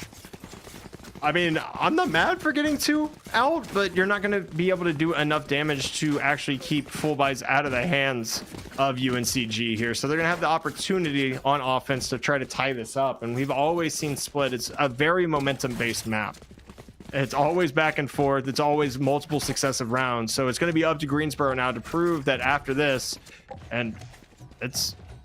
What is this scuffed buy? Did 2 people buy up on KU last time? It looks like they did. Yeah, Keen they going to be on Spectre, and yeah, they're going to be on the scuffed buy right there. It's going to be a little bit interesting as nothing is found, of course, with that Prowler, and I don't think that's ideal, of course, as we see a lot of pressure into A Raptors right now, and Armando has the swing with the Phantom, gets the headshot. The instant rotate is coming out right now, but Ninja's going to be able to be found as well. This is going to be A site pretty much taken, and it's just going to be, I believe, Gemma sitting there. Oh, Kenny. Okay, Kenny doesn't care about what they say, and it's going to be an instant rotate to B. They see Kenny, they know he's on fire, and they are rotating off of it. We're going to see the Showstopper as well, I think, used to try and catch Kenny. Instead, it's just going to be Bush starting that off, as Hoshi wants to get some value out of the Showstopper. Will eventually launch the big old rocket. Won't find anything for it. It's 2 members remaining. Oh, slow push out of this side. And we'll say this isn't the worst position for Keen to try and push back into, with Ironic posted up. They spotted out the turret, but the fact is they're going to win this opening duel. The stun on top of it, that fault line going to make life very, very difficult. Peek out with the turret.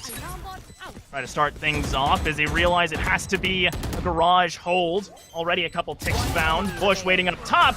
Good timing, and Hoshi with the second peek. Very controlled round for Greensboro. And Keen just scrappy buy after scrappy buy. You have to full save here. You don't have a choice. The Bladestorm obviously already been used as well for Kenny, so I'm looking at it like, hey, you're probably going to go down 3-0, and looking at the economy at UNCG, unless you full save here and you're able to pull something out, you might be looking at 4-0, to be completely honest with you, if you aren't able to match up rifles with rifles, just with the way this is starting to swing. And I'm liking the patience. I'm liking the grit and the will, honestly, out of Greensboro to fight mid as hard as they are right now. They're using breach utility there. They are using the fade utility there. They're getting the most out of their initiators right now. And I'm continue just looking at Keene University, and their sole initiator has gotten a couple frags at the beginning, but hasn't really found anything with their knife or their util to really be, that kind of stamp on it, as Hoshi's able to find Seaside once again, and that's going to be the smokes down, as Ninja is going to be able to find one with 25 HP and being taken out by Pongi now. Yeah, good response. Some nice aggression out of Ninja. Try and make a play. I think that's the only option you really have with this kind of game state, as Kenny does here. Satch from the side, gets the timing and picks up a Phantom, makes this round a bit scarier. Although this is going to be the long rotate back to B for UNC, but considering their Astra is just stuck here all the way back, it is going to force Gemma to have to watch behind herself, and Armando knows. Got the timing, just going to grab that kill. It's Kenny against the world, and it looks like is just opting for a save here. Not going to go for anything too crazy. Might try and get an extra exit or two, especially onto Armando, already having an inkling on that position. Gets the timing, gets the headshot, and now there's a real opportunity off of that kill. So a few seconds, gets spotted by the turret, has to try and pick where to get the fight, runs right into Paunguino, and it's 3 up for Greensboro. But that save, a little dangerous out of Keene. Yeah, I mean, they look good with it, and that's all you really can do on a full save. You got it coming in. It's going to be a full buy versus a full buy. So definitely excited to see the first real and true rifle round that we're going to have here. Kenny is feeling at home on Jet on Split. But the difference so far in this game has really been the initiator's ability to set their team up for success, especially within that fighting for mid. You grab that mid control, you're able to play through, you can feel out, get picks on both B and A, and just decide where to go afterwards. And unfortunately, GS19 not finding any value out of that URU yet.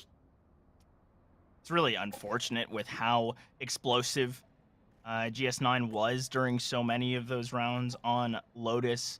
Of course, Phoenix, slightly different play style, but they both like to get in there, get aggressive with their flashes. Recalling my bot. But one thing I am going to say in favor of Keene, this is about how Lotus started as well, right? They pick up the pistol, and then Greensboro gets all of the rounds following the first gun round. They took a timeout after round 6 and completely turned the game around. So wouldn't be surprised if maybe a similar call is taken here, as we do see the null command dropped. So that at the very least will slow down this pressure from mid, force Greensboro to step back, and means a lot of time just wasted off the get-go. Yeah, I mean, but you also have, of course, the astral wall, as well as not only the fault line, but you also have the rolling thunder here. So this aggression should definitely be able to be found. There is the cosmic divide coming out right now, and there is the execute onto site, of course, led out by that rolling thunder, and Bush here just playing the dirty lurk with Killjoy, and as actually able to get through everybody. This is absolutely disgusting. Just the backstabbing that is about to happen right now, as Hoshi's able to get one through the wall, and Bush just being so patient, letting one pass and knowing that everybody else is here, as Ironic finds, of course, GS19 or GS9 once again. Kenny's going to be found. Hoshi and Bush is just like, hey, peekaboo, I've been behind you the whole time. What's good? It's going to be 4-2, and I think this is the point where we're going to see Keene call another timeout just to try to get their bearings back on them, because they're on a save. You're obviously going to go ahead, go through, and try to really strat for next round, right? Next round should be a full buy round. It should be something where you can get a cohesive strategy together. But right now, there is nothing that is stopping UNC Greensboro from just taking over mid every round. And if you're going to continue to allow that to happen, it's going to be tough sledding ahead for you on Split. And already seeing a couple differences just in the immediate approach. Kenny moving towards that A site. Looks like Seaside might be trying to play out of mid, and I was just thinking one of the only real stalling tactics you have for Keen is that Molotov from the Brimstone, and of course his smokes as well. So maybe that's a way that they try and gain a little bit more of that mid focus, because it has been a constant weak spot. We saw that super lurk from Bush because Keen could never get complete control out of mid, and of course we did see a couple big ultimates used in the Rolling Thunder and the Great Divide, but there was such coordination. It was such a clean round. All 5 stayed up for Greensboro, and that was, I think, one of the main advantages of their comp, is that it's pretty straightforward if you've practiced before, right? If you've practiced this kind of setup where you know where the fault lines or the Rolling Thunder is going to go, you know exactly what nades are going to be dropping. So I think that for Keen, they've either got to find a way to disrupt that really beautiful set piece or be able to just get some value out of their utilities. Right now, knife shot down, so no extra info gained out of this KO. The Sheriff going to be found, or not much found at all, as Hoshi will get 2 back. Ninja, sure, with the trade, but it's not going to be enough to do much. Does slow down the round, though, and I think that's what Keen are really looking for.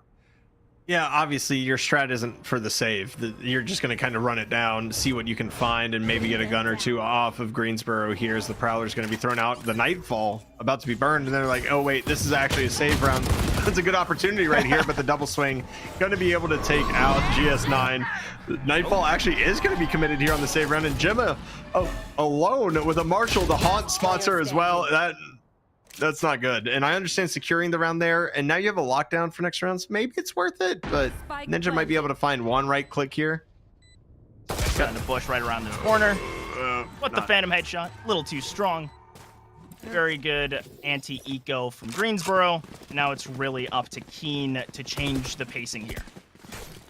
And that's my question, of course, because we're going to see Kenny, and here's the answer that they're going to have, right? Kenny's going to use the Blade Storm this round, and regardless of what happens, I'm assuming he's going to buy an op just to slow down this mid push, right? He's going to be aggressive. He's going to be the one peeking out of course, just essentially mid and connector and seeing what they can find out of it. He's slowed down drastically, though. I don't think Kenny's gotten a pick in about 3 or 4 rounds, and he started out hot. It's going to be up to this Blade Store to get that utility and that value as they are pushing deep into this, and that's a great swing by Seaside as well, just to keep Kenny hidden just for the slightest bit. Yeah, that's a massive kill on the Prowler. It does seem that Ironic knows something's going on mid, but can't confirm, as the Showstopper is going to be committed to clear out. It's attempted to use to clear out ramp, but goes a little bit wide.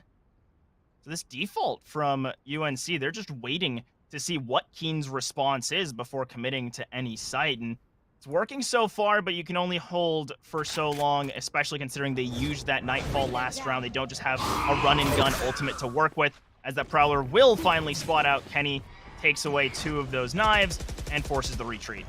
And guess what site is giving up again right now? Oh my, Kenny. Okay, whatever. It's not giving up just yet. Kenny has something to say about it. The updraft Blade Storm shot right there. Armando is going to be found by Ninja as well. The lurk is going to be shut down. Everybody knows that there was a ton of mid presence, so the split out is going to be coming right now. They're going to be heading towards the B site. There is the Killjoy turret set up as well to be ready to swing this. Bonguino not going to be able to find much. Kenny is just being a menace to society right now, smoking off main, waiting for the turret to make contact. They find it. The Haunt is going to spot him, however, so they know he's heaven as they swing this with 15 seconds to go. And almost got the second. I wanted to let that Blade Storm do its magic, but Ironic manages to get one back. Not let this be a flawless for Keen, and some really good patience by Keen. They grabbed the space they wanted. They knew UNC was on this deep default and punished them for it. That deep default, though, you do have to realize that you're burning essentially all 3 of Brimstone's smokes on it. I mean, the round is, what, 1 minute and 40 seconds? So that means you're committed to going ahead and fighting every other site. If you were going to play this mid this aggressively, and, okay, color me a caster being wrong again, right? Kenny is actually not opting for the op. He's going to go ahead and get a Vandal on this round, but we're going to see basically the same setup once again. A couple people swinging. Kenny taking another off angle, not going to be spotted, thanks to the help from Seaside. And a little bit more space being taken up mid right now, and this is just filthy. The flash come out, not going to hit Kenny. Here comes the incendiary just to stall some time, and we have 2 people literally sitting on the opposite sides of the boxes. It's one of those scary moments as the peek out comes through. It's a trade in mid, and Seasai makes it more than that in favor of Keen. Has just 2 members left standing for the side of Greensboro, but it is a little bit more even as DS9 will spot out Bush in this moment. Does want to try and drop the flash. Instead just drops the body double. Armando actually grabbing Seasai. That's a very big kill. It's somehow to a 2v2. Both lockdowns are available. This is a scary moment, I think, for either squad. As teleport's going to be dropped on the A site, give him some options. The lockdown is committed, and this will be the rotate coming out of Keen. The rotate should be strong here. Of course, we're going to see the Astral Clouds come up, and sitting here watching this Killjoy, not going to be able to spot anybody with a lockdown on the attacker side. The defender side one's still available, and there is GS9 able to find one. Now Armando gonna be able to find GS9. A little bit of chip damage done, but not much. But the defuse, the onus is on them to make this happen, and the jump peaks, I believe, are gonna stop this for the most part, unless they hit the shot of their lives right here. We're gonna wait for it to happen. Continue swinging. Not much oh, you're just playing with your food at this point. This is evil. This is absolutely rude. And then now he's fed up with it. He goes for the half stick, but Armando realizes the time is ticked. I've done my job, and I'll pick up an even half for the Spartans. Really, really interesting round. I mean, it was so dynamic, and the fact that Bush and Armando were able to bring it back to a 2v2, so impressive. It was extremely expressive. Honestly, it was just great positioning by both of them, right? Being able to go ahead, take the mid fight, eliminate one. They really isolated their 1v1s extremely well, but we have to talk about Armando as well, just having that lurk up the A site initially and being able to take that fight with Ninja. I believe that fight has happened 3 or 4 times. I'm going to be completely honest with you, and it continues to seem to happen as the Haunt's going to be spotted. The spray down's going to be coming on Seasai once again, and right now all of this smoke's going to be committed B, but Hoshi and Bush being able to find some, but Ninja's still alive over here on the A site, going to push them back just a little bit, and this is just going to be, once again, the mid is going to be gone, and it's looking like this is going to be a B rush, and they're going to be running right into Bush's. Almost all that utility is Kenny is basically isolated here, and you have to get some value. Not going to find any when Ironic is swinging like that. Oh, it's so unfortunate, and no opportunity to use the orbital strike. Ninja will grab a kill onto Armando with the lurk, so makes this at least a bit more playable. It's 2v3.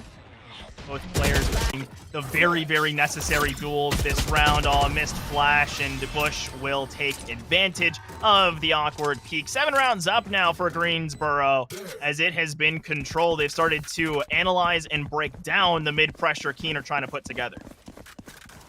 But the mid-pressure isn't mid-pressure. The mid-pressure is stall tactics, because you don't have anything to actually continually slow them down. So I would like to see the smokes maybe combined with the Killjoy turret there. Have the Killjoy maybe play B Heaven over here on Raptors. Just kind of see what you can get and keep that thing alive for as long as you can, just to kind of just delay it out. You still have those nanoswarms available as well, and I understand playing your utility on site is a KJ's bread and butter, right? But when you have a team that is abusing the mid this hard, it's very hard to just kind of sit there and let it continue to go idly by, especially when Kenny is just out here wide swinging for his life trying to delay this push. It's going to be a good, of course, Molly out from the KO just to delay it a little bit, but look at all of this pressure already going towards the A site. And Seasai is going to be on the wrong side of the vents. Good lurk up by Hoshi following the boom bot, and this is just going to be a quick run onto A site. Everyone for Keen already leaning towards B, realizing they have to rotate at this moment. But ever since that timeout, right, Keen gets one, they respond, they adjust to some of the mid-pressure Greensboro was putting together, but that stall getting read so well by Greensboro that now it feels Keen has no options, and they're not making any for themselves either. I mean, it's harder and harder to make options for yourself, of course, when you're sitting on an eco and, you know, you get peaked like that. Ninja does have a Phantom here. I would like to see him probably save this in the 1v4. Might be getting a little greedy looking for exit frags here, and there is everything in the kitchen sink being dumped on him. The concuss, the haunt, You have the other star coming out right there, plus the suck. And it's just, this is bullying right now. And this is what happens when you get overzealous. Everybody jumping down. Ponguino actually going to pick up the Bucky that was dropped by one of the members of Keene University. So I believe it was Caesar had that Bucky. It was dropped whenever they peeked in. They're like, you know what? I'm going to torment you with a shotgun to the face. I get the idea for Ninja, a little morale, get a gun out of their hands, but there's so much money. It's not like it's going to make an impact because this is last round anyway, so I'd rather see them just be able to make sure everyone has full util and is as comfortable as possible, maybe a couple extra upgraded pistols if they want them. Instead, this is their last round on defense. Try and get this to an 8-4 half, unless they want the 9-3 curse to try and bring it back, but still with how good UNC Greensboro have looked so far on split, it's hard to see a way for Keene to bring this one back, but hey, miracles happen and it's always possible. And it's split, man. Anything can happen at this point. The Nightfall going to be committed. Not going to find anything, but the Rolling Thunder is. So it's a great job, of course. I mean, 3 ults getting dropped instantly. Now you have to worry about the counter ults. Here's the first one trying to deny the plant and give everybody time to regroup, albeit this plant is going to be on the opposite side. Here's the Defender Killjoy being, Lockdown being dropped as well as this is here.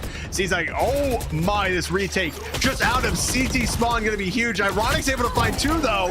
The spray down by Gemma is going to be able to be found, and here is Ponguino going to be sprayed through the box. That is a tight and very tidy execute. Great retake coming out from Keene to get themselves a little bit of momentum. But at this point, I gotta ask you, would you have rather seen the 9-3 curse than the 4-8?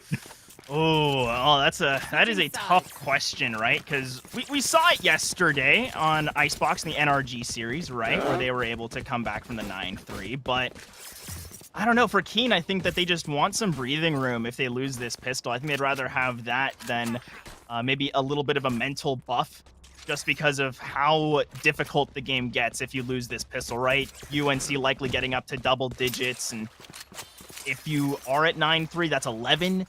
You put the fate of the game on that first gun round, so incredibly scary. So I think Keene just want to try and give themselves as good of an opportunity to play for the win, not for the tie. Yeah, I mean, that's the good measured response, but it's not the hype response, you know? True. Sorry, my bad. I should have just said 9-3 curse, give it to me, baby! Yeah, that's right. That's the analytical response. That is the good mind response, as, of course, this 0 point, not going to find anything either, and kind of comes down to one of those things where Ninja's just going to wide swing this. I mean, it's going to be a good blind as everybody just piles through this right now, top of the Yoru clone as well. And oh my, the bullying is happening right now as you get the suck combined, of course, with the C's. That is massive, but they're not able to get any value out of it. So while a lot of util is dumped and they have the read over on this rotate pretty hard as the alarm bot's going to be triggered, it's going to be up to Bush to find one. Going to be able to pick off Gemma. So that's going to be a little bit nice as Seaside as well getting hit by that fault line as they rotate over. It's been read out pretty well by UNCG, and it's really going to be up to them right now to be able to try to bring something out of this round, and Armando's saying no. And right there, it felt like Ninja was trying to sell the fake, but you can't die if you're selling the fake, right? You drop the util, you step away, and Ironic's still able to anchor very well, and now the response in from Hoshi as well back in Garage. Seaside, nice precise kill. But it is just going to be a 1v3 to try and mount this comeback for Keene. First duel going to be right up against Bush. And the one tap is present. Super well done. Lots of duels won for UNC as they are threatening double digits. Threatening and, I mean, theoretically should achieve double digits here. It's going to have to be something of a miracle here with a shorty, a sheriff, and 3 classics, no shields, nothing else there. Obviously, the plant was not able to go down, so you're not able to even secure those extra $300 to maybe pick up shields and maybe make a bit of a difference here. 5 Spectres, very classic anti-eco coming out from UNCG right now. I've seen a mix of just about everything under the sun on split, as well as, you know, with the current Mando with Stingers being the way they are, even at $1,100 you can find great value out of them, as this is just going to be a run it down mid scenario right now. Look at Kenny with the shorty trying to do some damage. You're going to be able to find anything. Oh, just dash in and take it. Oh, not able to find it on Armando. I believed. I saw the angle. I saw the clip. I believed for a moment that Kenny had a new TikTok to post, but instead does just go down in flames. Ironic and Armando getting a kill apiece out of mid. It's just up to Seasai, as this is going to be the collapse of Flawless with a 3K for Armando. It's just a great execute, a great anti-eco, right? They read out the initial pressure. KU loses one. They all rush up mid, and they're just patient. They play their game, and there was an opportunity there where Kenny gets the Spectre and maybe does a little something. Unfortunately, we didn't get to see it today. So we're gonna see what KU can be on this buy round, of course, versus the 5 Stingers that were carried, or I'm sorry, the 5 Spectres that were carried over from last round for UNCG. So they did a great job, obviously, having a Flawless in that scenario as well. It just seems like we're not trading utility or trading each other as much as they were on Lotus. And I think that's kind of where this dichotomy has been in this matchup so far. And the kind of big difference that you're seeing. UNCG is much more comfortable on this map than it shows. Yeah, and I'm feeling that it's really this Yoru that's going to need to find some value, and Hoshi just shuts him down right off the bat. Sure, Gemma gets the immediate trade, but this duelist just has not been grabbing that much space, hasn't been finding the opportunities that KU really need to make this composition work, as it seems they've been best when they're able to follow that clone in. As Armando grabs Gemma, it's just the 3 remaining members on A site for Keen. Of course, they have a temporary numbers advantage, but the longer they wait, the longer it allows for this rotate to come through. Bush going to be the first point of contact, unless Ironic makes it up fences. Now it's all even. They still have yet to clear site. There's still the option for them to go all the way back to B site. Have to watch for Ironic here, though, who's just waiting for some noise, waiting for some commitment, as the rest of the team are starting to close the trap onto their opponents. And Armando's the first one to find it, and will just get a 1-for-1. The quick rotate onto B, as UNC have to respond. They're going to have to respond by a retake with, I mean, some decent utility in hand, right? Most of your health as well. We're looking at, of course, Ironic. Looks like they broke their ankles, only hit 81. Actually hasn't taken any shield damage somehow. That's weird. Haven't seen that one too often, unless they just broke their ankles off the original part of the round. As the Haunt spots Kenny out. Here comes the C's, looking to maybe get C's. C's, that would be, Jesus, these names are killing me right now. The fault line going to come through as well. There's the swing Seaside down to 18 HP. Luckily enough, able to get the kill onto Ironic. Going to find, but there is the trade. And finally, we see a little bit of life out of Keen. But you have to remember, that was against 5 Spectres. They lost 4 rifles that round, and it's going to be a scuffed buy versus an absolute atomic full buy coming out from UNC Greensboro. Yeah, now I'm wondering, obviously, it looks like Keen are opting to buy down here, give themselves as close to a true gun round as possible. But is there ever the question of, do we just try and half buy here to give us a full gun round on, assuming we lose it on 11? Or is that just playing for the loss in a way? I believe you go full gun round on 11 versus doing the force, just for the sheer fact that it becomes that much more difficult. Each round just adds that additional modium of pressure, right? Like, it could be milligrams at a time, but at some point the straw still breaks the camel's back, right? And it just comes down to that point where it's better to have 6 to 10 and then 6 to 11 if you lose the gun round than what you're looking at right now. The jump spot going to be there, and Ninja just kind of in no man's land is somehow able to get away in mid. I like what I'm seeing, a little bit of default, a little bit of tempered aggression, but Ironic, and of course, I mean, it's been a great job from this UNCG Killjoy so far, as Ironic is going to be able to find Kenny with a Bulldog, and it's just damage done on top of damage done right now. I think that was one of the rifles now also off the table from Keen. Still going to be a little weak on that buy, as Hoshi hears a bunch of players running, but does have that showstopper if we see any sort of rush shenanigans. So scared for Keen sitting on the other side of Garage, as the knife gets dropped, doesn't spot Hoshi sitting behind this main pillar. Now here comes the commit. All 4 members are here. The showstopper's out, and it's 2 up, and the teleport down will answer back. But GS9 only 5 HP. Sure, he gets the flash, but Ironic gets the kill, and we see 11 up, and KU's econ is in shambles. Yeah, you forced, you lost, and good luck. You're gonna have a timeout. You're playing for 12 now, and that's why I don't really like the force, right? You can play for 11, but you can go into the round with full guns, full util, feel a little bit confident, get a game plan, call that timeout beforehand, and just get everything prepped up, try to get everything ready to go. Now they're calling a timeout. They're essentially on a scuffed buy once again. You have to debate during this minute, Are we going to force? Are we going to save? Are we going to, go with a scuff by with a couple specters, maybe a stinger and a vandal out of the hands? Like, it's just, you're spending time having to debate about this now, where you could have just taken the L, played for 11, and had full util right now. Or you carry over that one rifle. Maybe you get a couple of those stingers. You try and scrap it out with a rush up to ramp, something along those lines. Change up that tempo, because it's been so back and forth, play for mid for so much of this game, that throwing a rush in or something more aggressive could be the option they need, especially to try and enable GS9, who's just been so shut down and pretty muted this game. I think that there's just a lot of better options, as you said, going for that save, loss, play for 11 means you have a little more breathing room. Also, if you start to streak, it means one loss isn't the game, right? Yep, that's exactly it. And we're seeing the full save coming out, right? Or no? I mean, Cizai going to go ahead and get out. We're seeing. I don't know about this.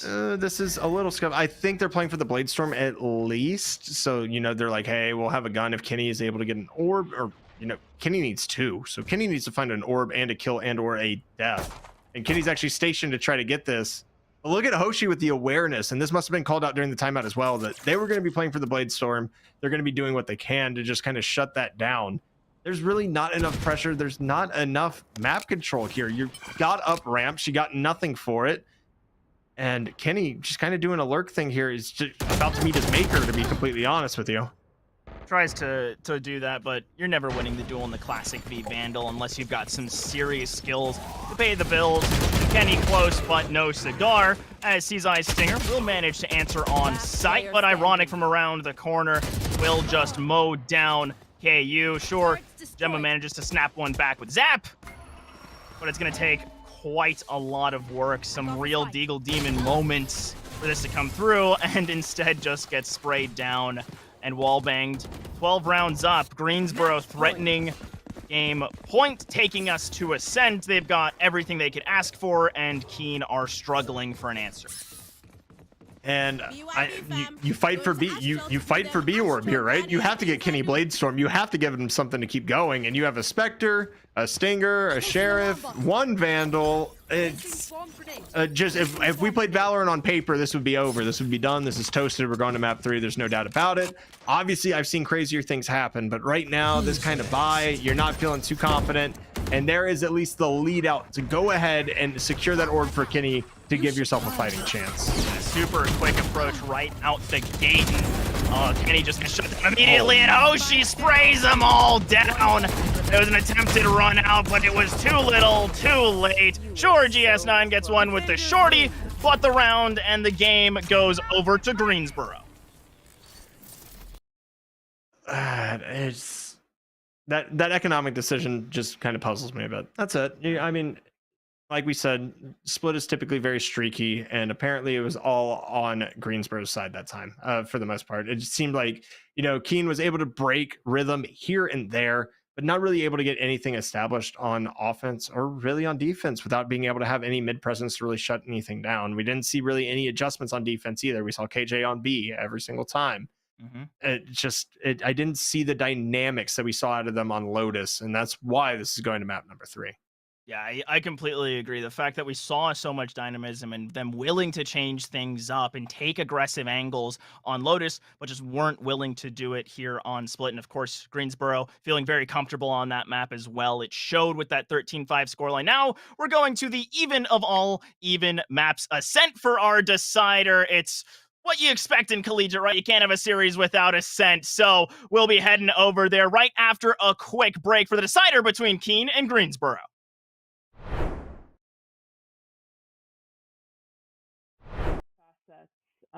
And when I started, I was often the only woman in the room. There were no women competitions. There were no other women on co-ed teams or women's teams. And that obviously has changed drastically over the most recent couple of years. Initiatives like this are so meaningful to getting more women involved and giving them a stepping stone to join those tier 1 leagues, to join co-ed teams, mixed teams, and hopefully become the best in the world. So I came to join today to just tell you a little bit about my journey, hopefully inspire you, whether you want to go down the path of being a professional gamer or a content creator, or you want to work in the industry. There's so many different options, and I wanted to share a little bit about my story with you. So first off, I'm actually at Valorant Champions in Istanbul right now. The match is happening like just behind the door from me, so you might even hear some of the crowd noise going hype. The crowd is obviously cheering for Fnatic. Actually, I just heard a loud cheer right now, so something epic might have just happened. But so apologies if you hear that background noise, but it's all part of the vibe. It's all part of just being in esports, living and breathing esports. My journey actually started just as a player. I was a multi-sport varsity athlete in high school. Tore my MCL, was out on an injury, and then I found esports. My brother would have his friends over, and I didn't want my brother to be better than me at anything, and I just started playing. And this was actually Counter-Strike. Valorant wasn't out at the time, of course. And turns out that I was pretty decent at it, and so started playing more and more and more. Found some teammates, traveled down to the CPL, which is like the top tournament at the time. Thought after winning a bunch of tournaments in the Milwaukee area that we would come in and do really well. Turns out we were terrible, and we finished dead last. Lost to a Finnish team that was one of the best in the world. But it only motivated me to be a better player. So I kept competing. Eventually, I made it onto some of the top teams. I was in co-ed teams, played in ESEA Invite, which is now the equivalent of ESL Pro League, and also played on some co-ed teams. Played with teammates like Miss Harvey, Potter, who is now the coach of Evil Geniuses, Alice Liu, that played with Complexity's Valorant team. Some of the things that I learned in my competing journey, it's not just about my physical skill in the game, not just how quick you could react to something, but communication, teamwork. These things are so important. At Valorant Champions right now, I get the opportunity to listen into the teams and listen to their communication. It's amazing how they refine their craft and refine how they communicate with their teammates. It's something so fascinating. So I encourage you, one of the things I like to tell up and coming players is record your team's comms and listen back. Did you give the right calls? Could you have done better calls? Those calls have been shorter and more precise? Those are some of the things I learned as a player. Throughout that playing journey, one of the highlights was in 2012 when I traveled to Paris and competed in the Esports World Cup, which was the top tournament for women at the time. And we came in and we won the World Championship, which was so exciting. It's so amazing to play in front of crowds of thousands of people. They were cheering against us because we were playing against a European team and we were an American team. But that feeling is just like unlike anything else when you can raise that trophy and they play the national anthem of your country. I hope many of you playing in this competition will get to experience some of that one day. It's truly an honor. Some of the other things besides competing and winning trophies, I played in 250 tournaments over the years. I believe that's the most for any woman. It's hard to keep track in the early days, but beyond competing, I work in the industry. So I'm a vice president at Dignitas. It's one of the oldest operating esports teams. We had for many years one of the top women's teams in the world. I also founded a women's initiative called Radiant and operate women's esports tournaments just like this. And I've realized how important that is. A lot of people will ask, why do the women need their own tournament? Why can't they just play with the guys? And my response back is, if you look at a game like Valorant,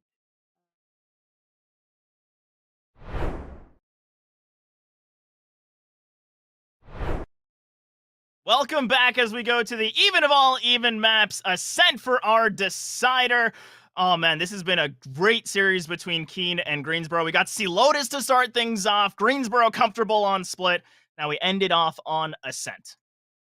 Ascent is the closest thing to checkers we have. Like I said, it's pretty much a solved map. We're going to see, if we don't see mirror comps, I'll be extremely surprised. You're going to see your KJ Jet combo. It's the classic now that Chamber is out of the meta, of course. You're probably going to see an Omen here just because Paranoia is extremely strong on retake.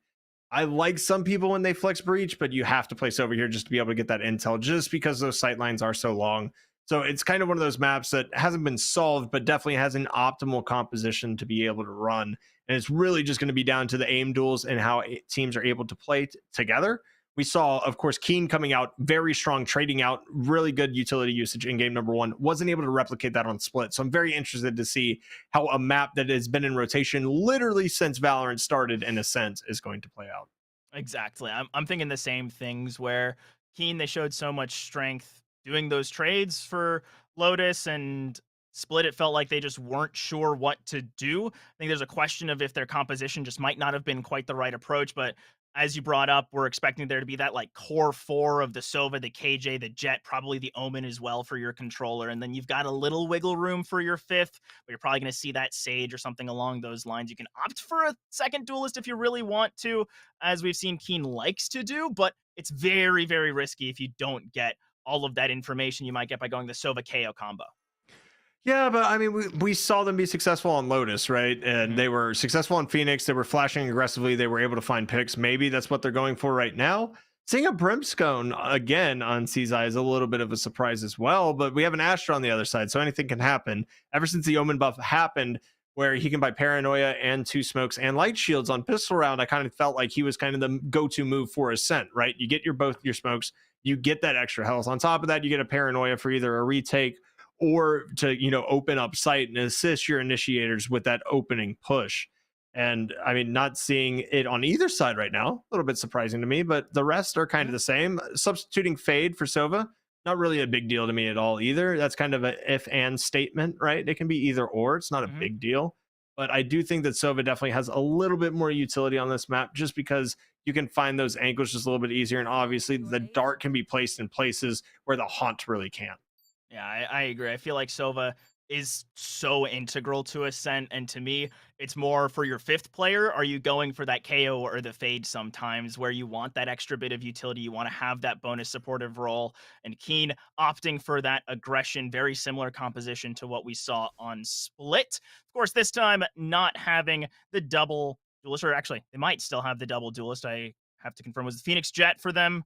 Yeah, locked in. Yeah, so they are still going for the double duelist, but still sticking to having that one initiator in the Fade. I'm really interested to see how they use this. I really like, of course, Jet, her ability to sit out in mid, take that control in Phoenix. He can rotate between A and B site, get aggressive out of the main. So it gives them some versatility there. But with Greensboro going to be the one starting on attack, they had that select for having more rounds won throughout the series. They're going to be the ones controlling the tempo from the start, and we saw how good they can be when they get rolling. We've seen how good they can be when they get rolling, but also I want to talk about the flexibility right now for UNCG. Hoshi played Raze the first 2 maps, now switched over to Killjoy. Bush has played Chamber, Jet, and Killjoy. And now we're going to see Poningo, of course, heading back on KO, so that's not really a surprise. But Ironic on Fade last time, now on Sova. So, they're being able to switch their roles, whereas we've seen Kenny in that primary opera stance, obviously Chamber on Lotus, and then from there going here as that 0 point gonna spot Kenny as the dash is burned to start out this round. And Ironic going to be using this drone to try to clear out mid. They're going to be able to find anything is a question, and Ninja's actually going to find Bush, so that's a good opening pick right there for KU to maybe open something up. And they know that the alarm bot is placed down on ramp, so this is going to be interesting just to kind of see as they lurk up into tree if they're going to continue to push this, because they are very aware that at least someone is there. Oh man, Armando has already stepped so far forward. Goes for the astral form right in the middle of sight. I think it's going to be pretty safe. Doesn't peek into logs, as of course there's a KJ turret waiting, and will indicate this is going to be a B hit as DS9 throws out the curveball, and Ironic's going to be caught by the crossfire, but Armando turns around from sight and snatches 2 back at a market. So well done, and with Gemma getting shut down at a boathouse, it's 2 members left on the rotate and a numbers advantage for Greensboro. It is important, of course, to have this haunt online. So the whole idea right now is just avoid the 0 point at all costs. You cannot have this throw out and go ahead and tag you with it, as Ninja just going to spam through that door, try to find one. Found a little chip damage on the turret, but the turret is going to spot, and there is some good swings once again. Flash not going to find anything, as Ninja is just fighting a war right now, and Kenny really isn't able to support except for wallbang. So I feel like in a 3v2, you either have to play together or you have to isolate ones. They're not really being effective at doing either right now, as there is the Haunt coming out, not able to get any value out of that, and Armando is just like, hey, I'm going to rat in my smoke, be able to find a third after I opened up site entirely basically solo, and it is a lead starting off for UNCG once again. And it's all Armando, right? Yeah. Is willing to just walk up into site, just dry peek through, realizing that there's a lot of pressure mid, so there shouldn't be anyone holding site aggressively. Uses the astral form as well in such a ballsy position. And then the swing out was so massive, just completely decimates the setup Keen wanted. And sure, Gemma was still sitting back, but there's nothing you can really do, as Tether use is going to be enough to find Bush, and that little in and out will be huge for KU trying to start this round. I mean, you got a gun off of somebody. I mean, it's a start. Obviously, it's tough sledding ahead on the eco round versus the anti-eco, as Armando's just going to find one spraying through the smoke, and we have the frenzy in hand right now for Kenny. Do they get checked? They don't, but Hoshi's able to get the flick back to it, as Sans just trying to do everything they can right now. Right clicks coming in, and that is the precise gunplay you love to see out of Valorant. Hoshi with the full-on running gun in. Oh, Cesai, I'm sorry for your loss. That is a triple swing right in the face, and Hoshi's looking for more right now. Still has all of their shield, all of their health, and they're going to be able to drop it down. And that's a solid anti-eco. Of course, the C's combo at the very start was a good start. Unfortunately, not able to collapse that into any momentum. And now Kenny, after buying that frenzy, has to offer light shields right here against Spectres, which in my opinion is a little bit dangerous at times, because Spectre is really known for getting that decent chip damage in just for those shoulder peaks. It's so scary, because now you're really at risk of getting headshot, and then, you know, one hit to the chest, one hit to the legs, and you're down. Whereas you have a little bit more room to work with, a little more time to try and make something work. Is Sans getting caught by that knife, and it's going to be a good bit of early info at the very least, knowing there's some aggression towards a site, and this is just going to be side of Greensboro trying to play out of mid, and there's no one here for Keen to contest it. Bush, with just his sheriff pushing up forward, wants to get that one-tap headshot, is on the other side. Ninja manages to spot on the spike, and it is that one tap for Bush. Will be able to pick up a gun, but the rest of the team is falling in the meantime, as all of Keen are starting to collapse around this spike, with Hoshi all alone here in tree. Gemma just needs to find the timing, grabs it well, and a very clean bonus up for Keen. Yeah, it's a great rifle round there against, of course, the more eco-focused Spectres, but it's going to be our first full gun round minus Cesai, who's going to be looking at light shields and a classic, so they could potentially buy more of course, their utility, which is extremely important as a lone smoker on the map. I mean, you could theoretically have Phoenix buy them, but is that really a proposition you already want to start off at? And it's going to be, they're just baiting me at this point. Yeah, they are bought. So Ninja's actually going to be able to buy Cesai. He's going to be able to grab full shields, and they're going to go for it all the way. We're going to have our first real gun round of the match right here. And Kenny being aggressive over here by Tree. And Ninja with the swing out from mid does not care about any kind of pressure, because it's smoked. It's a beautiful execute right there in between the members of Keen to pick off one to start off this round. This is more of the Keen that we saw on Lotus, where they're willing to play together, get these little in and out moments with their utility. Is Armando going to get traded out by Cesai? Still the numbers advantage for Keen, but they're getting back to form. They look a lot more comfortable here on Ascent than they did on Split. And it's always so weird to me seeing that, because essentially Split is just a smaller Ascent, right? Like the maps are very similar when it comes down to it. Little less gimmicks, of course, with just the doors. Is Hoshi actually going to open up? Why are we seeing entrances by controllers and sentinels instead of trying to use your duelist to go ahead and get on site? It's just one of those things that's confusing me just a little bit. We see the duelist going main, getting picked off. Why don't you use that utility, share some, and have your duelist center for you? You might get on site a little bit easier. Very true. If you play the KJ like a duelist, peek with your turret, treat it like a fake flash. There's so many ways in. Is now GS9, he's going to use that flash to step on in. They're ignoring the turret, they're finding the shots, and it's a clean retake for all 3 members of Keen as Gemma will pick up that defuse. And I mean, Gemma is obviously the person he needs to go to for the sheer fact that, hey, that lockdown, it's now 8 points, not 7 points. So you have to be sure to feed it. It's not as easily attainable. Obviously, with the chamber nerfs, it's a little bit easier to get on site at times. So I think it's very vital to go ahead. And I think what they did was good for the balance of the game, at least, because we were seeing KJ kind of used and abused just about everywhere in Pro Valorant. In a college Valorant, as soon as chamber got nerfed, KJ just made her strong resurgence in. We continue seeing this right now. I like that little cheeky turret spot as well, but it's going to be the eco coming out. Couple rifles, couple specters, and a bulldog for Ironic, who has done a lot of damage with it. It's looking like they're going to run down B. All right, and there's the null command as well. The Sovidart going to be able to tag 1 with that recon bolt. Very beautiful right there. And Ninja is isolated on backside already. Luckily, somebody playing in Boathouse with them, but it's them versus 4. And this is just tough sledding ahead, honestly. Didn't realize there was an extra push from Bush. And that means numbers advantage right now for UNC. They opted for the Force, the riskier option, all things considered, and it's working out for them off the back of that null command. Is Gemma gonna have to be the one out of market to try and start this retake. Hoshi already posted up on the side, but with Cizai able to grab Bush, brings us back to even footing, and Onguino gonna send it right back to an advantage for the Spartans as he shoots down Gemma. They're just waiting in this moment. That's going to be the orbital strike. Use clear a little space on site. Now Ponguino taken down, but Hoshi out of the smoke brings this force back for UNC.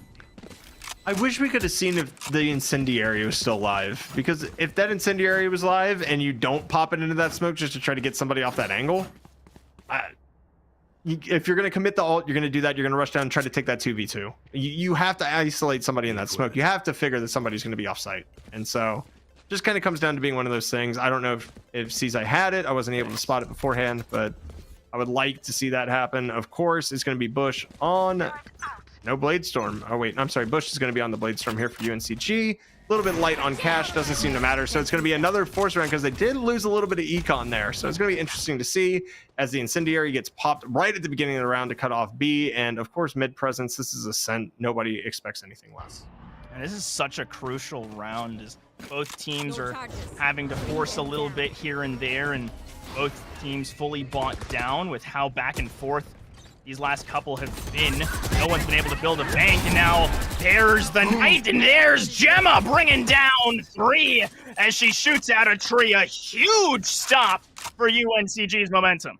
How does she find 3 there through a smoke and nobody is able to trade it out? That is wild, as Armando is going to go ahead and smoke off mid here and just try to get them something.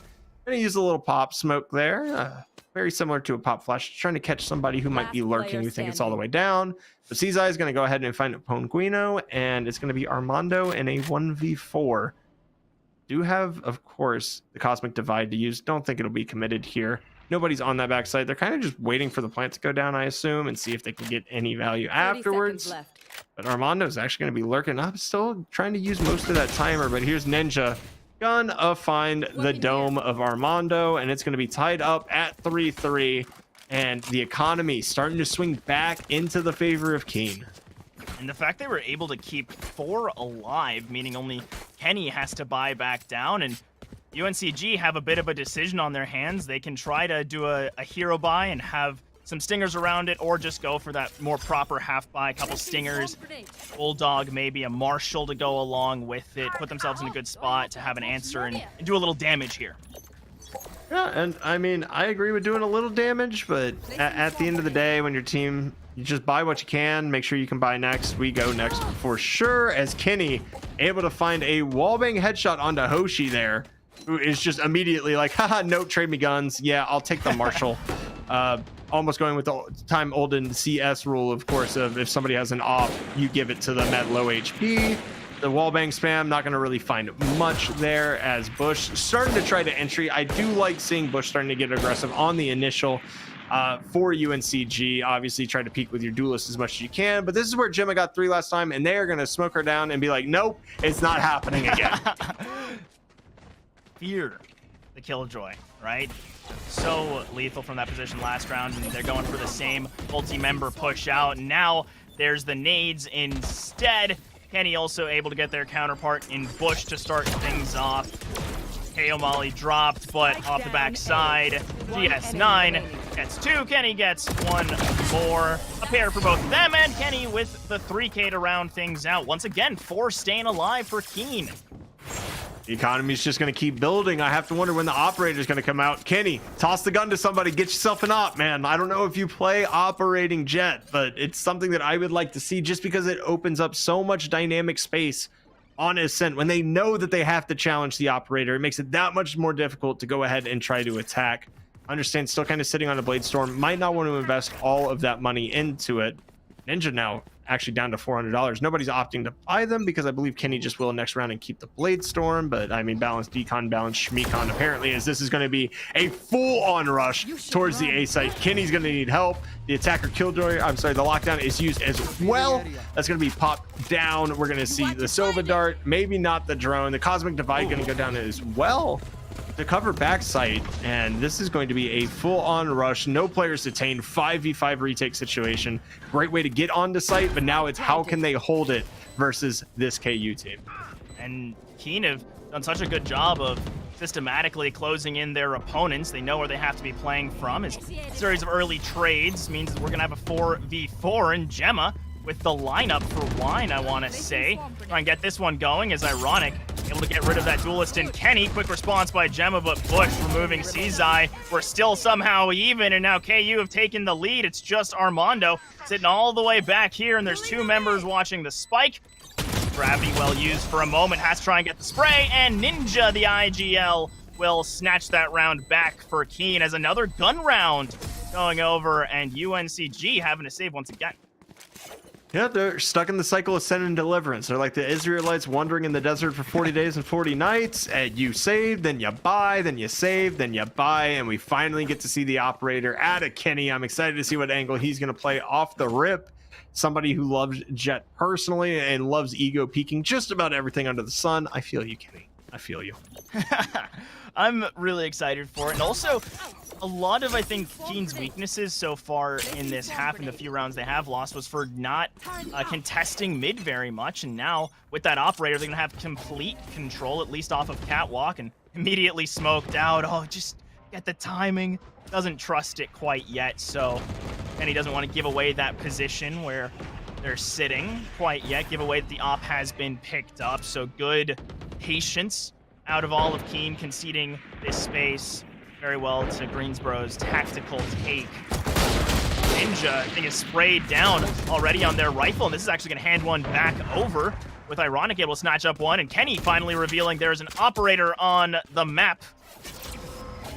3v4, decent guns up, but not if you run right into the crosshair of GS9. Sands doing so much work, and it's just Ironic who picked the first frag of this round, and now may be the last. He's going to peek out of the smoke and runs into the shorty of Cizai.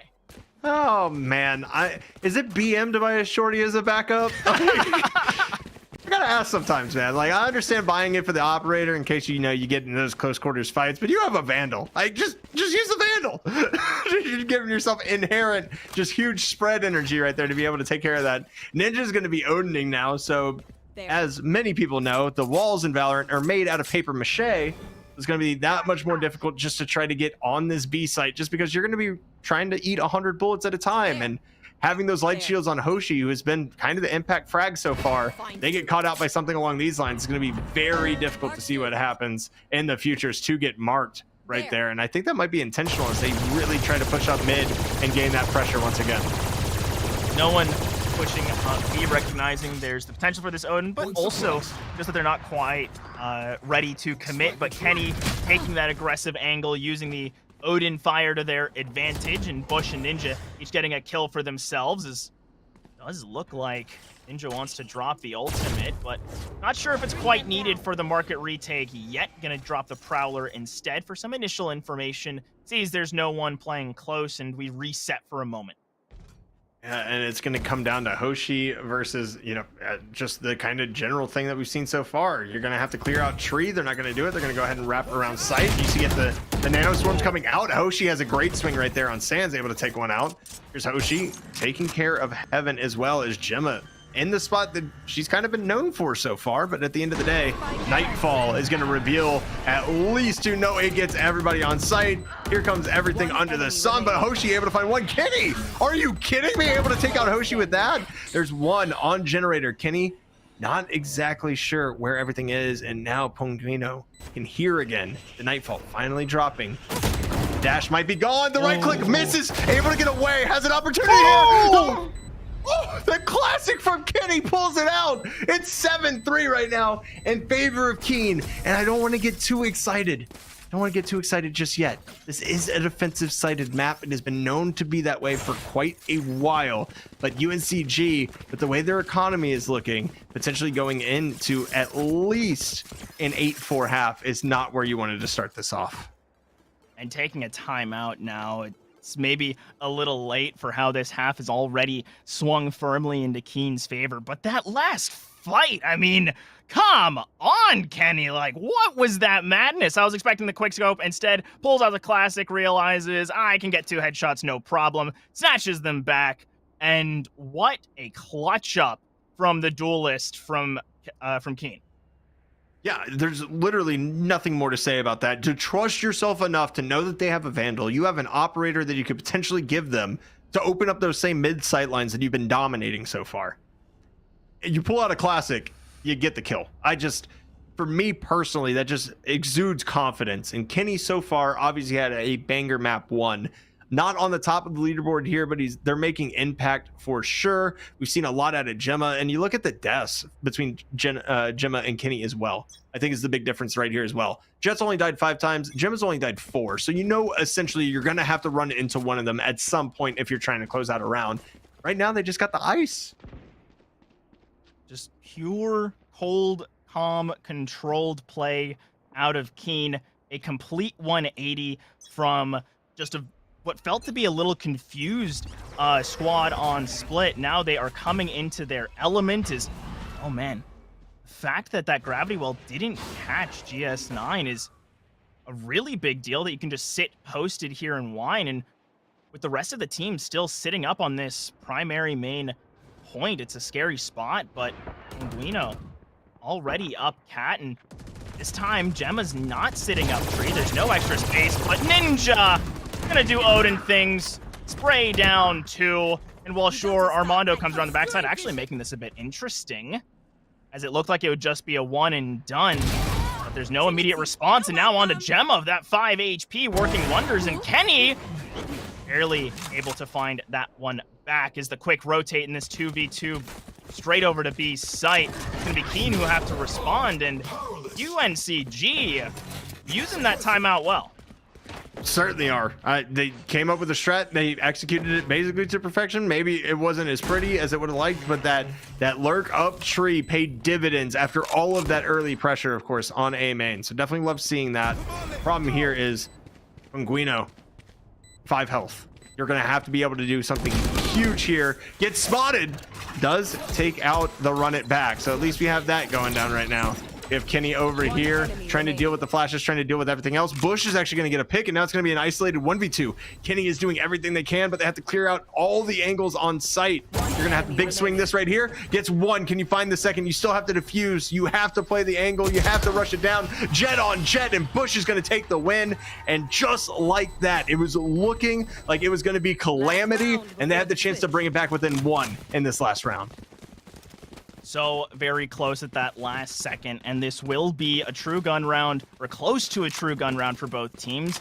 We mentioned it throughout the entire half that UNCG, they've just been pinballing back and forth between save, buy, and then getting reset in round number 5, meaning that they could just never quite get it together. And now this final round, a little scrappy with a couple Bulldogs picked up, as opposed to KU having just about everything they could ask for, just light shields on one member to try and decide this half. KU definitely want that 8-4 scoreline. Hunter's Fury used to just force out this mid pressure, and prevent it, but still, all 5 members sitting B for UNCG in early Blade Storm Knives, not finding anything. Also, lockdown was committed on B site, and immediately the orbital strike was used to get rid of that. It was just a nope scenario. That is the Cosmic Divide coming out, but unfortunately Ninja can't be able to find both.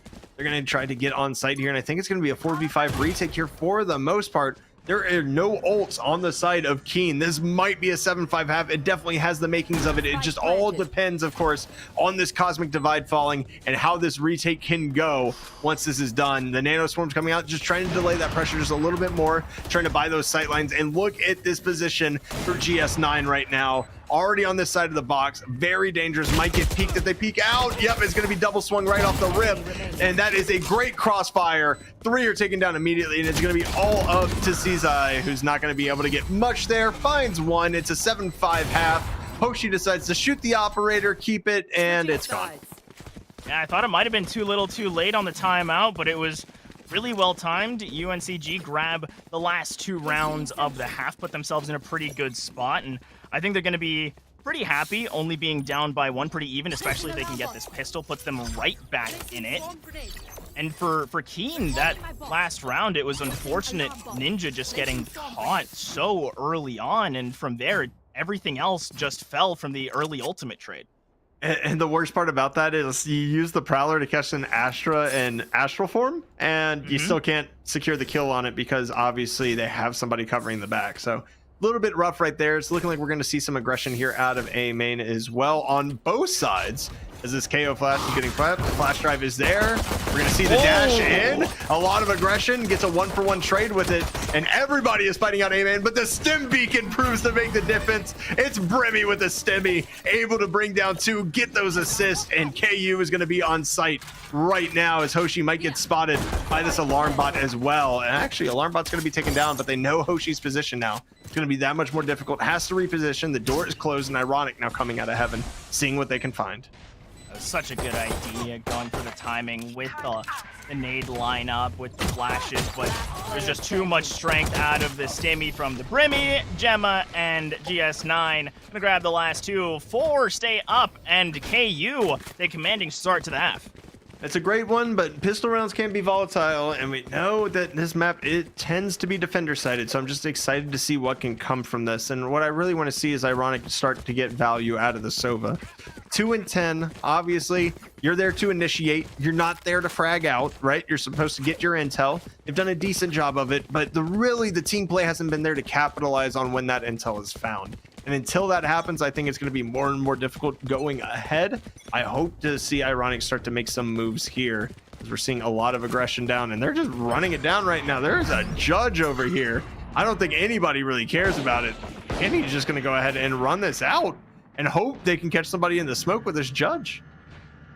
I like the initial idea from GS9, just runs up, says, I've got a Spectre, I'll always win the spray if we're sitting out in wine and having a nice little dinner date. So good early pressure and control of A main, but immediately given up with UNCG's very quick rotate.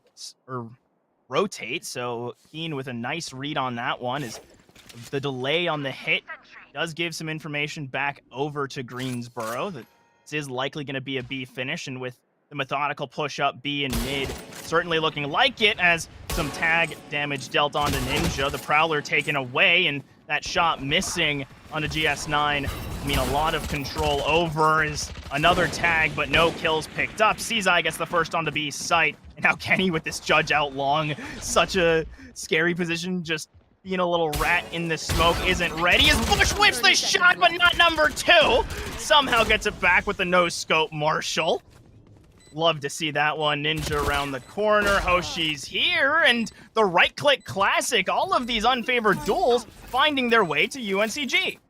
And right now, they have guns. They have an opportunity, and Hoshi can just jump peek this and go for it. There's a judge to the face, and now it's just the spray downs. The incendiary is used. There is the judge. It's going to be found. Ponguino going to be able to get one. Hoshi's going to fall. And they do have the time, however, to go ahead and run this out. Of course, the Nano Swarms being taken off is just, they knife the ground to secure everything to just make sure she doesn't fall from the dead. And the Thrifty round going to go in favor of UNCG. So while the pistol is very dominated by Keen, the full buy or the force buy there. Not really able to. And now Funguino looking strong with the judge. Probably going to rat out here a little bit, of course, in tree. But we're going to see the ability to buy an operator now next round. Round 4 could be an operator round for UNCG, and that can really break this open after this save. Yeah, that's really scary now that you're just putting it into my head. That potential is ironic. Just buys an Odin for round 3. That's an expensive pickup for this early on, but it shows how UNCG, they want to be aggressive. They're playing confident, and they don't want to let Keen get any sort of momentum, as Bush already taking the aggressive angle, and even though there were a couple players, Cat wasn't quite enough. Quick trades coming through, and now just a string of kills to Keen. One more over for Armando. Make it 2 off the Bulldog. Stays alive with 7 HP and 7 rounds for UNCG. 7 rounds and a continued buy. And we're going to see, of course, Ninja did buy up a little bit last round. They're going to be able to go ahead and do it. But look at the economy. Max at $250 right now on the side of Keen. You have to win this round. You don't have a choice, and you have to carry as many guns over as you possibly can. And if you try to answer on B initially, Ironic's going to be there spraying down that Odin, getting through these paper mache walls. It's ready to take down some people. You might be looking at a tie game. This is going to be extremely close, and I really want to see the kind of strats that are brought out right now, as Ironic doesn't use the recon dart just yet, kind of waiting on it. A couple are going to be spotted towards the A site, of course, with that 0 point, and Bush is getting extremely aggressive here. Going to be found. The dash away to stay safe at least. But there is some known presence that Jet is going to be on B. Still like this from Keen, though. They've basically seen that there's not going to be anyone sitting out of this B main position. It's probably a lot of mid or A split type of pressure. Because this little dance with the turret has left Bush just so worse for wear. Good start for Keen as they are leaning towards that A site, and 3 members posted up. Very scary spot. Now Armando even dropping that extra star for that time. The ult orb used for that audio cue.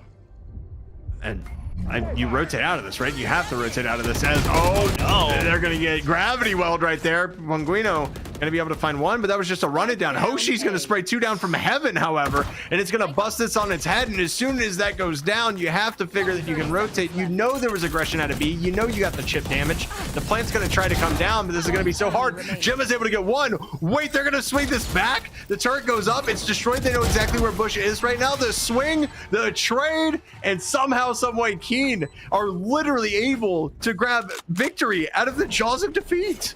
Honestly, that was so scary. It felt like UNCG just had the perfect setup to prevent that from coming down, especially with Hoshi proving that Duelist is a mentality, not a role, not an agent type, right? Like, just playing this Killjoy with the force of arrays, and then the immediate response from Keen just answering back so fantastically. But as we mentioned, their economy is in such a tough spot. They have to use the Blade Storm and have 2 Bulldogs going into this round, whereas on the other side, there's an Op and 3 Vandals.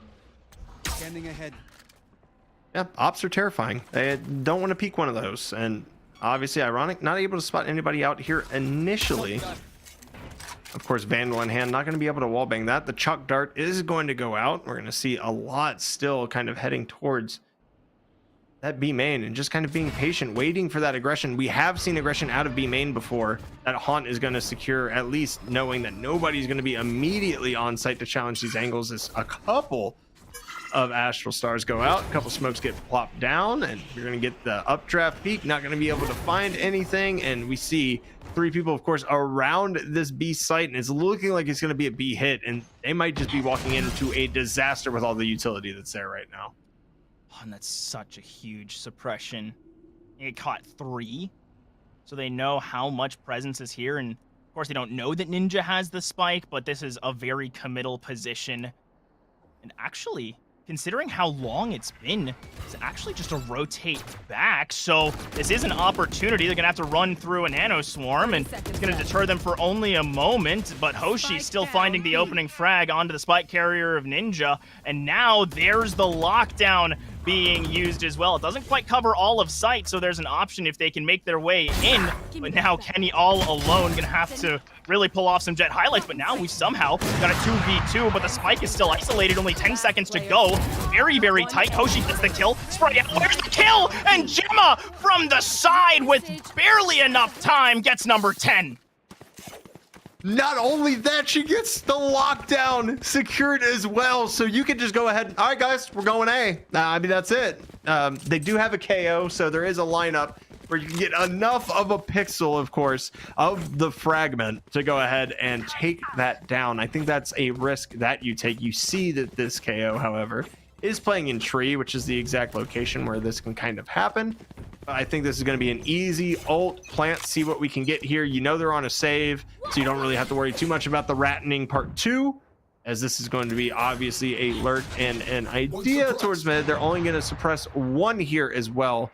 So the idea about A is just not going to be completely solidified yet, but the hunt committed might let them know that a few more are here currently.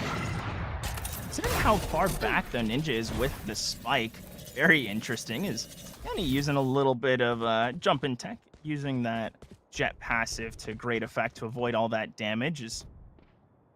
Oh, this is so dicey. Hoshi was diving back and forth, and now Bush trying to find an angle, drops 1 knife, but this is the full wraparound it seems to be. I think they're going to fake it actually with the lockdown. If they do, that's just absolute genius right there. Yep, they're going to fake it out. Turret's going to come out. They're going to have fight. They're going to throw the wall up here. The spray is going to come through. Nobody really cares about this. Oh, you actually find some value out of it as well. But Bush is actually going to take down the Opera Kitty, and that's going to open this up. But 2 are discovered in mid, and here you are hiding in Sabrosa, not going to be able to make it out alive of that one. And look at how free B-side is right now. The fake works to perfection. The plants is going to go down. It's a 4v3, and reminder, you are facing a save right now, so you have the gun advantage, you have the person advantage, and now it's just time to go ahead, play your angles, and play smart. Oh, that was so refreshing to see this beautiful counter stratting coming out of Keen. And when you said, oh, they've got the lockdown, they're going to go A, it seems that KU figured that UNCG would have a similar line of logic and used it for that bait. And at this point, it's just going to be a waiting game. See if Ironic can find an exit or not. Do you believe that Hoshi managed to pick up the operator? So at the very least, that's a very big carry through to the next round. But Keener's still threatening match point, and UNCG are going to have to start mounting a bit of a comeback now, as that's going to be 1 kill picked up by the operator. Hoshi going to be happy to carry that over. Yeah, but 2 rounds remaining. And I mean, Hoshi does a good job of being able to save that one. Going to go over to Bush. Some people are going to buy up everybody else. We're going to see what we can get. And Ironic opting for the Ares. We're going for the penetration through the wall. Can't say that that's really a surprise. So we're going to have the KJ and Sova reset up back on B again. Obviously, we're going to have some operator action from Bush from whichever angle they decide to play. Right now, it's looking like it might be mid as they're kind of rotating out. And Hoshi actually going to take over mid, leaving the setup on B though. And look at this stack towards the A site once again. There is the 0 point. Gonna spot out 2, I believe, maybe just 1. I don't know if it got Ninja because the Prowler didn't go down. We're gonna continue to kind of supervise. Okay, nice. But Nightfall available right now, and it's thrown. Here's the quick execute. That's a very nice haunt as well. Not able to spot anything out, but Kenny looking to take an opening fight, and that is what your duelist is supposed to do. Grab off that initiator, play the space, get yourself the site. It's going to be a plant and a 4v4 retake at this point, as Penguino gets one as well. Still a lot of damage dealt, but with that null command dropped, it's going to be scary for a second, but 2 quickly traded out a tree. And now Ninja on site, the IGL trying to bring it back. There's only 1 remaining with Hoshi, still has that operator and is trying to make some heroics, but the swing out from 2 put Keen onto series point. Match point. Keen is looking like their Lotus selves again. We're going to get a timeout from Armando again, but we talked about it before. Like, be proactive with timeouts. I would love to see college teams start to get more proactive with it. And when you start to feel it slipping away a little bit, go ahead, take that breather, talk about it. Let's see what we can do. Versus right now, it's do or die. That's all you have. And you can have a strat for one round, but you don't have any leeway to kind of talk about the next rounds and the lead up and the economy lead and the things that go into actually planning out how you can actually successfully navigate a comeback. Look at the economy. Obviously, you're going to have another light rifle buy. You're going to have ironic probably buying an Ares again and Penguino, maybe a Guardian or a Bulldog.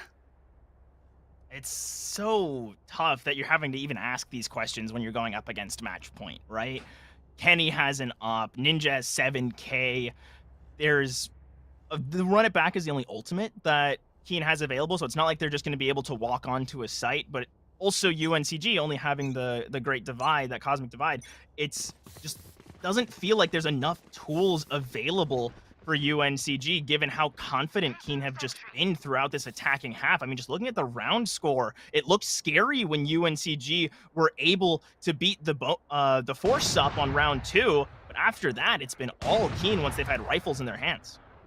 Yeah, they just believed. You somehow kind of dropped that round, and then it's just been there, and Kenny playing this ultra aggressively right now. And you can't miss that shot right there. If you're Bush, that is unfortunate. And there goes I'm sorry. For some reason, I'm seeing an orbital strike. Apparently, I am blind. There is no orbital strike. It's just something red on the map. I'll blame that on some color blindness. But we're seeing somebody, and of course, wine potentially being cleared out here. Nothing going to be found in wine. That Seize is used. A Prowler burned as well. But look at this default. They can just really play their gun advantage, know exactly what they need, and that's a great hunt as well that's going to be taken down instantly. They know somebody at least is on A, and it actually happens to be a 3-stack. We might see this rotate come out once again. So spooky, and the shoulder peak a little too wide from Hoshi. Kenny will grab that one up happily. And now that means no util on this B site to try and stop the impending charge. We're already seeing Bush try to rotate over, or at the very least contest mid a bit, but Ironic just has this Ares, and this is going to be such a tough fight for UNCG to try and bring this one back. At this point, Ironic just needs to stay hidden and see if you can get a couple, and I don't even know if that's going to be possible. And okay, so for right now, it's the blitz onto site, and yep, there is the run it back, going to be able to be found. The flashbang's coming out. Doesn't really matter, but Armando is going to find Kenny in mid, so there's an opportunity here, albeit small, for this retake. It's going to be a 3v4, and look at this aggressive positioning right now. They're all kind of camped back just a little bit, but Ninja just playing that same exact angle. They're actually double stacked in garage. There's only 2 available. This wall is going to give a lot of cover. They see the drop. They hit the flash, not able to get the spray transfer, but they don't expect the second one there. Ninja's able to clean it up, and it is going to be Keen able to come back and get revenge for what happened to them last season. And what a showing out of this team that struggled throughout all of the fall split, and now coming into spring, they show up, they beat Greensboro, and in pretty fun fashion, right? You got to win on Lotus, and of course on Ascent, just putting up a masterpiece when they were on attack. Super, super fun to watch. I'm super impressed with what they were able to put together, and bouncing back from that split, really just a rough showing on that map, and just looking so good on Ascent. They looked magnificent on Ascent. They were really able to put it back together, start to trade each other out, utilize their utility to work as a team. And we didn't see that on Split. And that was the one thing that just confused me a little bit, because they looked so concise, so cohesive on Lotus. It felt like that went away. And when you have teams like that, you kind of wonder, hey, is the mental booms? Like, did something go on? You know, is there toxicity being yelled between teammates currently? And I think having that IGL that's there now, and their coach, of course, being brought on, kind of helped solve all of that out. And it was really, I mean, Knight was obviously the MVP of the match, but 18 and 13 with 5 first bloods as Fade on Ascent. That's something you don't see every day. Obviously, Kenny had 4 first bloods of their own, but when you're winning opening duels in that fashion, you tend to win rounds just because you have that man advantage. You have those trades available to you that the people with 4 don't.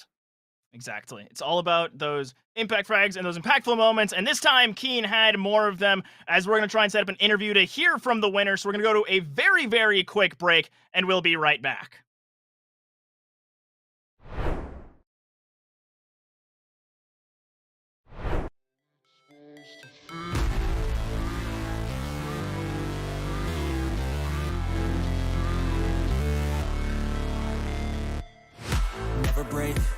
always fight, never quit, do it right, play the game, win it life, have no shame, there's no time, feel the pain, live the grind, I could change, in my mind, pick a lane, commit and climb, the only way to win it life, I never miss, that's fact, taking big.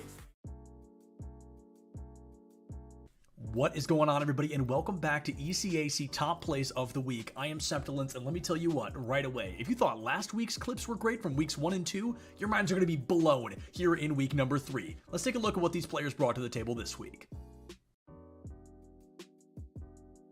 We wanted a banger to kick things off strong in our 8th slot of the week, and let me tell you what, CU definitely coming in clutch. They're already up a couple of points, but they want to make sure they can walk away victorious in game number 1 with a pretty good pinch from Pancake. Yeah. Ooh. Another good shot.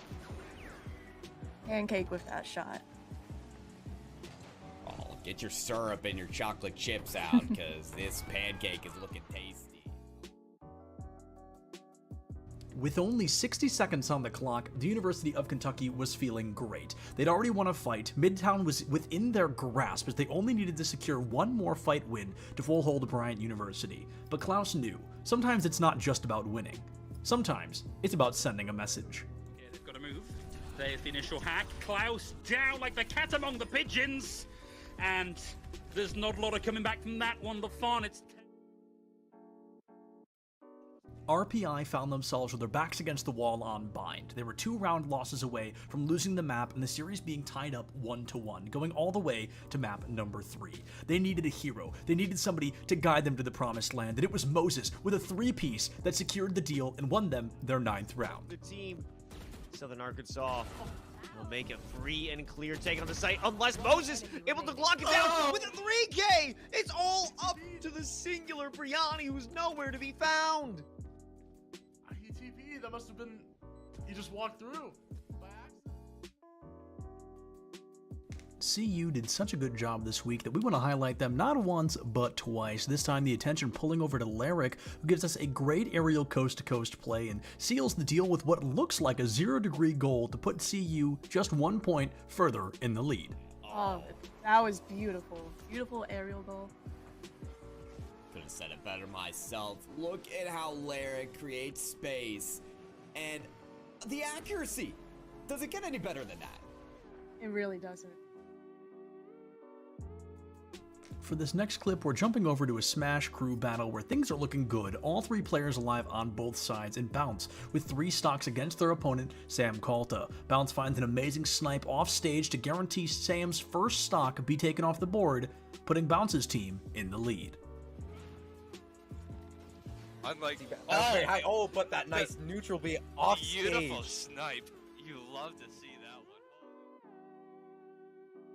one. Week number 3 was the week of Rocket League, the week of CU in particular. Lyric, just when you think this team can't come out any stronger, finds a 3-second goal against CMCC that just showed the dominance CU was willing to come out with here in week 3. We are 3 oh my gosh. seconds into game You don't get much number better 2. than that. That was awesome. Oh man, that was beautiful. Ceramics, pedal to the metal right there. Foot on the gas pedal. With a 1-round lead on Ascent, Suni Canton was feeling a little bit shaky, and it was up to Lil J to make some big moves. You got dash. Not gonna go for it. We'll get all the way out of that one and fake the dash away, so they know about him close. Well, the Roomba will give it away. Let's tuck the nade though, so definitely gonna stay alive. Party's Okay, over. good. All right. Spike down B. Jinx, bro. You owe me a soda now. Love that. Oh, the timing. I like the gust. One enemy remaining. Never mind. Ace. Classic Lil J ace on its way. Happy to have it. 5-3. Sunny Canton. Things were looking bleak for the University of Kentucky on the 5th and final map, but the momentum started to shift when Klaus decided the chaos needed to end a little quicker. Who just won't be able to survive on the point all that long. Nurik finds Rimru. High noon for 3 for Klaus at the last possible second to secure a cap and buy them a stay of execution. And with that, folks, ECAC highlights of Week 3 have come to a close. Let me tell you, it's been a pleasure getting to reminisce on all these fantastic moments with you. Check your posture, drink some water, don't forget to love each other, and we'll see you next time.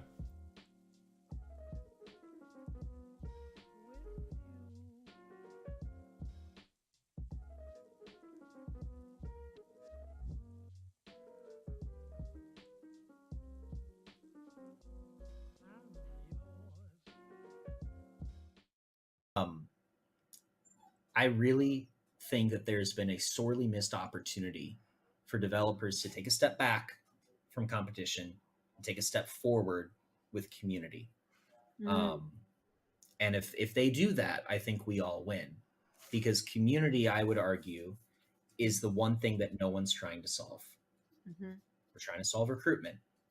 We're trying to solve competition. Tell me, where's community? Honestly, any one of you, go ahead. Shout out what's the national community for Scholastic right now. Any title, tell me. Yeah. Where do I go? How do I meet and hang out? Of the storm. Community, 0. There's nothing. It doesn't exist anymore.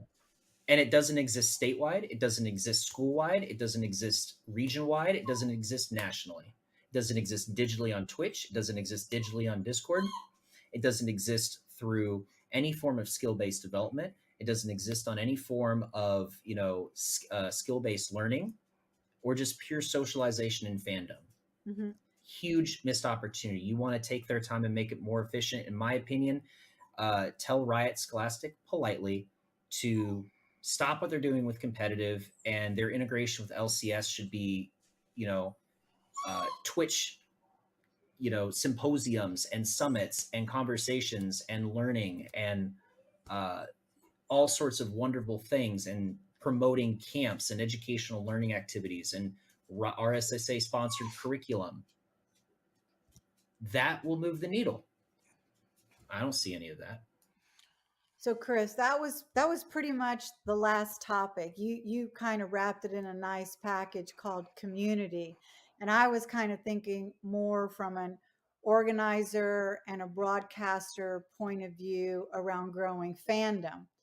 And how do we get fandom around collegiate esports to look more like traditional sports across the board? And, that helps us go out and sell sponsorships in the place, of which trickles down to all our member schools that we represent. But when we go to brands and we can't check that box of, 1 billion impressions and 1 million views, we still are challenged with selling those sponsorships. So my last and final is, do we have any secrets around how to grow fandom or grow community let's just start with on campus. I got the big one real quick. Okay. Best way to grow community: food nights. It has nothing to do with playing the game. I'll give you a real life example. We used to do dollar burger night at the University of Cincinnati. We'd just go out to Bar Louie. We used to have dollar burgers every Wednesday. We'd post in at this time those Facebook groups, tell people where to show up. 6 people, 12 people showed up the first week. By the 3rd month, we had 40 plus people coming. And it was the biggest revenue night of the week for Bar Louie every week, purely because of us.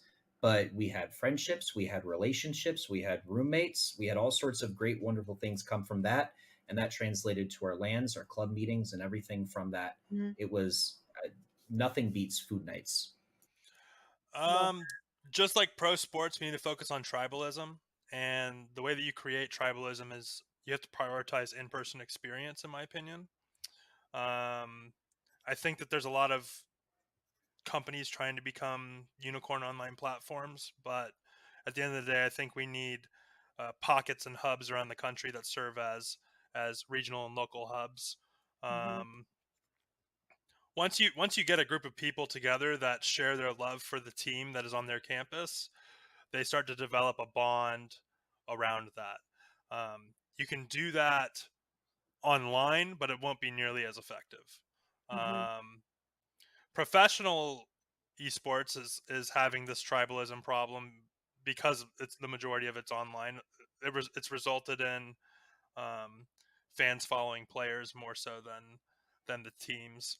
I mean, That's a pretty broad topic, though. Like, we're starting to see those trends in traditional sports as well start to occur. People will follow LeBron and specific players on different teams to wherever they are. But I think for collegiate specifically, schools need to create meaningful live experiences. And if we're talking explicitly about fandom, you have to make the students on your campus care about the team first. That's the biggest thing. Either you create a level of pride through community engagement, or through the team itself. At a lot of schools, the groundwork is there for this. Like, there are schools like UBC, Ohio State, with Buckeye Gaming Collective, that have clubs that number in the 2,000 to 3,000 range, right? So they have a base to begin with. At a school like Maryville, like, we kind of developed it the opposite way. When I came in and started building our esports program, we had 3 kids in our esports club. And so we've kind of built the team, and then the club has followed, which is kind of the opposite for a lot of schools. But I think that we have to develop tribalism, and that starts with meaningful live events. And the more that these events, the longer that these events continue to be like only online, the less effective it is in creating that final goal. Agreed. Doc, you wrap it up for us, please. I would just say this: clubs ebb and flow based on their leadership. But if all students, all clubs, all groups are given regular and meaningful invitations to come in, use the space, create what you want out of this, then it will continue to thrive despite the change in leadership. I can just imagine that Cincy student group with Chris heavy in the leadership there just being amazing. But there's not always someone with his skill set at the helm. So you just need to be.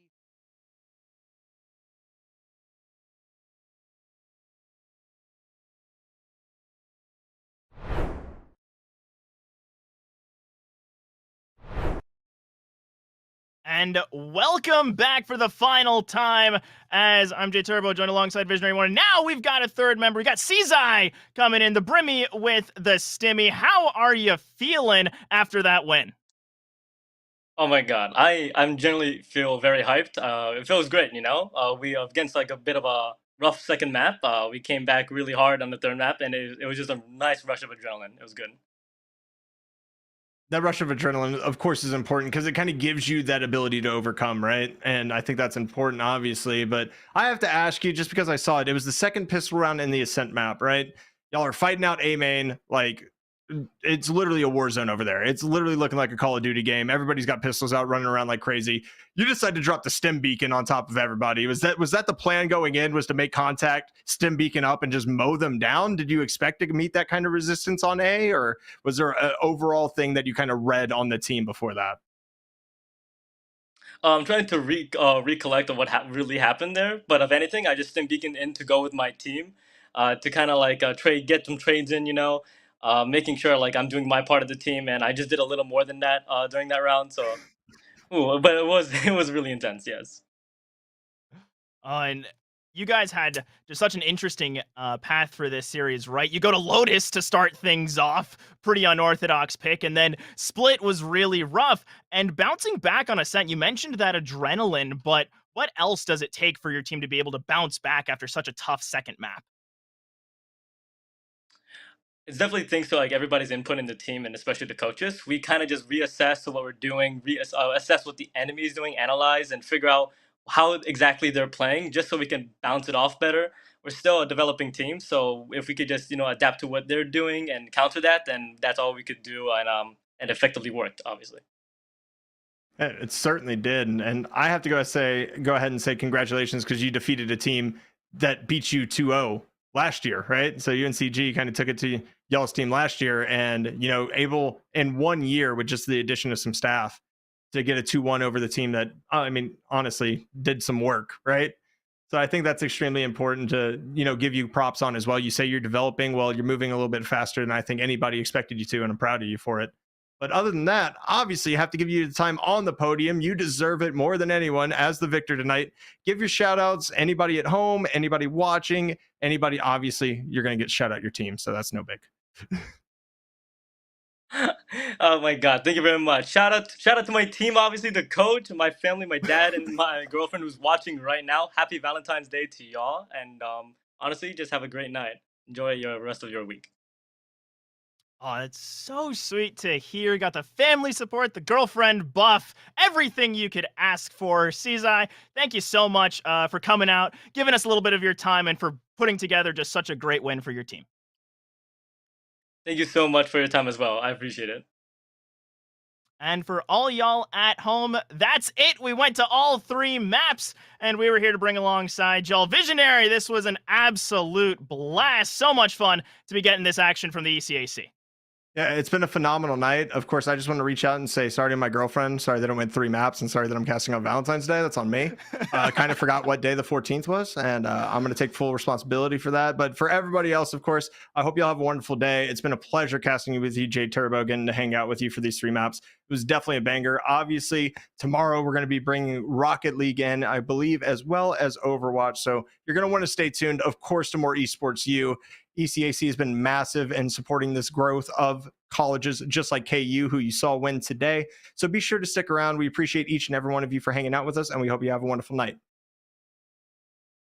Don't like anybody else but the players they recruited to use their space. As much as we can, if we want to build community, we have to open the space to people that we wouldn't normally see in there and let them do the types of things that they want to do. One more thing, so like on a national level though, if we want to raise the general viewership of all of collegiate esports and not just different pockets, that's a hard one because people watch esports to see people do stuff that they're better than them at, right?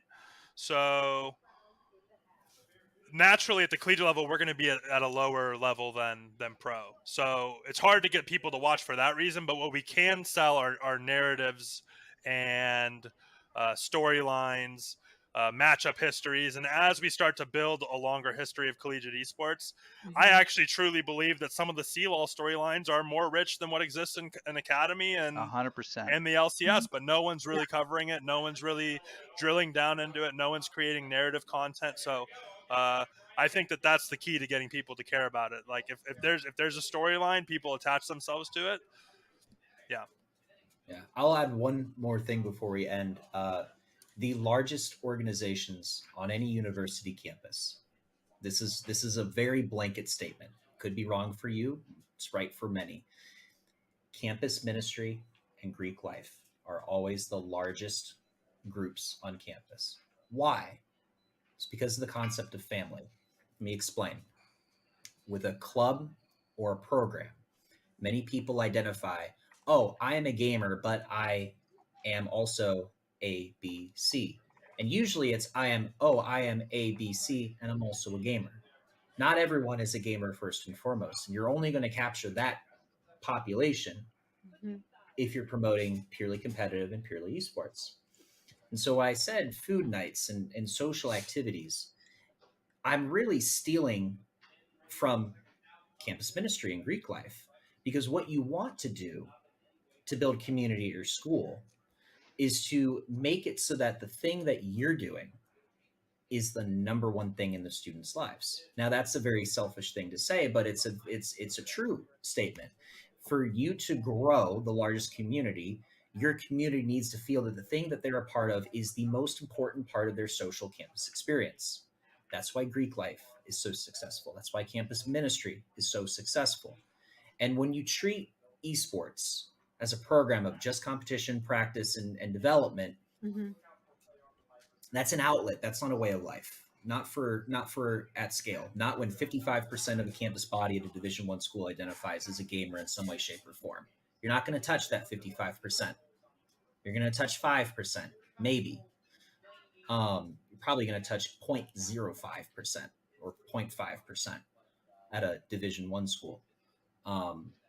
And so what you really need to do is build that community authentically by, as Doc said about Dan, what are the people prioritizing, and do that. And how do they enjoy their life? What would they find meaningful? Do that. And then do everything else, because the financials and everything else, the planning and all that matters too. And that's why we have a talent problem in Scholastic Esports. But I will wrap up and say, for the national level, Dan's completely right on narrative. But I'm not worried about that, because the only thing we need to build community nationwide is just time. Mm-hmm. We are 2 generations away from critical mass. And all it takes is that the current generation of students to grow up, get in the professional workforce, and have kids and raise them on the things that they were fans of. It's how baseball grew. It's how basketball grew. It's how rugby and all those other sports grow and sustain. Cornhole grew. But in all seriousness, all we need is time. All we need to do is ensure that our products get better, our opportunities become more authentic, accessibility remains open, and monetization remains enough to us to continue to what we're doing and grow. That's why we're here, right? This is why a lot of people are trying to figure out, how do we replicate what you guys are doing? How do they do what you guys are doing to a degree, or why are you guys doing what you're doing to a degree? But to kind of, I think, focus in then a little bit more, I want to talk about gameplay a little bit before we jump into business and all of the other stuff.